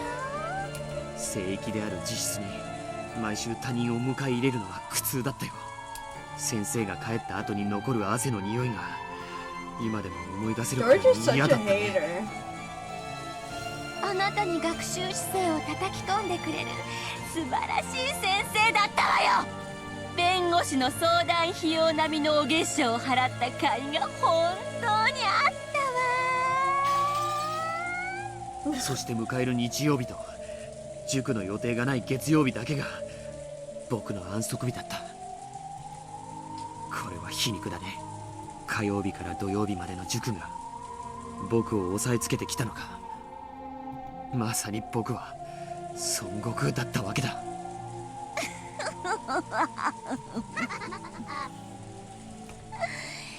そうね。私の手のひらから逃れたいなんて思い上がりはお釈迦様にご行山で潰してもらうといいわ。Son Wukong, who wanted to become a god, was crushed by the 5 mountains of water, fire, wood, metal, and earth, sealed away. Though these are the 5 elements that the days of the week, Tuesday through Saturday, are named after in Japanese. Only now did George, who had always admired son Wukong, recognize this greatest of ironies. 思い上がったあなたは孫悟空と同じに少し反省とお仕置きが必要だわ。あなたが改心したら私が解放してあげる。それは解放じゃないね。洗脳だ。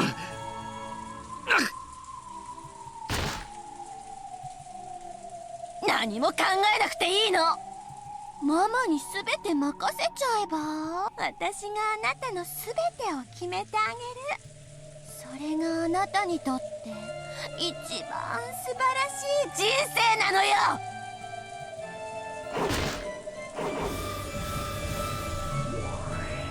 世界で一番知的であなたのために全てを捧げてくれる女性を用意してあげる。全ての成功もそれに至る道も全てママが用意してあげるわ。そしてやがては後ろ宮家で最高の名誉である当主の後継者にあなたは指名されるの。それから初めてあなたは自分の人生を始めなさい。第一歩。笑わせないでよ。あんたはね、まだ生まれてさいないのよ。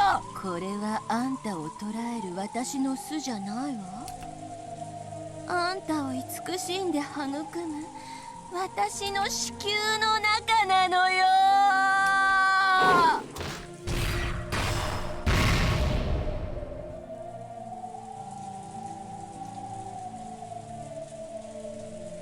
George was slammed against the ground over and over. Good. It was a heartless atrocity unlike anything one would expect a blood-related son to receive. However, in Ava's eyes, perhaps this was a sign of love for her previous son. The human-shaped lump of flesh wrapped in the red bag was slammed over and over, then thrown high into the air, where it was caught in a massive spiderweb in the sky, still covered with fresh blood. While he hung there as though crucified, George didn't even twitch. Well, he'd have some power to resist. Even if he'd had some power to resist remaining in him, the red web pinning him there would have held that in check. The rain, which had been falling non-stop since the beginning, quietly tormented and pitied George. ご行山に封じられてしばらく頭を冷やしなさい。シャノンちゃんが悪い子だからやめなさいと言ってるわけじゃないのよ。彼女はジョージに青春と成長のきっかけを与えてくれたとても良い子だわ。でも後先を考えない婚約は別の問題よ。相手が彼女だからいけないと言ってるわけじゃないの。それを分かりなさい。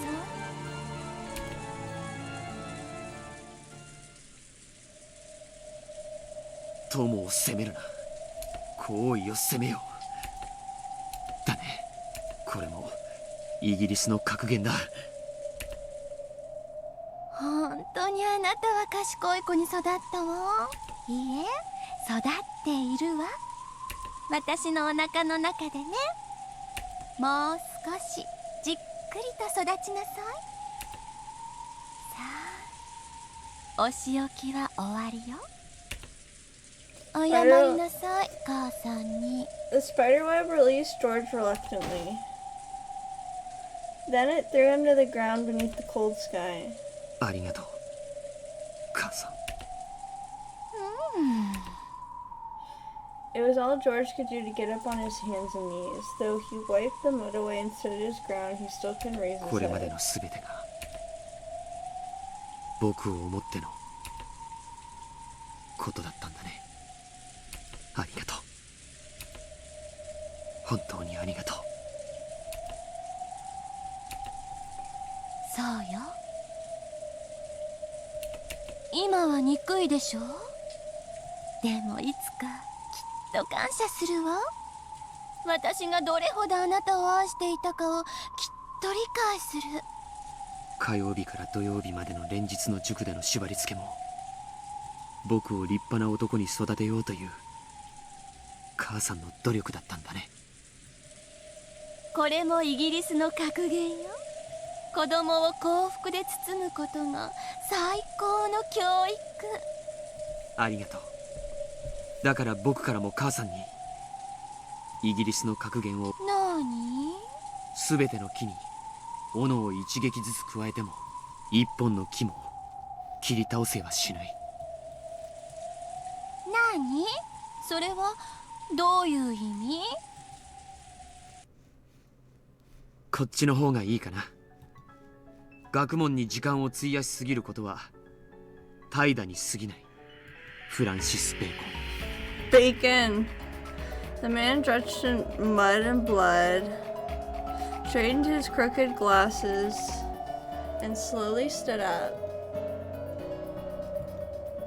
Though he was covered in filth, his appearance had a divine quality to it. Something that could only appear on a self-controlled man, not someone who had been dozing in his mother's amniotic fluid. 僕がサヨから学んだことは数えきれない。僕は彼女の前で初めて勇気と男気と向上心とウィットとユーモアと、それから皮肉だね。今日母さんが僕を立派になったと認める要素のほぼ全ては母さんの教育の賜物じゃないんだ。ジョージ、あんたはまだそんなことを。戻してあげるわ、母さんの死。そしてもう一度暖かな海で育て直してあげる。Ava howled and a bright red spiderweb appeared at George's feet once more and tried to scoop him up into the air again. However, at that instant, a powerful magic circle could be seen in the area surrounding George for just a moment. Faster than he could be scooped up by the spiderweb, George jumped, and with a sharp kick of the heel and a magnificent forward flip, magnificent, he cut the shackles of that spiderweb apart.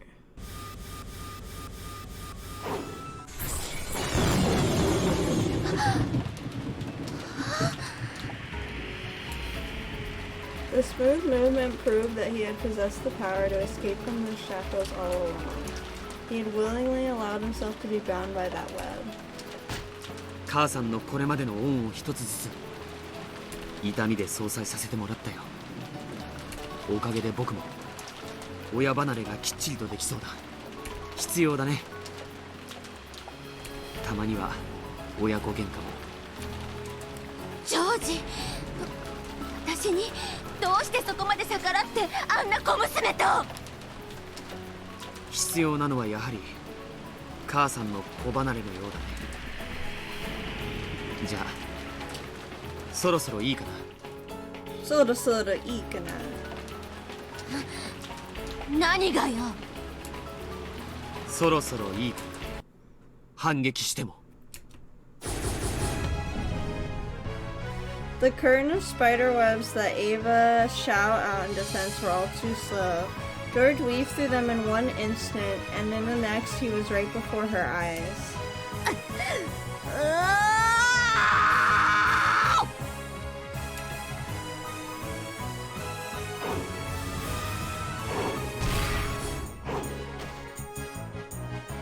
Ava jumped out of the way of the kick that would have knocked her feet out from under her, then blocked the second half of George's double roundhouse with a high kick of her own. 母さんの習い事で一つだけ感謝しているものがあるよ。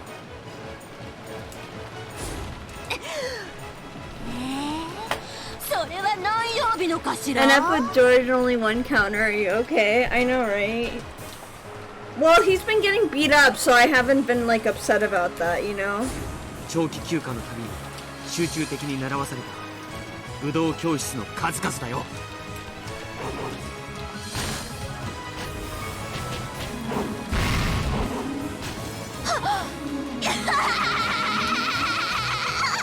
That was quite the laugh.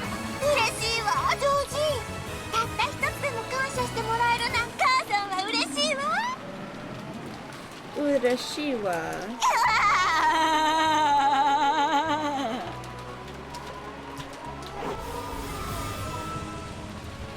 Ava's swift feet flashed like lightning. Low, low, low, mid-level attack. As George's head fell forward, she caught it in both hands as though she was about to smash it on the ground.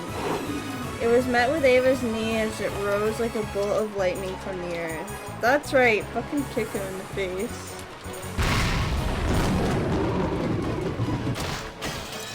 Break his nose. ムエタイも習えばよかったのに。ジョージも一緒に習えばもっと楽しかったわ。そうだね。母さんと一緒に武道を学ぶ時が一番楽しかったよ。なら今が一番楽しいんじゃない？ This kind of reminds me of Higurashi. 楽しいね、ジョージ。楽しいね。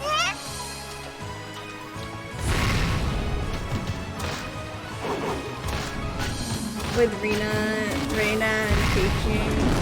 楽しいかい、母さん。息子と遊ぶのは。楽しいわ。あなたは私の最愛の息子。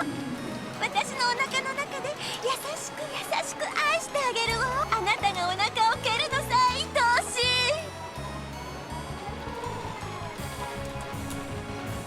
い。了解だ。だがその蹴りはお腹の外からになるけどね。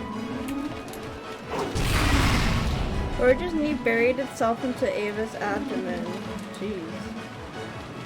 Why are you beating up your mom, bitch? That's not cool.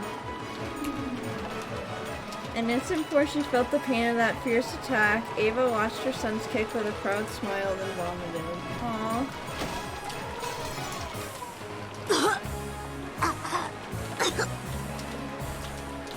「母さんももう年なんだからいい加減そういう若い子向きの服は自重した方がいい」。Her chin still covered in vomit, Ava looked up at George and twisted in anguish. She could see how pathetic her face was by the reflection in his glasses.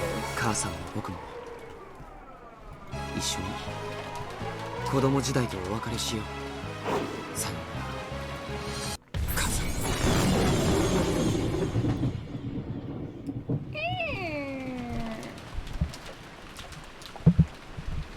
The fierce lightning and rain made time freeze. Oh my god. George's kick. Someone kick him in the crotch now, he's all exposed. Make him double down in pain. It stopped an inch from Ava's chest. However, the power of the red magic circle surrounding George had pierced Ava's body.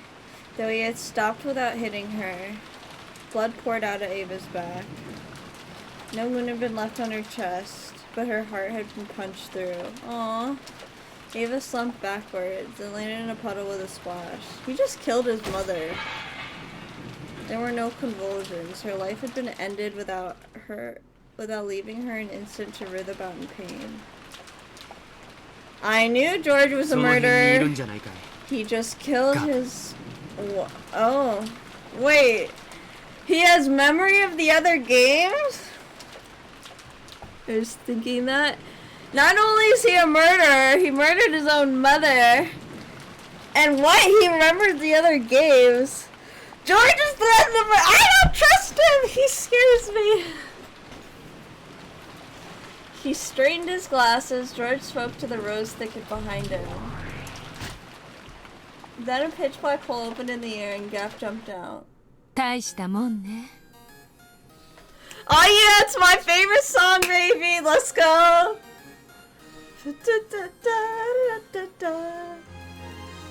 Oh, it goes so hard! あのエヴァ・ベアトリーチェを継承前とはいえ打ち倒すなんて。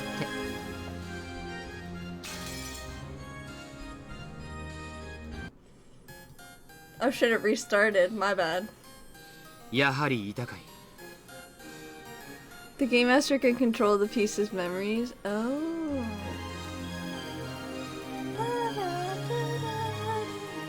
余計なちょっかいを出さなくてありがとう。親子水入らずで過ごせたよ。まさかいなかったわよ。今あなたが私を召喚したんだわ。どっちでもいいさ。君にお願いがあるんだ。聞く義理はあるの？聞いてくれないのかい？ Shut up, George. I hate you. Okay, I have to enter the counter. Oh, but the song is so good.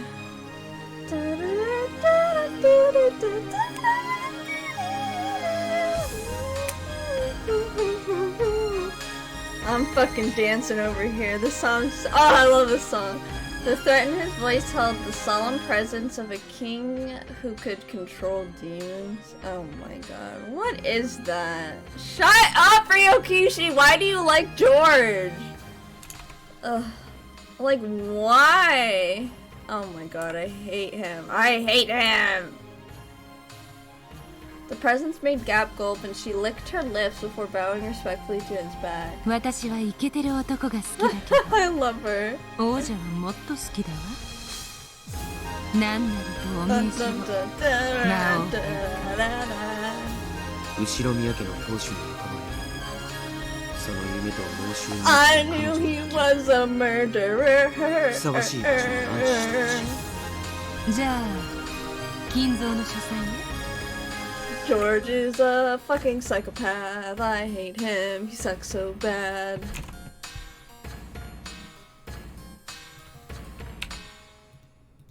Oh yeah. Oh yeah. 貴賓室がいいな。屋敷の2階のあの開かずの貴賓室。あの部屋ね。了解したわ。ジョージ。Wait, has it been Ava who's been trapped and trying to get out then? Gap approached Ava's corpse and lightly tapped the ground with her right heel. When she did, a large hole opened up, swallowed both Gap and the corpse, and closed. After a while, a small hole opened in the air, and the staff Ava always carried, marked with the one-winged eagle that symbolized the Ushiromiya's family leader, was spat out into a puddle, because the corpse would no longer have any use for it. George slowly approached that staff and stepped down hard on the tip. He just killed his own mother. When he did, the staff spun violently into the air after passing by the blue moon that had honored the Demon King. Flew into George's outstretched hand. Oh, this is so lame. George, you fucking suck. Oh shit, that counts, huh? Die, George. The instant he grasped it, another fierce lightning bolt landed nearby.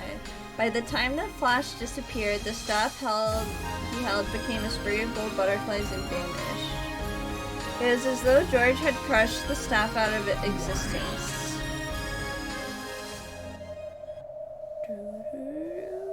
これで僕はノルマクリアだ。次の人に番を譲るよ。I figured that was his test. 自分の母さんを手にかけるなんて。自分を世界で一番最初に愛してくれる人であり、そして一番最後に決別すべき人だ。それが家を出るということだよ。これが僕が作用をめとるために見せられる勇気だ。ジョージ様。あっぱれなり後ろ宮ジョージ。まずは見事であるぞ。たとえゲーム上のこととはいえ、駒のこととはいえ、自分の母親を殺すのは愉快なことではないね。しかしそれが君たちの課す試練だと言うから僕は答えた。 He stared at the two demons. The demons looked at each other, then showed their surprise with their now familiar exaggerated gestures. I kind of want to pause here. Or is this segment kind of short? Do you remember Golden Sorcerer? 素晴らしいわ。素晴らしい。Wow. I think I'll pause here then. Hello. Yay. I hope everyone's doing really good today. Let me just do something really. Whoops. Okay, there we go. I'm going to be starting out with some Umineko, so let me open that up.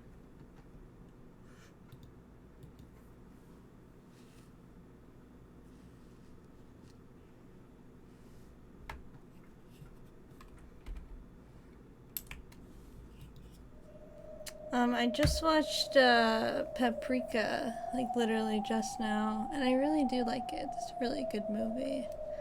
I do like it a bit more than Perfect Blue, but I'm finding that's just because I like more artsy movies. Like, I also watched Belladonna Sadness recently, and I love that movie. Very sad, but I really, really liked it. いかがですか? And I also really like Angel's Egg, so I really like artsy movies, apparently. 魔女側のプレイヤーは Oh, hello, Golden Sorcerer. I'm doing very good, thank you. I hope you're doing good as well.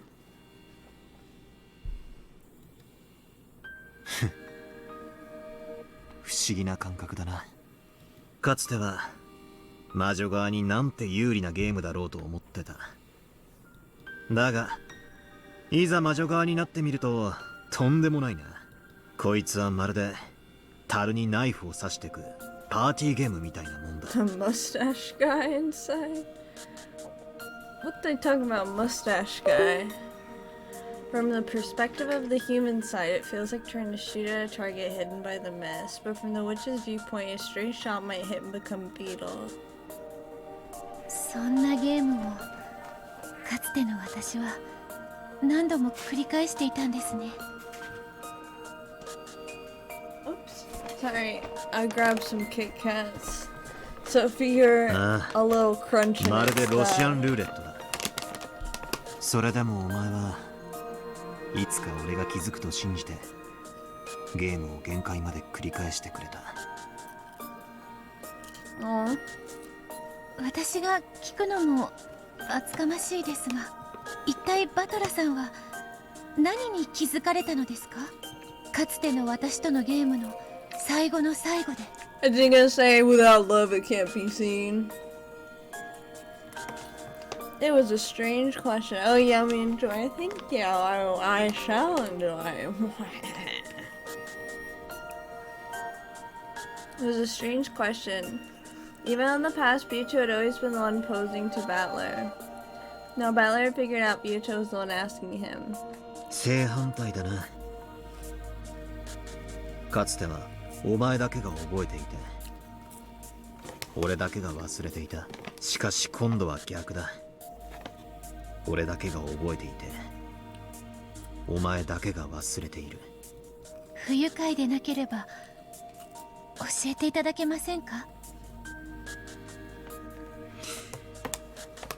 教えるのはたやすい。でも教えたくない。意地悪のつもりはないんだ。ただ俺もわずかに奇跡を信じたい。奇跡？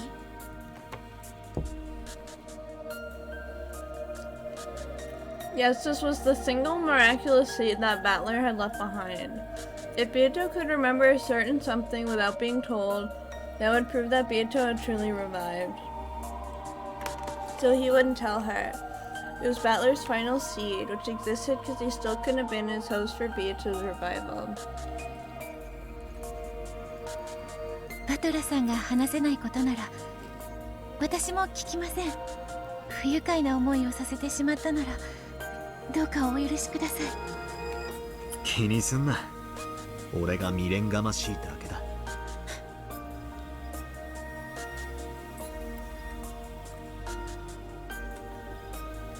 As she watched that sad smile, Byakuya's chest tightened. He was looking at her and seeing the old her. Yes, I must become my former self for his sake. My older sister, who gets burned by spider webs, and who I don't, must become one. Surely it's more useful to him if I go on a journey to find myself now. than if I simply watch over his game. 今回のゲームはいかがです？勝てそうですか？勝てるつもりでいるさ。勝ってベアとの望み通りこの永遠の拷問を終わらせる。終わったら世界はどうなるのでしょう。さあな、どうなるんだろうな。ただそれを俺たちは望んだんだ。だからどんな結果が訪れようともそれを受け入れるつもりだ。私はどうなるのでしょう。Beatrice was uncertain. Even she was probably no more than a piece in this game. If the game ended, then would she, one who had been born out of the game rules, disappear? ゲームは消えるだろうな。だが俺はもう魔法を完全に理解している。だからお前をゲーム版の外へ連れ出せる。それがお前の望みだったはずだ。So maybe Kinzo made Beato into a piece with the homunculus or something like that, and that's why, or maybe I don't have to do the homunculus, but maybe he made her into a piece and that's why she's been tormented for a while, and that's why she's trying to revive.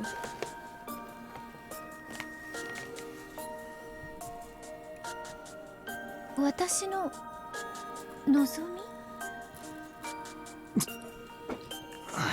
それ以上は内緒だ。お前がそれらを自力で思い出してくれる奇跡を俺は待ってるぜ。After smiling bitterly for just a second, Battler laughed and told her not to worry. Apparently it was best if she avoided talking to Battler about her previous self. じゃあ俺はちょっと対戦相手殿の様子を見てくる。あのバカが次はどんなへりくつを言い出すか楽しみだぜ。かつてのバトラさんもそれにかけてはなかなかでしたよ。私としましては第2のゲームの第1の番に対する小型爆弾を飲ませて殺したが最高傑作かと。それは俺の黒歴史最高傑作だ。早めに忘れてくれ。はい、そのように努めます。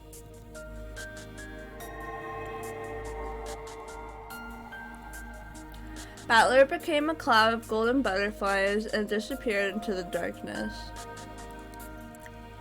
Beato kept bowing until he disappeared completely.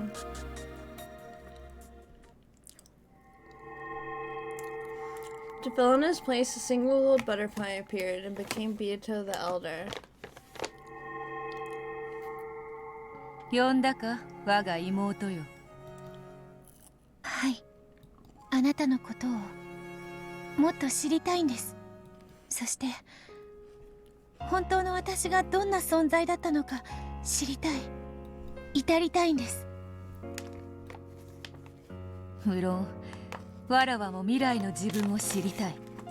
そのためにわらわたちは互いの全てを打ち明け合ったはず。しかし一向にわらわたちは一つとならぬ。どうやれば一なる自分となれるのか理解ができぬ。 I can give you how I thought it was when I was reading if you want some spoiler answers to the analogy. Yeah, of course! Yeah, if you tell me what you were thinking when you were playing it, yeah, of course. I can totally. どうやれば私たちは一つに。わらわはゼパルとフルフルの試練に期待している。 Let me go grab some water really quick.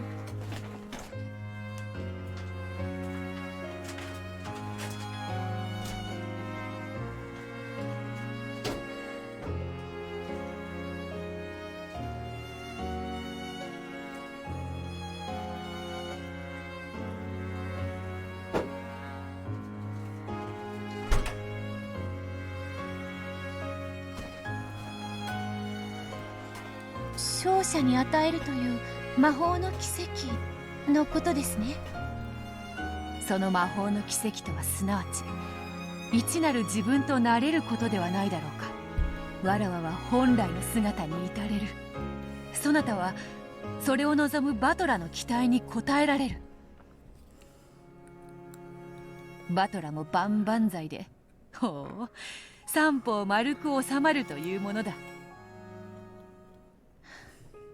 やはりこれは試練なのですね。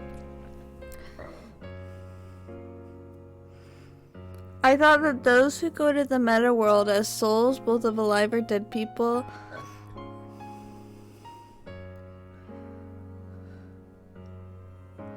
oh, so you thought of those who went to the meta as souls of both the alive and dead people. Like, there are people who believe that they meet other souls in their dreams? Oh, okay. Interesting. 他の二組に負けるわけにはいかんということだな。Yeah, I don't know. I guess I think of it of how it was in Higurashi, you know, with Hanyu and Rika. I kind of think of it like that. ジョージさんとシャノンさん、ジェシカさんとカノンさん、彼らを踏みにじってしか私は幸せをつかみ取れない。条件は同じだ。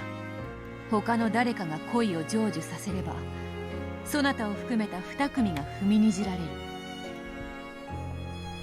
なぜこんなにいびつな天秤なのでしょう。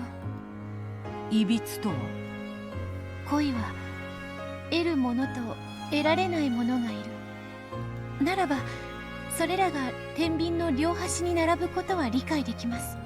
しかし私たちの試練の天秤は3つの皿が並び、1人の勝利のために2つ。さあな、恋の勝ちとは2組の恋の破綻と同じ価値があるとでも言うのかもしれぬな。頼りないぞ妹よ。敗者のことを考えるよりバトラの期待に応えたいという気持ちを優先できぬようでは拾える勝利などないぞ。そうですね。私も譲れません。 Higurashi and Umineko are not alike how they're structured. I feel like that, but they're really different. Well, that's what I mean. That's why I thought it was like that, because it was the same. It's the same universe, so it would make sense to me if it was the same as Higurashi. 他の皆さんには本当に申し訳ないですが、 That's just how I think of it. You don't have to think of it like that. If I do lose, I'll give my strongest blessings to whichever of the lovers wins.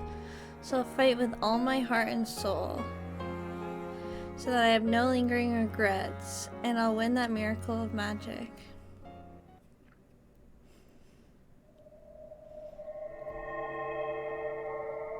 Not if Maria has anything to say about it. どうだったの？ Just kidding. 第一の晩をめぐっての赤と青の攻防は。まずは小手調べでした。バトラもなかなか張り切っているようです。 She had just come back from a fierce fight with Battler, where she had gathered information by making demands for the red text. It was the old familiar kind of fight, reminiscent of when the red text had first appeared, or when the use of the blue text was first permitted. 得られた成果は？ I understand. Also, I read Umineko before Higurashi, so that changed how I see it. Oh yeah, that makes a ton of sense. If you played Umineko first, you probably view Higurashi as way different. Yeah, it makes a ton of sense. まず密室を構築したのはいずれも犠牲者たち本人でした。そしてそれをクラウスたちが破るまでの間、その密室は完全に維持されていました。さらにその間、外部からいかなる方法でも干渉ができないことを確認しました。Sorry about that. Erica reported this proudly as though it had been a great battle, but Berncastle looked bored as she listened. After looking at her blankly for a second, Landa Delter spoke her opinions frankly. ちょっと待ちなさいよ。それってつまり密室殺人は完璧ってだけの話じゃないの？ The victims had sealed the closed room themselves, and the closed rooms had been preserved until Krauss and the others broke them open. And no one had been inside the closed room except for the victims. And Krauss's group, the one who had broken the rooms open, were not the culprits. In this way, she managed to win several red truths like these. Normally, simply collecting such vital information would have been enough. However, the Master Witch, tired with boredom, had expected a much more flashy, argument-winning victory instead of this bland result. しかしながら、私は今回探偵権限を持たないので、検視を誤認する可能性がありました。ですので、仮死状態を生み出す薬などで私の検視を欺いたと仮定して、プルプルピコピオ？違います。例えばインシュリンとか基地の薬物でも一時的に仮死状態を作ることは不可能ではありません。バトラからは赤き真実による反論はありませんでした。つまりは私の青き真実が通ったということです。まずは勝利かと。To sum up Erica's report, all she had done was listen to the red truths Battler had wanted her to hear. Only the information Battler had wanted there had been shown, and she hadn't been able to strike into any weak points. She was like a kid who had gone out shopping, then forgot her job and only bought candy. However, this is all the players on the human side could do. Without the detective proclamation, she could only fight by collecting dull bits of information like that. However, her master had been expecting more than that sort of dull fight. So she had tried to give her report energetically to make it seem as though they were in a superior position. But no matter how much she tried, the cold expression of her master remained merciless.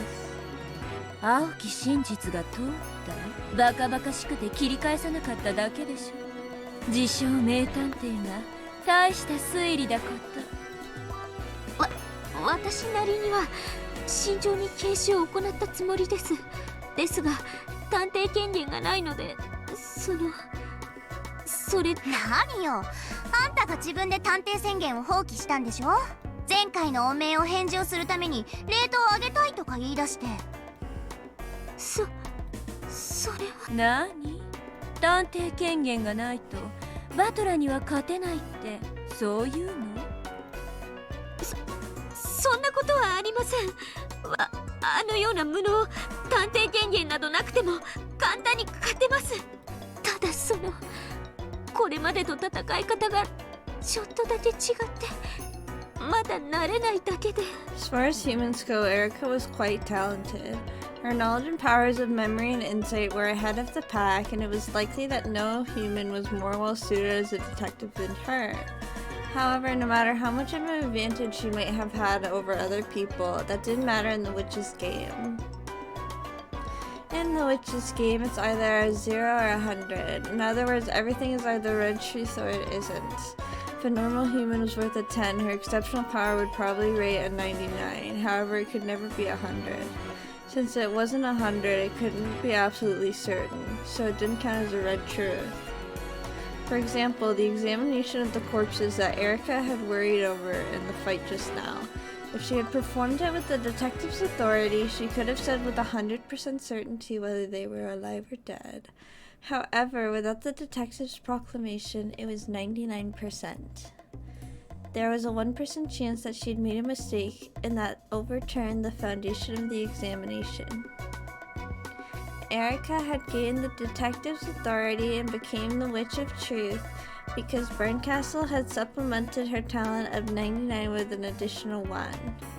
Simply because Berncastle wouldn't give her that 1, in this world of witches, Erica's 99 was treated exactly the same as 0. She could even use her great assistant Delanor without a power of 100. When working under an Erica who had lost the detective's authority, Delanor's red longsword lost its power. Delanor was also irritated that she could not provide full assistance. She had tried several times to convince Erica to use the detective proclamation, but Erica had stubbornly refused each time. しちゃえばいいじゃない、探偵宣言。そうすればあんたも100人力。ドラノールも赤いたちとノックス実会でバッサバサじゃない。 She just wants it to get more interesting. したければすれば。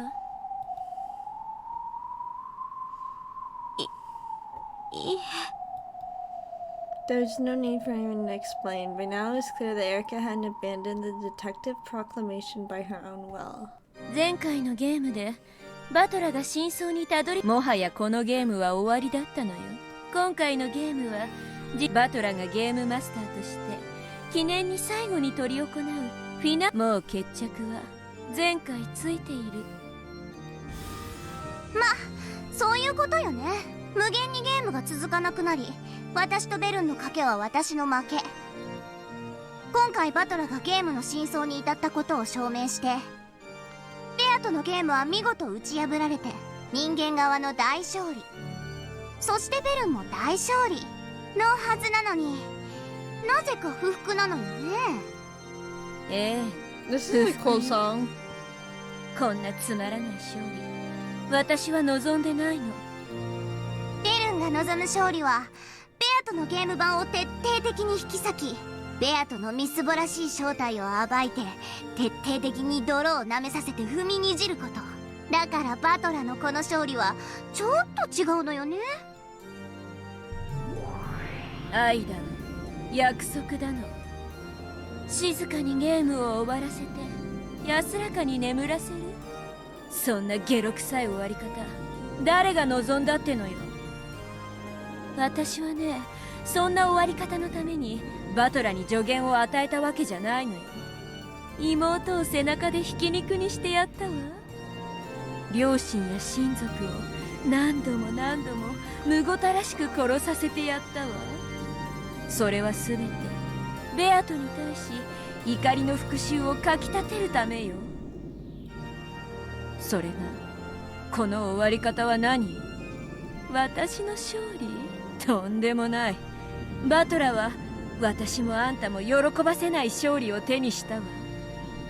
私はね、ベアトリーチェがズタズタのボロボロに引き裂かれるところが見たくて、はるばるこんな辺境までやってきて、気の遠くなる退屈な時間に耐えてここにいたのよ。こんな腐りかけのヨーグルトみたいなかけらをすすらされるためじゃない。 Okay then. ああ、ご立腹の顔も素敵だわベルン。なるほどね。それでせめて最後くらい口直しが欲しかったわけね。全部前回のゲームでドジを踏んだこのバカゴマのせいだわ。お前のせいで数百年ぶりに楽しめそうなゲーム版が全て台無しよ。クズ、ゴミ、カス。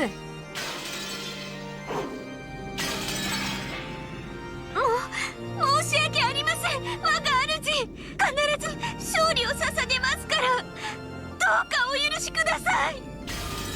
前回探偵権限まで使って勝てない。どうしてゲームマスターにまで至ったバトラに今回打ち勝てるっての？探偵権限があったってあんたに勝ち目なんかないのよ。ならいっそいらないじゃない。それは確かにもともと勝てないんじゃ探偵権限はいらないわね。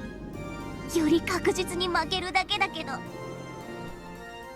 だからこそより最悪な状況であなたが勝ってみせたなら、それこそ私にふさわしい奇跡だわ。そこまでして初めて私はあんたを許せる。はい、必ずその奇跡をお目にかけてみせます。で切るわけねえだろゲロカス。あんたにできるのは最悪のゲームに最悪の罰ゲーム。 Rika has gotten very mean. さらに探偵宣言という唯一の武器まで取り上げられて、 Maybe because she knows it's part of herself and that's why she's so mean to herself. I don't know. それでもなお腹を見せながら私にじゃれついてこびてみせて私を笑わせることだけよゲロカス。楽しそうだな。お邪魔だったか？ Cold butterflies gathered in the darkness and took the shape of Battler. Though he had just arrived, he seemed to know that the mood was dark. あらバトラー、第一の場拝見させてもらったわ。なかなかの密室じゃない。あなたきっとベアトより才能あるわ。ベアトが過去に作った密室を焼き直しただけだ。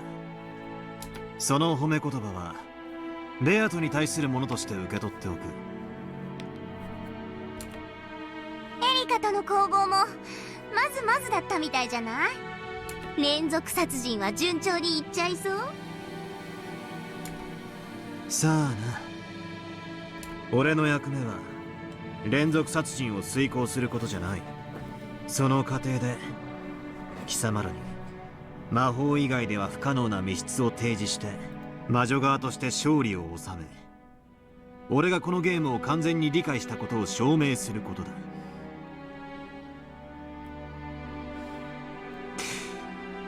いや、もう一つある。何？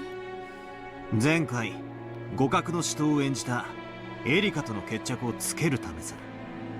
バトラー、互角。Berncastle noticeably grimaced. Erica averted her eyes and hung her head timidly. お前の言い分は分かってる。あんなのは引き分けじゃない。勝てて当然だから、あれは負けも同然だと、そう言いたいんだ。あらやだ。盗み聞きなんて性格悪いわよ。鏡見ろ。お前らの顔に書いてある。嘘！どこによ？何よそれ！バカには見えないマジックで書いてあるとか言ったら殺す殺す超殺す。 Lambda Delta pulled a mirror out of thin air, then looked at it to jump around angrily. She was apparently pretending to be stupid in her own special way. エリカ。何ですか？前回のお前とドラノールの赤と青の猛攻、見事だったぜ。どうも。今回はドラノールはどうした？お前一人なのか？いいえ、ここに控えております。Selena had just been standing around in reserve, hiding her presence in the dark shadows. まあ、赤きたちが使えないドラノールなんて役立たずのただのゲロカス。いても役に立たないので引っ込めてますが。今の私にできるのはエリカ教の推理の初期だけです。どうしてお前も共に戦わない？なぜあの赤い太刀が使えない？エリカの推理とお前の太刀、それらが組み合わさってこそのあの強さだったはず。Delana didn't answer. She just glanced at Berncastle's expression for an instant. However, that glance was the same as a clear answer to Battler now. Battler fully recognized the situation. Well, it's about time, Battler. お前か。エリカに探偵宣言をしないように言ったのは。あら、何のこと？これは俺たちは全力で戦う。だから勝ちも負けも受け入れられる。貴様のような黒幕は不要だ。黒幕なんてひどいわね。私はただの退屈しのぎの感激者じゃない。Kick her out. 感激者ってのは客席で静かに見てるやつのことだ。お前のように舞台にヤジを飛ばし出演者を脅迫したり操ったりするようなやつのこと。マナーのない客で、もうあんたは知らないだろうけど、私はこの芝居を見るためにすでに高い入館料を払ってるのよ。悪いけどそれに見合う分勝手に楽しませてもらうわ。進行を邪魔するならゲームマスター権限でお前をこのゲーム上から追放することもできるんだぜ。したければどうぞ。私を追放するならエリカは私の駒だから持って帰る。今回のゲームはお流れで、あんたは真相に至ったことを証明できなくなる。感激者は観測者、観測者なき真実は幻想と同じ。あんたはベアとのゲームを終えるために感激者という立ち会い人を欠かせないのよ。俺たちの真実は俺たちだけで通用する。これ以上邪魔をするなら有無を言わさず追放する。そして次の暇つぶしが見つかるまで何百年も退屈にのたうち回るといいぜ。じゃあそうすればエリカ、ゲームはおしまいよ。あんたはつくづく使えない駒だったわ。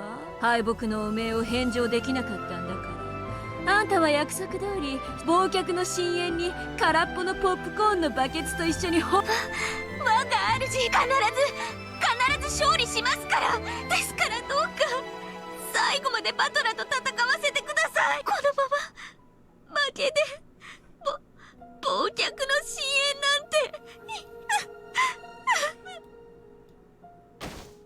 私は最後まであんたの戦いを見てあげたいけれど、バトラが追放だって言うし。ねえ、どうするラムダ。まあまあ、ベルンも前回のゲームからずっとイラついてるのはわかるけど、バトラもあんまりベルンを煽らないで。この子たまに自分でも感情がコントロールできなくなるのよ。うるさいわね。誰が感情をコントロールできないのよ。Burned Castle, who had never shown any expressions at all at one point in time, was now twisting her face into all kinds of displeased and ugly shapes. When Lambda Delta made fun of that, Burned Castle clicked her tongue and looked away. As they say, nothing can stop poison but poison. Apparently, Lambda Delta was the only one who could rein Burned Castle in. エリカはバトラと戦って汚名を返上してベルンのご機嫌が取りたいんでしょ。はい。バトラは真実に至ったことを証明する最後のゲームをきっちりきれいに終えたいわけでしょ。そうだ、これは俺とエリカの一騎打ちだ。俺の邪魔だけじゃない、エリカに対する邪魔も俺は許さない。バトラ、二人に戦う意志があるならそれを尊重するべきだわ。ベルンは私に任せて。不機嫌になったあの子をなだめられるのは世界で私だけだから。お前もあいつの同類ではあるが、まだ話が通じるな。あんまり私をなめないで。私はベルンの歪む顔が好きなの。それを見せてくれるあんたのゲームを気に入ってるだけ。扱いやすい相手なんて思ってると大やけどじゃ済まないわよ。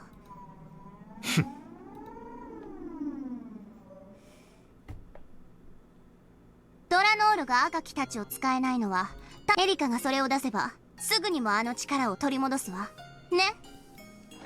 はい、その時はご容赦を。エリカ、なんです。探偵宣言を出せ。嫌です。今の俺に探偵権限なしで本気で勝てると思ってるのか。勝てますとも。バトラ教、エリカ教もまた駒です。主の命には背けません。できるのは許された力を全うし視力を尽くすだけです。ドラノールの力は探偵宣言がないと全くダメなのか。石剣は抜刀に許可が必要です。その申請条件の一つが探偵宣言です。探偵宣言以外にその許可を得る方法はな。あんた何を言って。私に情けをかけるつもりなら大きなお世話です。黙れ。お前一人じゃ手応えがなさすぎて退屈。探偵でない探偵は黙ってろ。石剣は赤き真実と限りなく近い存在で、真実が与えられればその件についてのみ抜刀が許されます。真実とは例えばですが、エリカ教のガムテープの封印です。ああ、あれか。あの封印はすでにベルンカステル教によって赤き真実と同等の価値があると認められています。よって封印に関わる真実に限っては石剣の抜刀が許されます。前回散々苦しめられたからな。今回は粘着力のあるガムテープをゲーム版から全て取り除かせてもらった。見事な一手です。エリカは探偵と名乗ることに誇りを持ってたな。はい。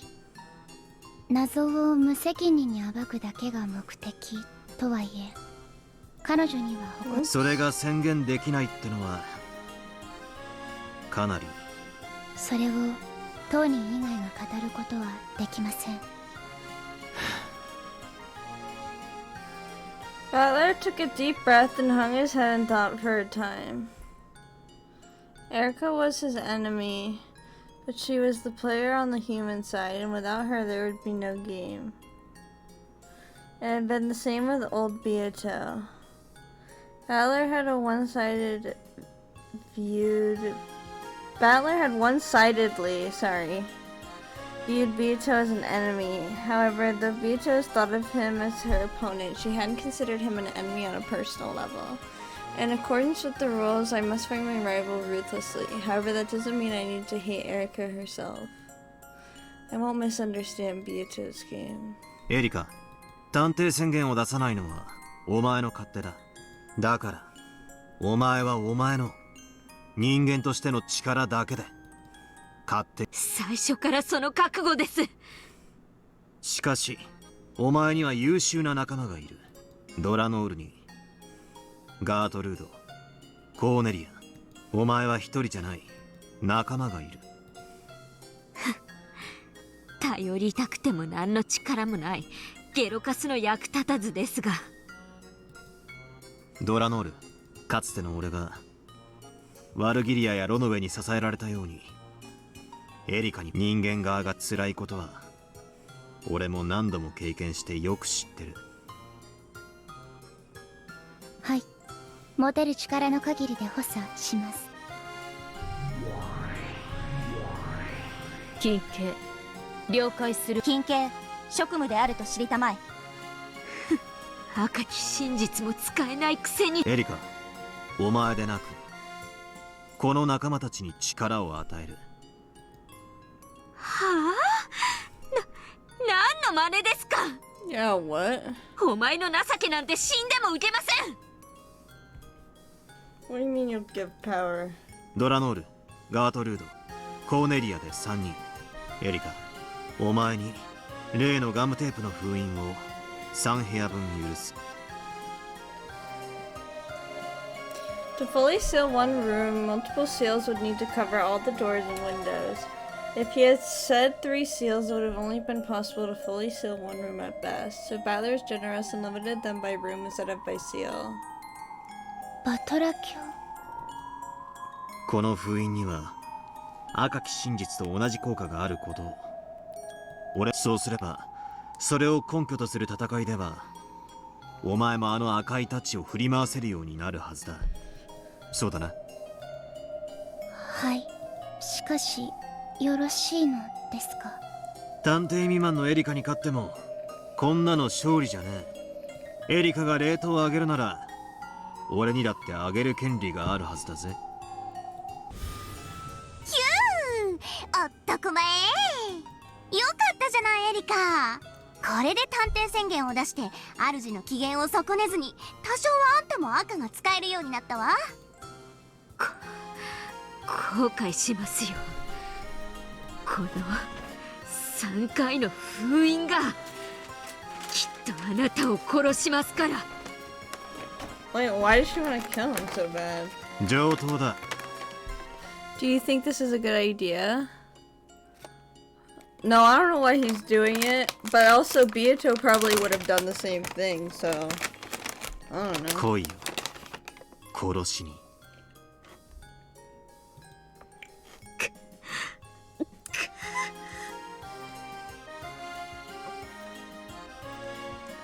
Though it was only for 3 rooms, it was a red truth that Erica desperately wanted. Now she finally had enough leeway to fight as she pleased. She ground her teeth at being pitied by Battler, but her tears were not those of shame. 了解です。3部屋分の封印のガムテープを受領いたします。その受領ですが、エリカ卿がミセス熊沢から粘着力なきガムテープを受領した時点に遡っての受領でよろしいですか？ Erica had borrowed packing tape from Kumasawa to make seals with. However, Battler made it so those weren't sticky. If he rolled it, there had never been any problems with the stickiness without packing tape. The transition could be made smoothly. ああ、いいだろう。物語を書き直す。初日の深夜にエリカが熊沢さんからもらったガムテープは3部屋分しかない。残りはこれを今から適用する。了解しました。エリカ卿も遡り、第一の晩発覚以前の段階からその権利の行使が可能だったものとして行動の修正を行います。ゲーム進行に抵触する部分が発生し次第、ゲームマスターにご報告申し上げます。事件がどの部屋で起こったかを知ってからの遡りか。かなり有利な話だな。無駄な部屋を封印しなくて済むんだから。ゲームマスターになったら随分とおごるようになったのね。楽しいでしょ。無様な対戦相手に施しをするのは。黙れ。そして勘違いするな。これはおごりでも甘やかしでもない。エリカ、これを武器に本気で来い。だからこそ俺も本気で叩き潰してやる。だから胸を張ってこの3回を行使しろ。以上だ。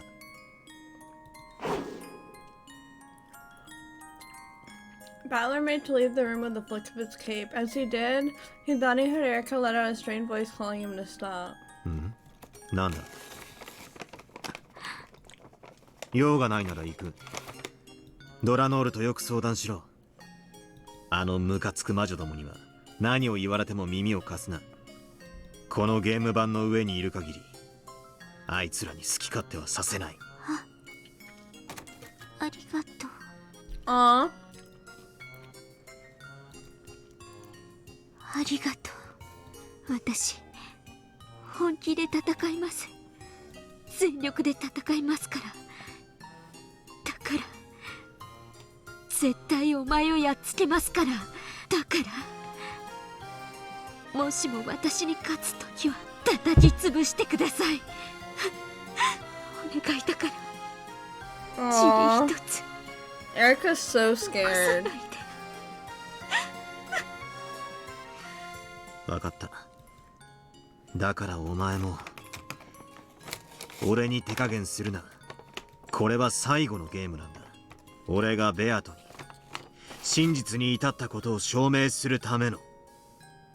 俺たちの勝敗はもはやそれを左右しない。だからこれは純粋に公敵手と認めたお前と決着をつけたいという気持ちなんだ。ゲームの上では敵として全てを疑え。だがプレイヤー同士としては信頼しろ。それがゲームのマナーだ。はい、ありがとう。ありがとう。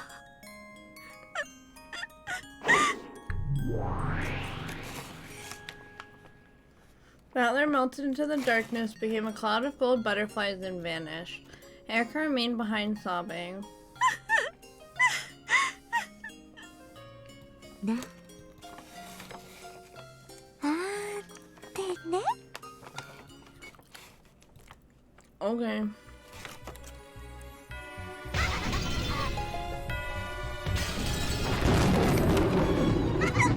ちょろいもんです。バカな男。Oh my god. まんまと引っかかって私にガムテープを渡しましたね。このフルダエリカにガムテープを。It was hard to imagine that the person who had been sobbing pathetically and this person now are the same. That's how vile her face concorded to be. The two witches were also cackling with ugly smiles. わかるわ。ゲームマスターになるとね、つい神になった気がしておごり高ぶっちゃうのよね。ラムダの時もそうだったわね。歩く死体なんてバカなミスを放置するから負けるのよ。バカなゲームマスター、バカなミス、バカなおごり、バカな敗北、バカバトル、 The packing tape バカ is so cold, just like chopsticks.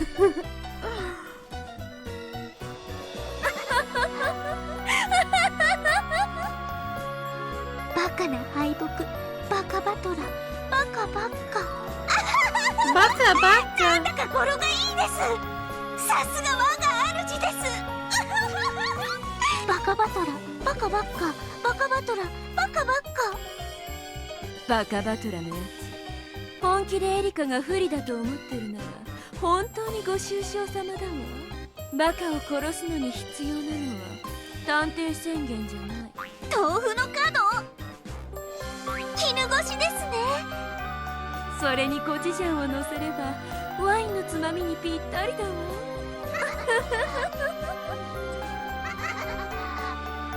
The three giggled together.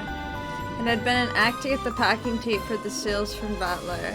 Even though the packing tape that had tormented him so much in the last game was unusable in this one, he had fallen for Erica's act, and she got what she wanted, just for 3 rooms.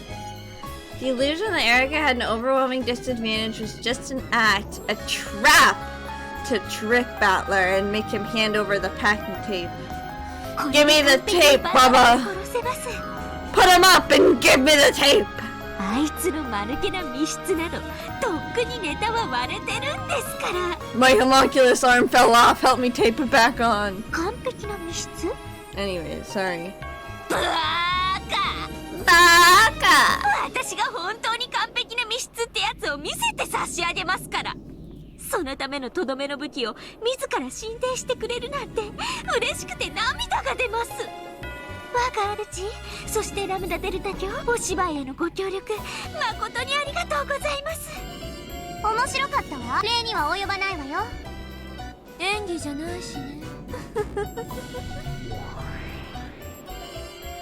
Bernkastle said something that was probably disturbing, but in her good mood, Erica didn't care a bit. That pudding for brains moron thinking he's done something so noble. I'll make you regret it. さて、この封印ゆっくりと使わせてもらいましょう。ドラノールもお手柄でした。あんたバトラに信頼されてるみたいだから、あんたが言うとコロッと引っかかってくれますね。まさか両親が痛むとか言い出しませんよね、殺人人形の分際で。いいえ。Delina looked at Erica in a slightly lonely way. Then after shaking her head slightly, her gaze turned hard and she looked in the darkness that Battler disappeared into. 手加減なしの真剣勝負と分かっているはずなの。愚かなるバトラ卿、これは間違いなくあなたのおごりです。ミスター・バトラー、これは命取りです。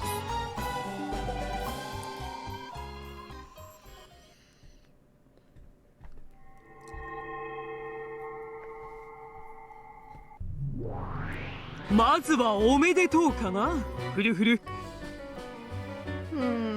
How long have I been playing for? About 50 minutes? I think I might just switch it up and play some my album. Oh, I'm live. I hope you're all doing good today. I'm doing alright myself. Feeling like just getting right into it.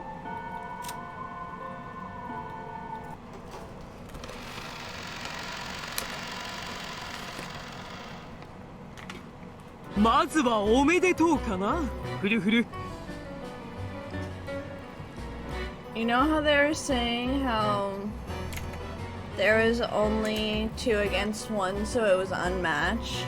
Like that's what Beatrice was saying in the like romance if someone wins. What if freaking Lambda and Bernkastle were the last pair to join to fight for the love they have? That'd be funny. I don't think it's gonna happen, it'd just be funny as hell. そうね。すべての恋人たちに強い意志の力があることが分かったのだもの。これは愛の勝利さ。それを僕らは称え合おう。Everyone had gotten used to these 2 overdramatic demons. George spoke quietly with an annoyed expression. 僕らがそれを称え合うのは君たちの試練を勝ち残り、誰かが魔法の奇跡を授かる時だけだよ。同感だぜ。最初の試練は全員突破した。次は何だ。もう後には引けねえ。何だってやってやるぜ。はい、僕たちは負けません。私たちもです。Shut up, Shannon. I don't like you because you like George. もちろんバトラ君たちもだね。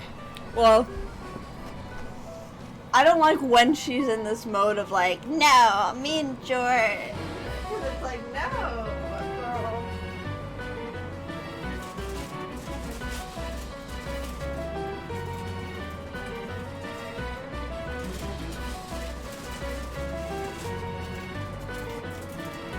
Oops, sorry, I have to give my kitty a little thing.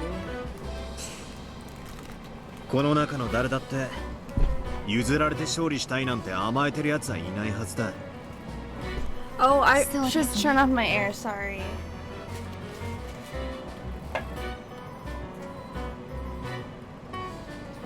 I turned it off, but it won't shut off for a second, 辞 so 退できる程度の弱々しい bear 思 with い the ならば background noise for a little 今 bit, この場にいる please. 資 Sorry 格はあ about りませ that. ん。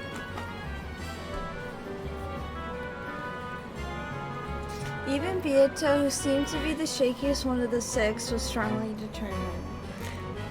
The two demons nodded at each other, taking note of the six's continued resolve. それで次の試練は何だい？まさか Wait, まだ決まってないなんて言うんじゃないだろうね。 how come George and Jessica didn't question Battler's appearance? Because Battler looked like the witch.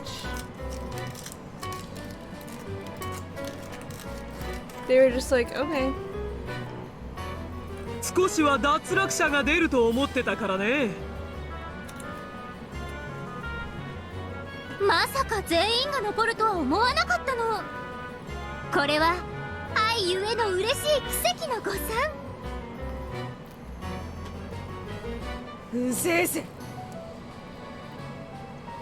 それで今度こそ脱落者を出すために椅子取りゲームでも始めようってのか。そう、まさにそのこと。今度の試練では確実に一組にリタイアしてもらうことにしたよ。今度の試練は非分の第二の番ニャヤカリ。寄り添いし二人を引き裂け。Oh shit! They have to eliminate one of each other? 意味がわからない。ゼパル様、フルフル様、どういう試練ですか？まさか私たちに殺し合いをしろと。Damn. そりゃ手っ取り早いぜ。少々文明的ではない。Ah, you look at his face. 恋は肉食だぜ。みんながみんな一緒に幸せになることはできないのですね。そういうのをゼロサムゲームって言うんだよ。経済用語だけどね。知ってるかい？あ、いえ、すみません。ゼロサムゲーム。勝利も敗北も全てを相殺すればゼロになる。誰かが勝利を得るためには誰かに敗北を強いねばならない。それが世界の冷酷な原理だ。みんながみんな全員が幸せになれる、そんな理想の世界あるわけねえか。あるよ。それは黄金鏡。Interesting. 黄金鏡？何の話だよ。そうだったな。黄金鏡に至れば全ての愛は満たされる。だがそこは天国や地獄と同じでこの世ならざる場所だ。それはごめん被りたいね。恋は現世で叶えるから意味がある。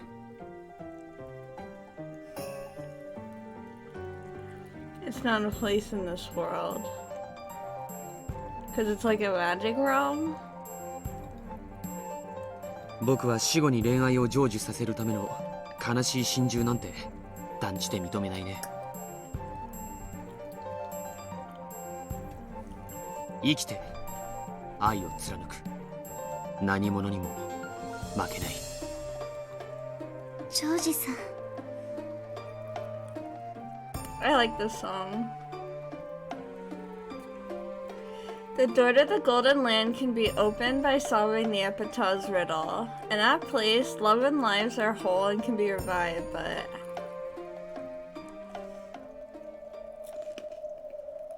話が脱線してる。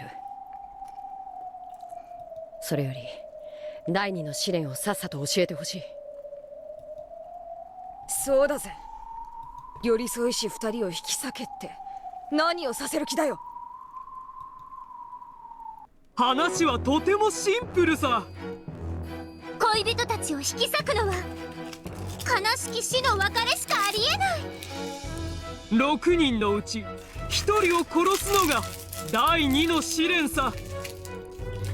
当然相方を殺された恋人たちは失格となって脱落するわ。つまり確実に一組の恋人たちに脱落してもらう試練というわけさ。殺すと簡単に言うが、どうしろってんだ。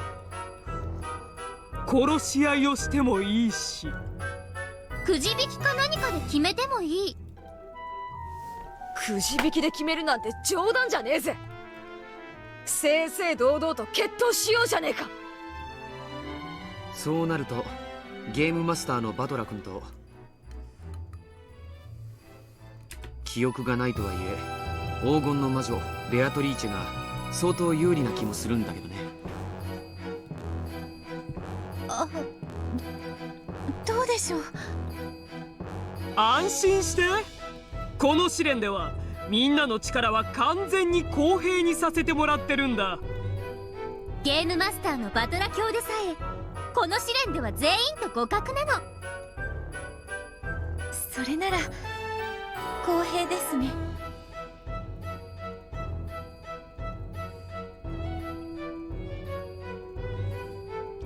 So they do know that he's the game master. 完全に純粋に互角なのかい？ええ、完全に互角。1対1なら勝敗は時の運。完全に互角だからね。決着にも時間がかかると思うわ。だから優位な状況で襲うのがコツかな。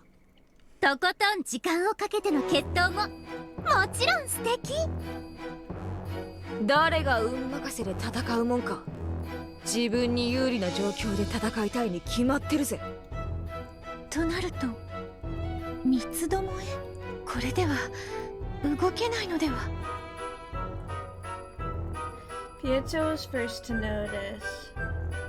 The six were truly on even footing, and both willing and capable of winning. One pair would have to concentrate their attacks on a single person. That happened, and the pair containing their target would of course band together and resist. In other words, it would never be 2 against 1. It would become 2 against 2, a matter of luck.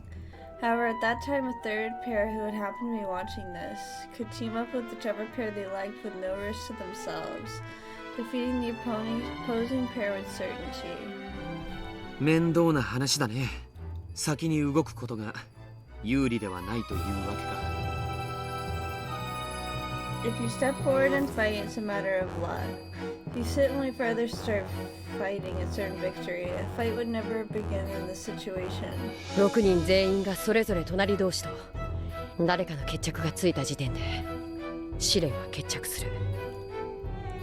Unless everyone could abandon any naive hopes for a 2-on-1 fight, this trial would never begin and end. In any case, if they made a gentleman's agreement and had anyone duel at once, it would be no different from drawing lots, but it would be less even. それは無理。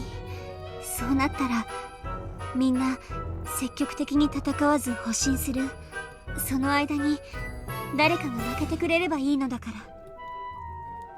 Jana's point was a sound one. If both fighters just glare at each other without attacking, then neither would lose. All they had to do was wait for someone other than themselves to lose first. This brought them back to the start point. No one would fight proactively. There's probably gonna be like a time limit or something, where they're gonna be like, you guys have like so many hours to eliminate someone, or you're all eliminated or something. 結局全員が動かず Because that's usually what happens in these situations where everyone gets defensive and doesn't want to do anything. Usually they put a time limit to put pressure on people to move forward and aggress. But I don't know, it could be something else.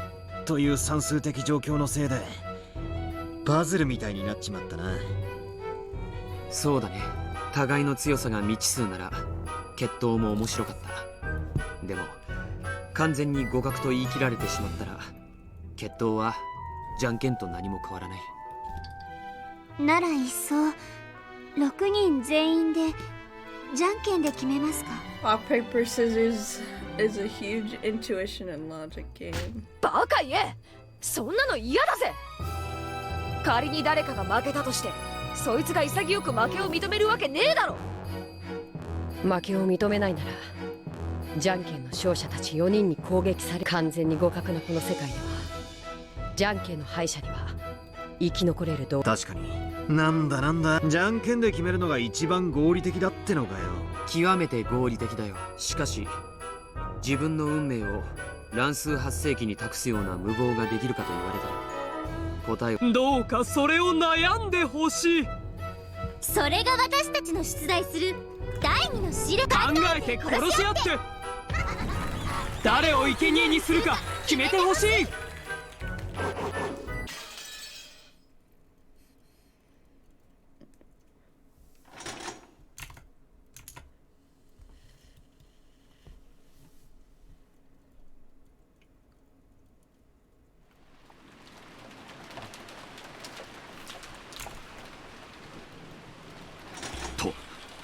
確かに考えられん話ではない。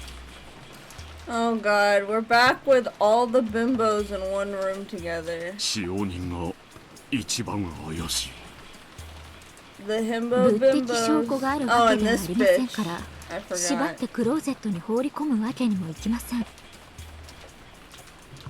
ですから銃を持った皆さんの常に目に届くところに置いてよく見張る必要があります。兄貴、マスターキーも回収した方がいい。あの密室も使用人たち以外には作れるわけがないんだ。使用人たちしか知らない構造や道具などできっとチェーンロックをどうにかできたに違いない。皆長く勤めてくれている者ばかりだ。私には到底彼らが殺人を犯すとは思えんのだ。金蔵さんの寿命もわずかで遺産問題で大きく揺れている It's そう so です。 funny that these guys are so worried about a murder. Meanwhile, they're like, should we just do rock, paper, scissors? それに加え10トンの黄金がどこかに隠されているなんて、それらの分け前にありつけるなら I mean, it's 人は really 罪を funny 犯せる to かもしれま imagine せん。 them all in a room being like, what are you guys playing rock, paper, scissors over? We're seeing whose love is gonna be realized. Like, they sound like a bunch of little kids in a circle, like, just playing games like, my love is real, no, my love is real. You know what I mean? It's just funny. 考えたくはないが、クソ親父のおかしなオカルト儀式って可能性もある。He always brings this up. And in the first game, Mr. Rudolph,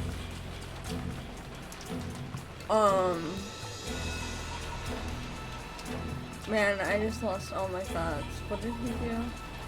Oh yeah, he went up to Battler and was like, I might die tonight, but I have to tell you something. I have to tell you the secret about your mother.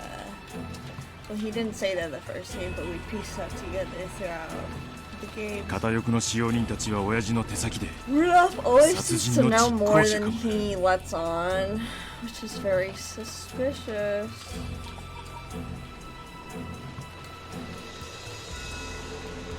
親父はどうなんだ。まだ連絡は取れないのか。内線電話も通じないのだ。犯人に壊されたのかもしれない。それに親父殿は不機嫌になると電話の受話器を外していることがよく、ノックをしてもその不機嫌な返事があるだけだった。 Funny how in this situation he's not coming clean about it. 連絡は取れんが、あの書斎はシェルターも同然だ。 I bet Erica's gonna jump on むしろ it. 安全だから閉じこもってくれた方がいいだろう。 Flustered, Kraus tried to explain away Kinzo's silence, and Battler the Game Master had made Kinzo's death a major theme for this game, so the conversation didn't progress any further at that point. They stopped talking about Kinzo without Rudolph thinking anything was particularly suspicious. I wonder if Battler is choosing to not focus on Kinzo a lot because it's a huge hint. Because Battler is trying to make a game that goes against the witches without giving them any hints, right? Except for the tape thing. Whereas Beato actually wanted Battler to know the answer, right? So she gave him a ton of hints, right? Ryokishi wanted us to figure it out. So we got a ton of hints, but Battler doesn't. So I wonder, maybe I'm just way overthinking now. I wonder if the theory I got right was something about, was Kinzo's,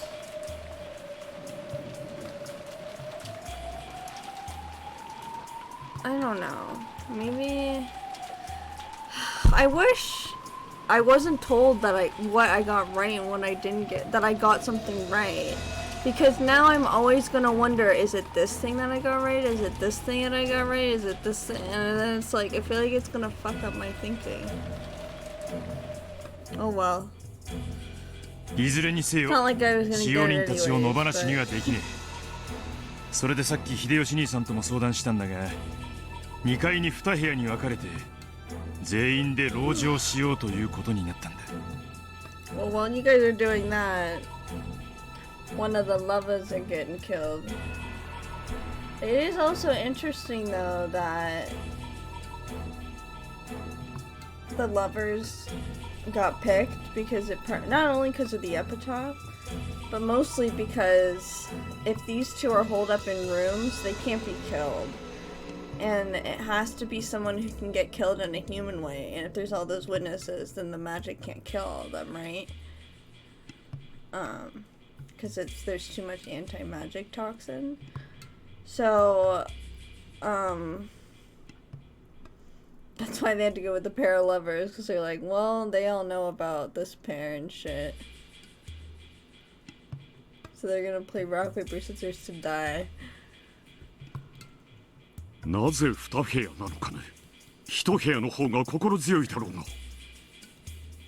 Unless I'm misunderstanding 一部屋に12人もの人間 the が rock, 窒 paper, 息します。 scissors to die thing. そして最も注意すべき人物だけを隔離したいという思惑もあります。使用人の頭である源氏さん、一番体格のいい豪田さん、若輩とはいえカノンさんも男性です。この3人を特にマークすべきだと思う。そこでこの3人を隔離し、俺と兄貴で監視する。2丁の銃。俺と兄貴ならとっさの時連携もできる。少しでもおかしな動きを見せたらズドンだ。ブーム。分かった。そうしよう。だがルドルフ、彼らが犯人であると決まったわけではない。あまり高圧的にはなるな。兄貴に高圧的になるなか。そりゃ俺たちも老けるわけだぜ。今上で秀吉さんに部屋分けをしてもらっています。隔離者たちをいとこ部屋に集め、他はその隣の部屋へ集めます。そうだ兄貴、ジェシカ兄貴と一緒の部屋がいいと言って聞かない？ジェシカ、隔離のいとこ部屋が5人、隣の部屋7人の部屋割りでしたからね。ジェシカさんがいとこ部屋を希望するならちょうど半々になります。狼と羊のパズルで言うなら、今は使用人狼が3匹にジェシカさんを加えた方が確かにバランスがいいとは思います。Well, Jessica's gonna wanna go with Cannon. For a while, Cross crossed his arms and thought the cousin room would surely be more dangerous, so he wanted his daughter to go to the next room over. However, in an emergency like this, he wanted to have his daughter where he could see her. 一緒にいさせたらどうだ。俺たちが良い父、良い叔父でいるために必要なリミッターの役かもしれねえぜ。そうだな。私も今は理性的なふりをしている。I hope this isn't foreshadowing that it's going to be Jessica who's going to die with Cannon. Or foreshadowing that they're going to lose. Because now it's highlighting on Crow. And let's be honest. Every time an adult lives, their child always dies.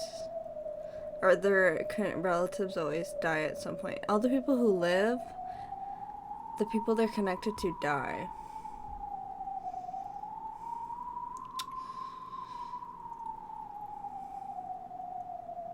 Who's alive right now? Let's check.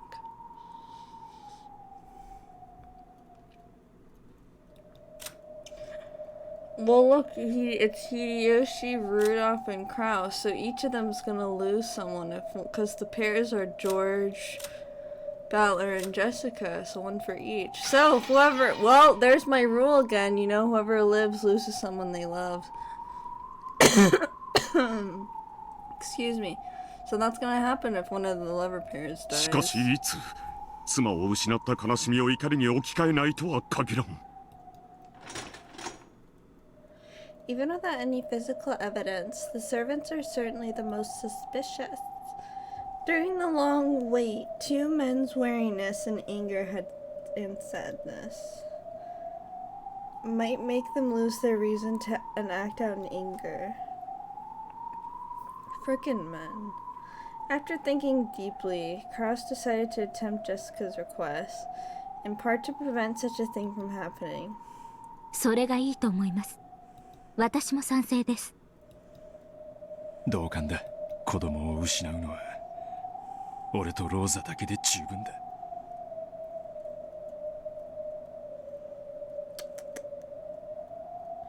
I don't trust you, Rudolph.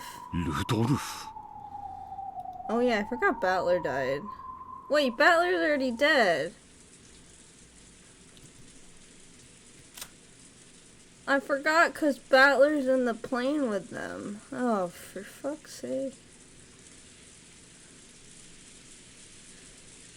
Kraus likes his wife. Hideyoshi, you're up next. You still have your son. That's not fair. Oh wait, never mind. Kraus has his daughter. Damn, Rudolph is the only one who got both. That's rough, buddy. I forgot Battler was dead. Welp.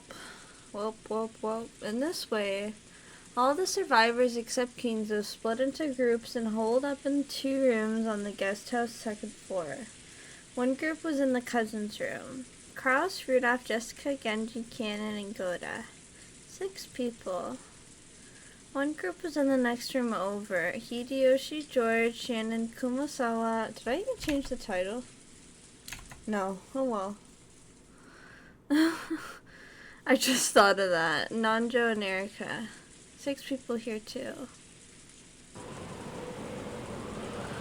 Perhaps as the result of the killer's doing, an external phone line had been cut off, and they would have to wait for the ferry boat coming the next day before they could contact the police. However, the weather report said that the typhoon would make the ocean rough all the next day. Hello, Golden Sorcerer. I'm doing well. How are you doing? When such a thing happens, the ferry boat takes the day off. So it'd probably be 2 days before the boat came. In other words, they would need to spend a full 2 nights holed up in here. Oh, also, this is a random side note. I was thinking about it earlier, and like, this, I mean, I've talked to Merc too, but like, in the future, maybe don't tell me that there was something I got completely right, or don't tell me anything if I got things right or wrong or anything, because now I keep thinking like, oh, was this the thing I got right? Was this the thing I got right? Was this the thing I got? And I feel like it's like effing at my thinking. But that's like, it's totally not a big deal or anything, just for future reference. I was just thinking about that like a little bit ago. Oh, you're doing good? I'm glad. Yeah, for sure. Okay, yeah, I don't remember who, I don't know if it was you or Mark or whatever, but just in general. Not a big deal or anything.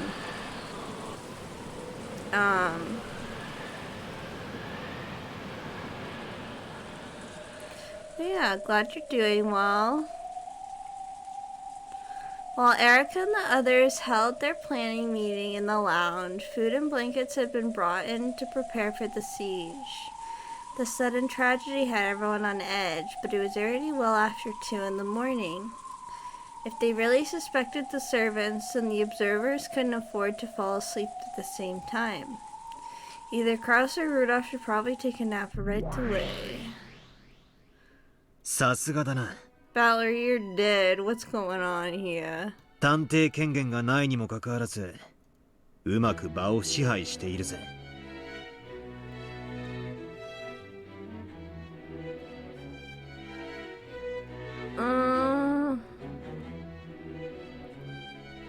I'm thinking,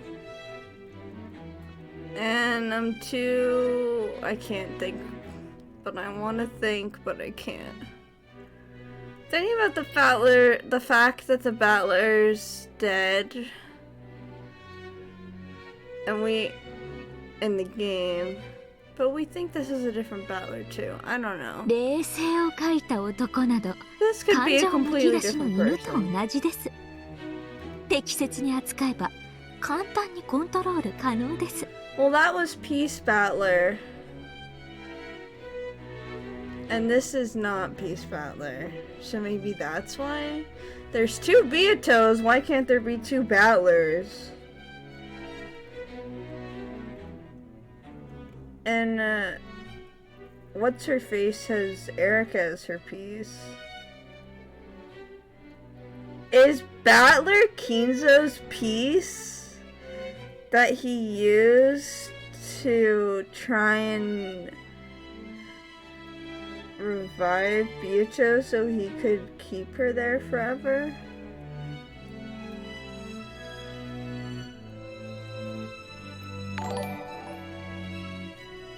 Aw, Casey, thank you for subscribing.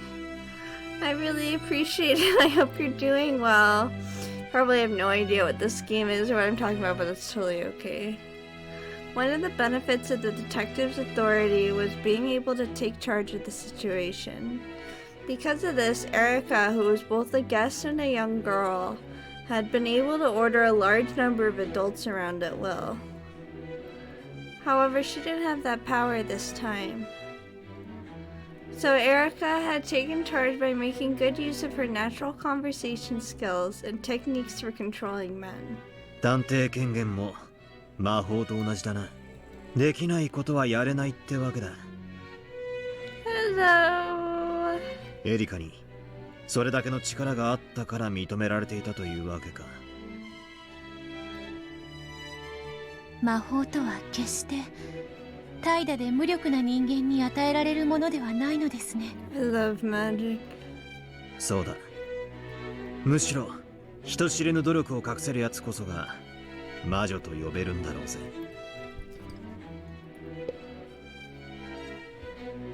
The absolute nature of the detective's authority can affect even magic. However, that convenient power probably hadn't been given to Erica easily. I probably have to acknowledge it.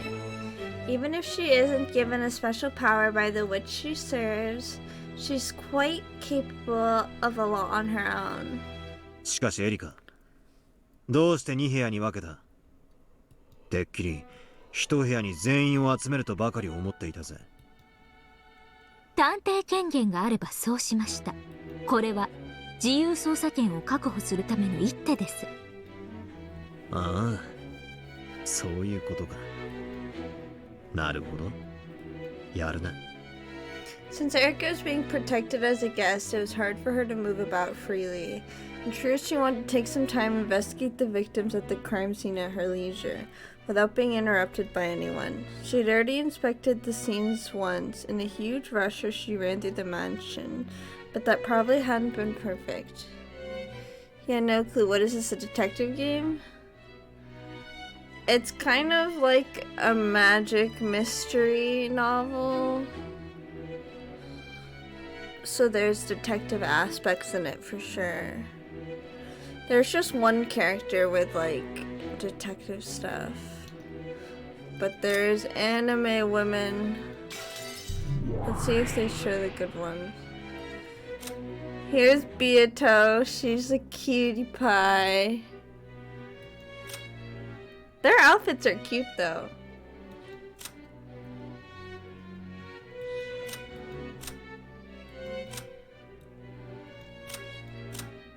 Gap is the best. I love Gap. That's probably the most lewd here with the side boob. She's the best. She wanted some time to herself and freedom to investigate more, in part so that she could check the closed rooms and the causes of death more closely. それが2部屋に分かれて籠城するのとどう関係があるのでしょう。そこは奴が口車でうまいことやるのさ。見てな。ええ、そのためだけに2部屋に分けたのですから。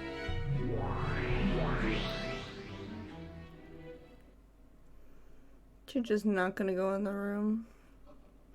The cousin room was filled with quiet tension. The room had 6 people, Kraus, Jessica, and Rudolph. And then the most suspicious ones, the male servants. Ah, oh, Jessica's with Canon at least. Side boob equals best, noted. I mean, that's not why she's the best, but it sure doesn't hurt. And the most suspicious ones, the male servants Genji, Canon, and Goda, who had been forced to hole up in there. Jessica had leaned against Krause's shoulder, wrapped up in a blanket. She was drowsy, but apparently couldn't get to sleep. It was no surprise. In this bizarre situation, it would probably take some time before she could accept her mom's death. Cannon thought that this was the sort of time he should stay by Jessica's side, but that looked like it would be hard to do in front of Rudolph's intimidating glare. Aww. Rudolph stayed completely silent, but his inner emotion showed clearly in his eyes. So Genji, Cannon, and Goda didn't have to ask to realize they were suspected. Sometimes Goda asked to help in an attempt to get on their good side, oh my god, and correct this misunderstanding. But it seemed to be having the opposite effect. Good. The best option available to him was to drink bleach and stay quiet so that he didn't have to aggravate Rudolph and sit there at the end of the sofa.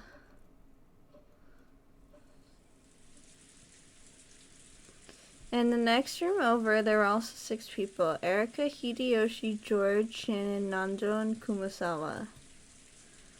The boring ones. The format of the room and the constricted atmosphere were the same as the cousin room, but even so, it was relatively calm in there.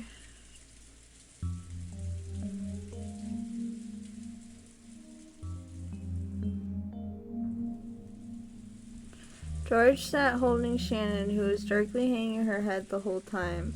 Kumasawa and Nanjo sat nervously as they listened to Hideyoshi explain the situation. 敵が何人いるかもわからんのや。しかし、わしらにはこうして銃がある。もちろん撃ったこともあるで。ハワイ射撃センターとちゃうで。わしな、もう時効だから白状するが、進駐軍のピストルをぶっ放して短歌を切ったこともあるんやで。当時の闇市は外国人ヤクザが牛耳っとってな。He probably wanted to make everyone feel secure by convincing them that he could be relied upon. Hideyoshi went into one of his old stories that everyone had heard many times, which had gotten more extravagant each time they heard it. Didn't make them any more confident in Hideyoshi's abilities, but it did seem to calm things down a little by bringing in a sense of normality. どうしてこんな事件が。 Well, you should know. You're Beata's teacher. 明日、船が来られればいいのですが。明日は難しいでしょうな。二晩の長丁場になりそうだ。とにかくこういう時はしっかり睡眠をとりましょう。この状況ですやすや眠れるほど僕の神経は太くないよ。 Weak. I can sleep at any time. Hey, oh yeah, ads are underway. Oh damn. 71 types of wings at Dave & Buster's. Seems excessive. ジョージ様。 The pain and anger of losing his mother quietly tormented George. Good. Sleeping probably wouldn't be coming for him for a while. Erica suddenly clapped her hands as though she just had remembered something, then whispered something in Hideyoshi's ear, interrupting the old story which they had grown quite engrossed with. すみません。ちょっといとこ部屋へ行ってきます。ちょっとどうしても向こうの使用人の方たちに確認したいことがありまして。なんや、電話ではあかんのか。部屋番号をダイヤルするだけやで。ほら、お忘れですか？電話。どうも犯人に壊されてるみたいですし。Are we in episode 6? Yep. Okay, I'm finally back. Hi again. Hi! Sorry about the ads. Yeah, we're still in episode 6. 彼らの証言に何か矛盾でも気づいたっちゅうんか。Up until this point, Erica had spent a lot of time giving the impression that she behaved like a detective. So Hideyoshi immediately assumed that this was something vital to do with the crime. 簡単な確認ですが、ひょっとすると大きなほころびを出すかもしれません。ちょっと行ってきます。誰も部屋から出さないでください。隣の部屋とはいえ、一人は不用心やで。誰か男を連れてった方がええんとちゃうか。使用人たちも南條さんも完全には信用できません。秀吉さんはこの部屋の責任者。ジョージさんも秀吉さんをサポートできる優秀な男手です。誰も避けません。大丈夫です。探偵は襲われないって決まってますから。Eric had already worked hard to look like a sharp, clear-headed person. Hideyoshi relaxed and agreed, thinking it was just the next door and wouldn't be a problem. 小1時間ほどで、いや、あまりうろちょろするのも不用心ですね。朝まで隣にいます。明るくなってから戻ってくる方がいいですよね。その通りや。気をつけてな。お隣の部屋に行くだけなのに。この部屋よろしくお願いします。誰も外へ出さないでください。この部屋を出るあらゆる理由がないよう、あらゆるものを運び込んだのですから。Food, drinks, blanket, medicine, towels, tissue paper, everything. The women also had their cosmetic pouches. They could last 48 hours without lacking for anything. わかっとる。この部屋におるんは身を守るためだけやない。ひょっとしたらおるかもしれない犯人を見張る意味もあるのをよくわかっとる。 Among Us! グッドです。ではどうかよろしくお願いします。エリカちゃん、どこへ？ Bruh, you just 表には said. 誰も出ない約束だよ。ああ、エリカちゃんはちょいと特別な用事を思い出してな。隣へ行く。大丈夫、平気や。Hideyoshi suspected that Shan might be one of the culprits, since he also knew that Shan and George had a special relationship. Apparently thought it would be prudent to mislead George about Erica's actions and motives. Hideyoshi slowly opened the door and checked both ways down the corridor, his gun raised. 大丈夫、誰もおらんで。ここまでで結構。あなたが部屋を出ると同時にシャノンさんが豹変して今こうして彼らに背中を向けているのさえ。そやな。Hideyoshi isn't often that shrewd, but he was pretty stupid to let Erica do whatever. I don't know, I've never really seen him be smart. I've just seen him be annoying. But that's me. Maybe I'm a じゃあ little 用心するんやで。 judgmental. 後でわしにも話を聞かせてや。はい、それでは。 But I will say he's very intuitive when it comes to Ava. He was smart just now and not telling George everything. I mean, I guess. I feel like that's common sense, though. Erica closed the door, pushing Hideyoshi back inside. She then waited for the sound of the lock inside, and her smiling eyes opened wide. Her expression had become ruthless and intelligent. In this way, Erica was able to gain several hours during which all the suspects were sealed up and she alone was free.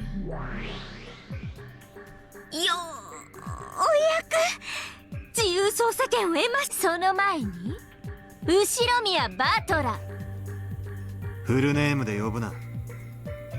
ここで登場人物全員の所在確認をさせてください。 What if I just spoiled myself on everything one day and just kept playing like nothing happened? 復唱要求です。無論 How mad would これに you も guys be? 答える義務はねえぜ。その場合は私が見てない間に部屋を抜け出し、その人物が今後起こるだろう不思議な事件の実行者だと主張しきるだけです。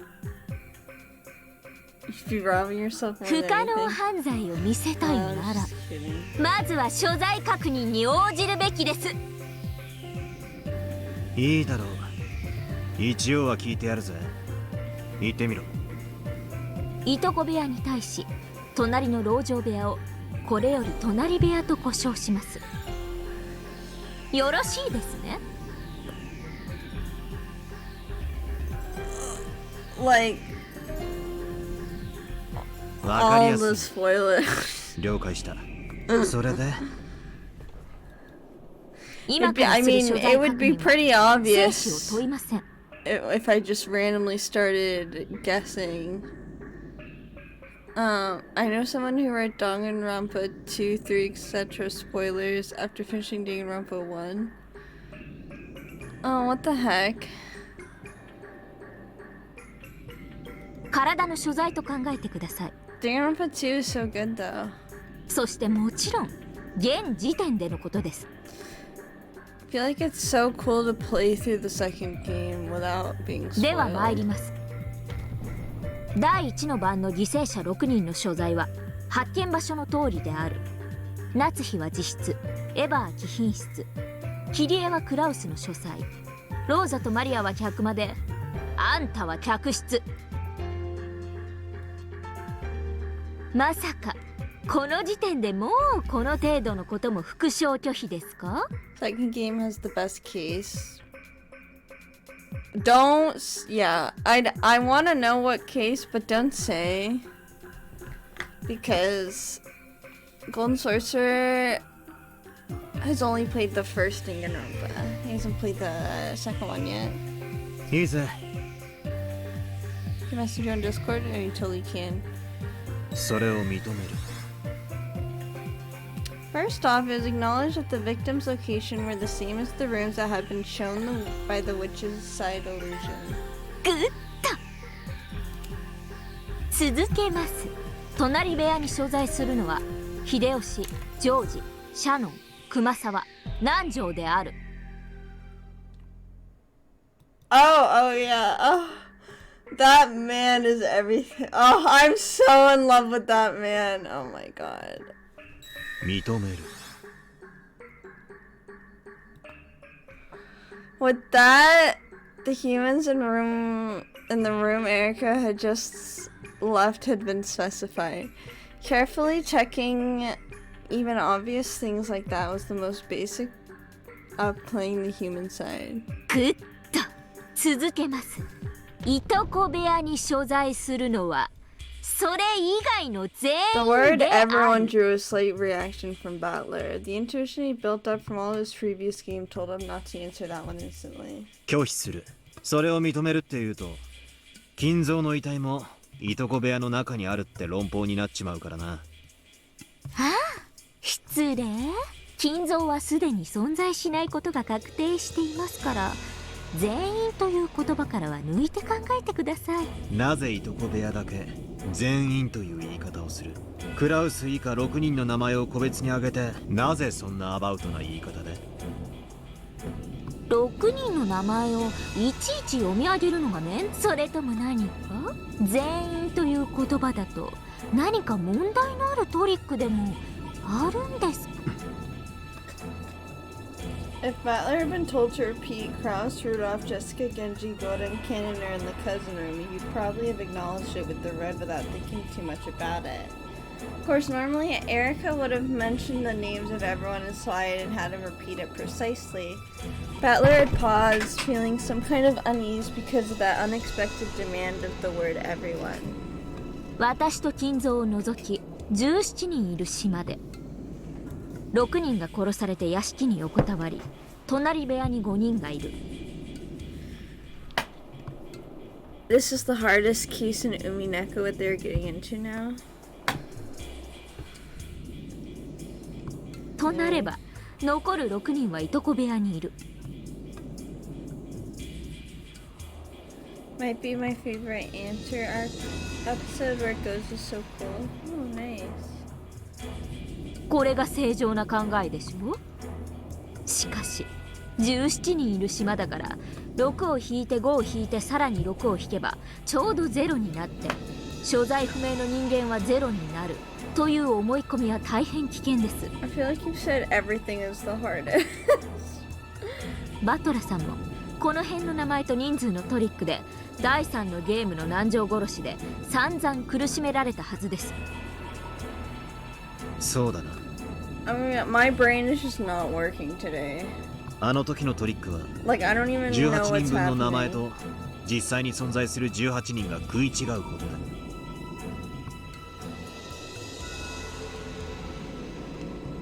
Oh, okay. Oh, I can't think. I don't think you really meant to solve any of 1 to 4. 未知の人物が混入する余地を許 It してい doesn't る。 really. Fuck what Ryukushi meant for me to do. I'm gonna do what I meant. What I'm gonna do. I mean, I'm gonna do whatever I need to do. Because it's my way to play the game, not his. That bitch.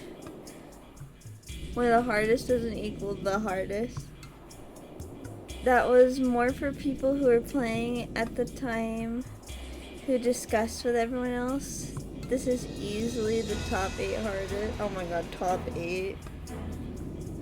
そういうことです。ですから名前だけでの所在確認は安心できないわけです。 I feel like telling me it's hard is just gonna make me doubt if I understand it. そこで私は全員という言葉を採用することにしました。 But I don't know, maybe I'm just being ridiculous. I could definitely just be being ridiculous right now. この言葉はまだ私が想像もしていないバトラさんの新しいトリックを未然に防ぐことさえできるのです。 This one explains things as well. It really starts to give big hints about everything.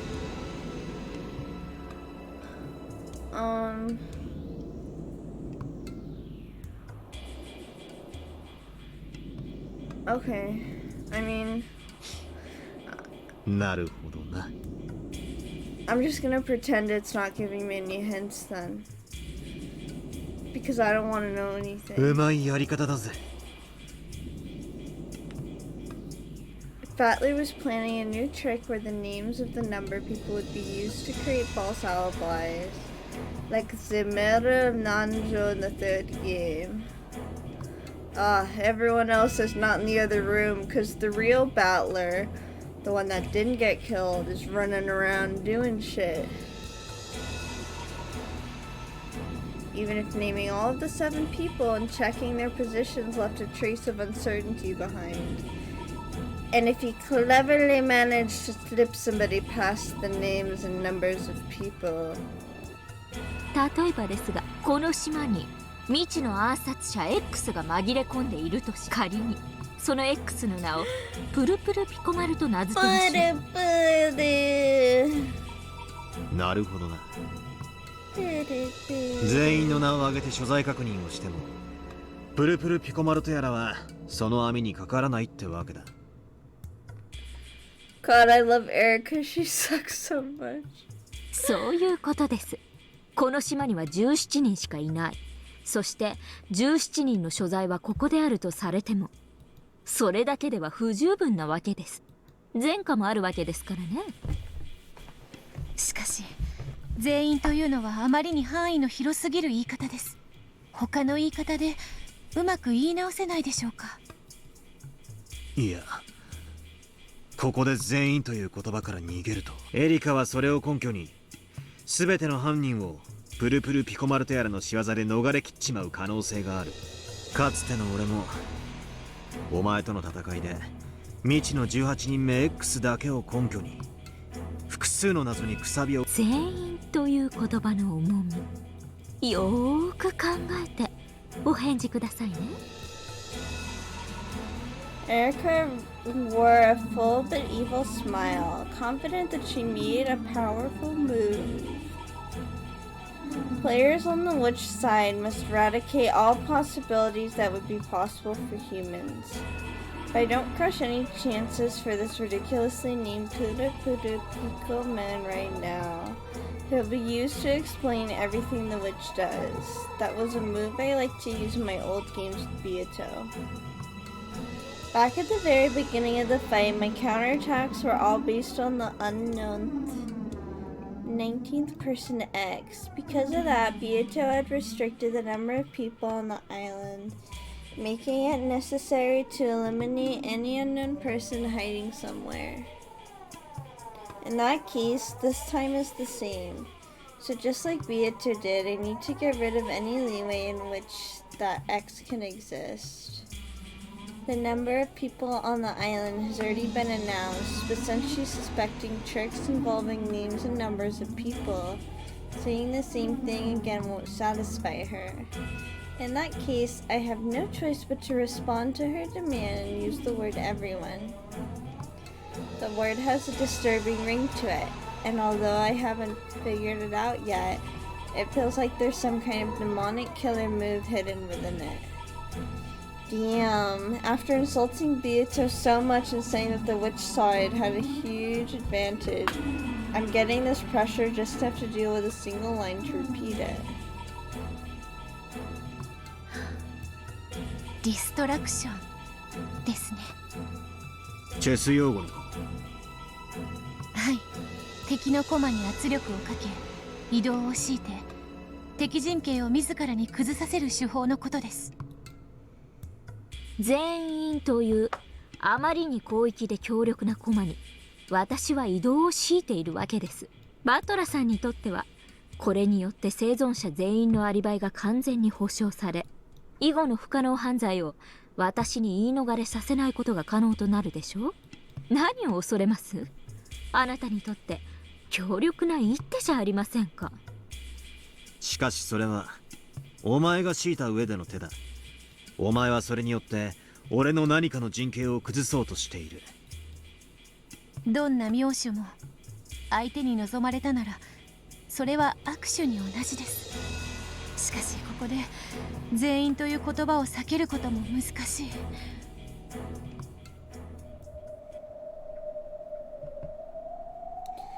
The red truth can cut the weak reasoning of the human side apart over and over. In the past, I feared its ruthlessness. However, I also learned quickly that it could be used as a basis for a counterattack. 赤き真実は殿下の宝刀か。ベアとの気持ち、今は痛いくらいにわかる。It can kill with ease, but it's not something to be used unnecessarily. Using it carelessly will end up cornering the witch's side instead. どうします？放流でも結構ですよ。いや、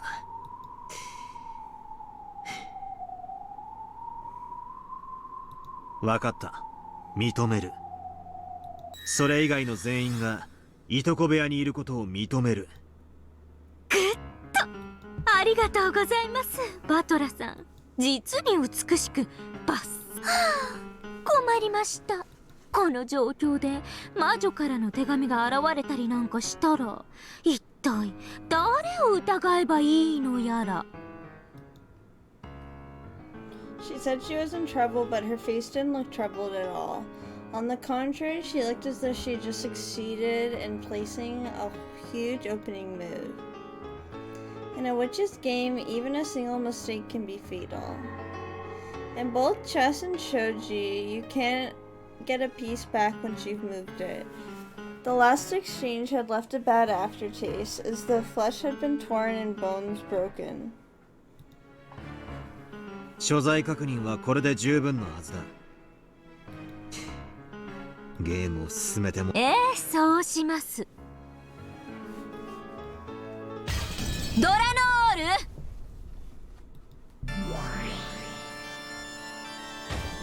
はい、エリカ卿。それでは早速始めましょう。慈悲深いゲームマスター様がくださった権利を。はい、心得ております。ガートルード、コーネリア、3部屋許された権利のうちの2部屋分を行使します。金形、慎んで。了解するものなりや。いとこ部屋と隣部屋を封印。これで犠牲者以外の全員を封じました。She was about to say something, and then the other one cut her off, probably because it would help out Erica. これ以降何が起こっても封印の中の人間たちは問題となりません。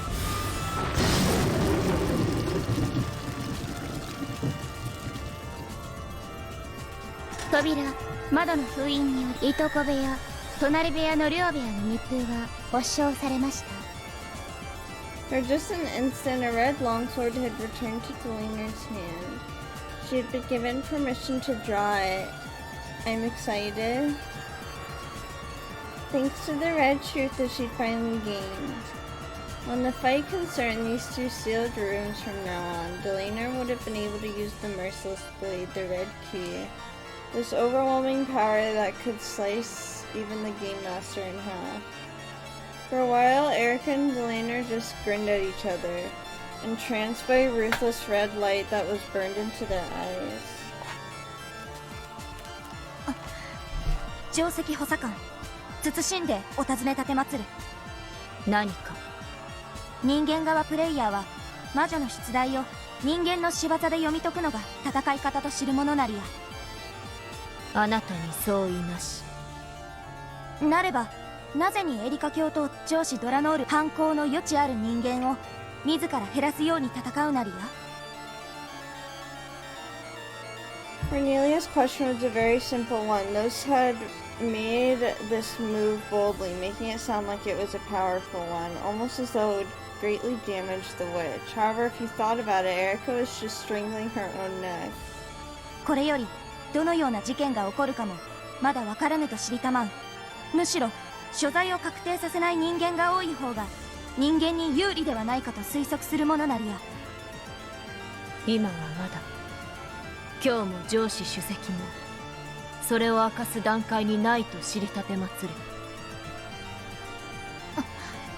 死後陳謝するものなり。Cornelia looked like she wasn't satisfied. In the previous game, when trying to help Kinzo escaped from his study, Battler desperately tried to break free from that closed room using various methods. As a result, Kinzo had escaped into the darkness of the night, and it had later been possible to treat him like an elusive phantom. In other words, closed rooms were advantageous to witches and disadvantageous to humans. Witches proposed closed rooms, and humans destroyed and denied them. That should have been the standard tactic of this game. And yet, Erica had created a closed room for herself, sealing a full 18 humans in them. In other words, this was the same as abandoning the right to use those 11 people and explaining all the later tricks. In the past, Battler had confirmed the location of a certain people, but that had been to check whether pieces existed in which he could break closed rooms. A completely different situation. Why had Erica taken these 11 people, who were also her pieces, and sealed them in a closed room? For fun. Cornelia hadn't experienced enough fights to understand this move, which looked as though they were trapping themselves. I mean, she's probably trying to find the culprit, obviously. 不気味な一手ですね。一体エリカは何を企んでいるのでしょう。攻撃とは限らねえさ。チェスも将棋もそうだろ。キングの守りを固めておくのだって立派な戦略だ。つまりこの2部屋の封印は攻めでなく守りだと。そう考えるのが妥当だろうぜ。おかげで生存者たちにちょっかいが出しづらくなった。第2の番が実行しにくくなったってわけだ。ああ、なるほど。魔女側は謎を多く提示した方が有利。Erica isn't satisfied with proving it was possible with humans? Yeah. そうだ。何しろ一つでも謎が通れば魔女の勝ちなんだからな。多くの密室を提示した方が有利に戦える。The riddles that the witch side sets up are equivalent to attacks. The human side must perfectly intercept all of those. It's almost like a penalty shootout, where a letting of a single point slip by means defeat. So the witch's side wants to increase the number of attacks. The human side wants to lower the number of attacks. When Battler had fought on the human side, he hadn't thought of the survivors piling up in a room as being particularly useful. However, from the witch's side perspective, the strategy was simple but effective. What made Beato incredible was how she bluffed and sneered at this tactic, as though it was completely useless. On the inside, she must have been so worried over how to break down all these barricades in each game. Right now, I'm sure of that. なるほど。事件が発生できないように守りを固めるのも人間側の戦い方なんですね。しかし、それは平凡な一手だ。あの名探偵フルドエリカがあれだけ自信満々に強打するほどの一手じゃない。Would Erica be happy after playing a defensive move? Though this move looks as though she's restraining herself, it's also extremely unlikely that Erica was playing defensively. これはきっと守りじゃなく攻めなんだ。どういう攻撃か理解はできねえがな。次は私たちの手番ですが、どうしますか？とりあえず表向きは奴は第一の番の推理ではなく第二の番を防ぐための守りに手番を費やした。押さば引け、引かば押せだ。ならこっちは攻めていくしかない。しかしどう攻めればいいやら。ゲストハウスはかなりの守りになっています。そうだな。ゲストハウスの全域が今やエリカの支配下に見える。しかしビショップやナイトのように敵陣に食い込むのを得意とする駒だっていろいろある。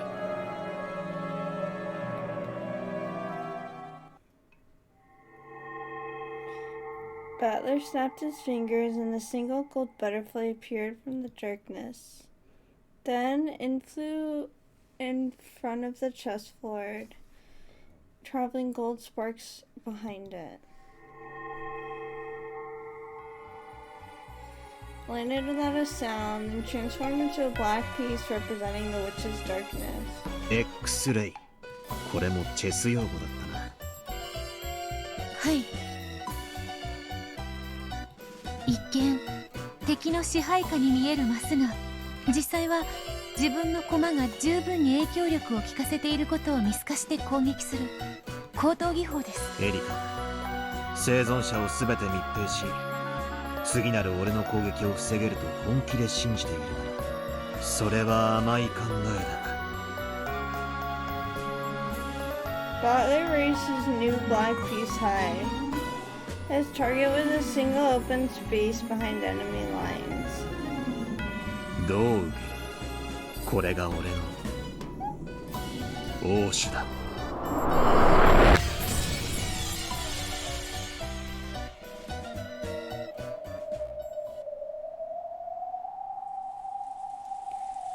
I'm gonna pause here.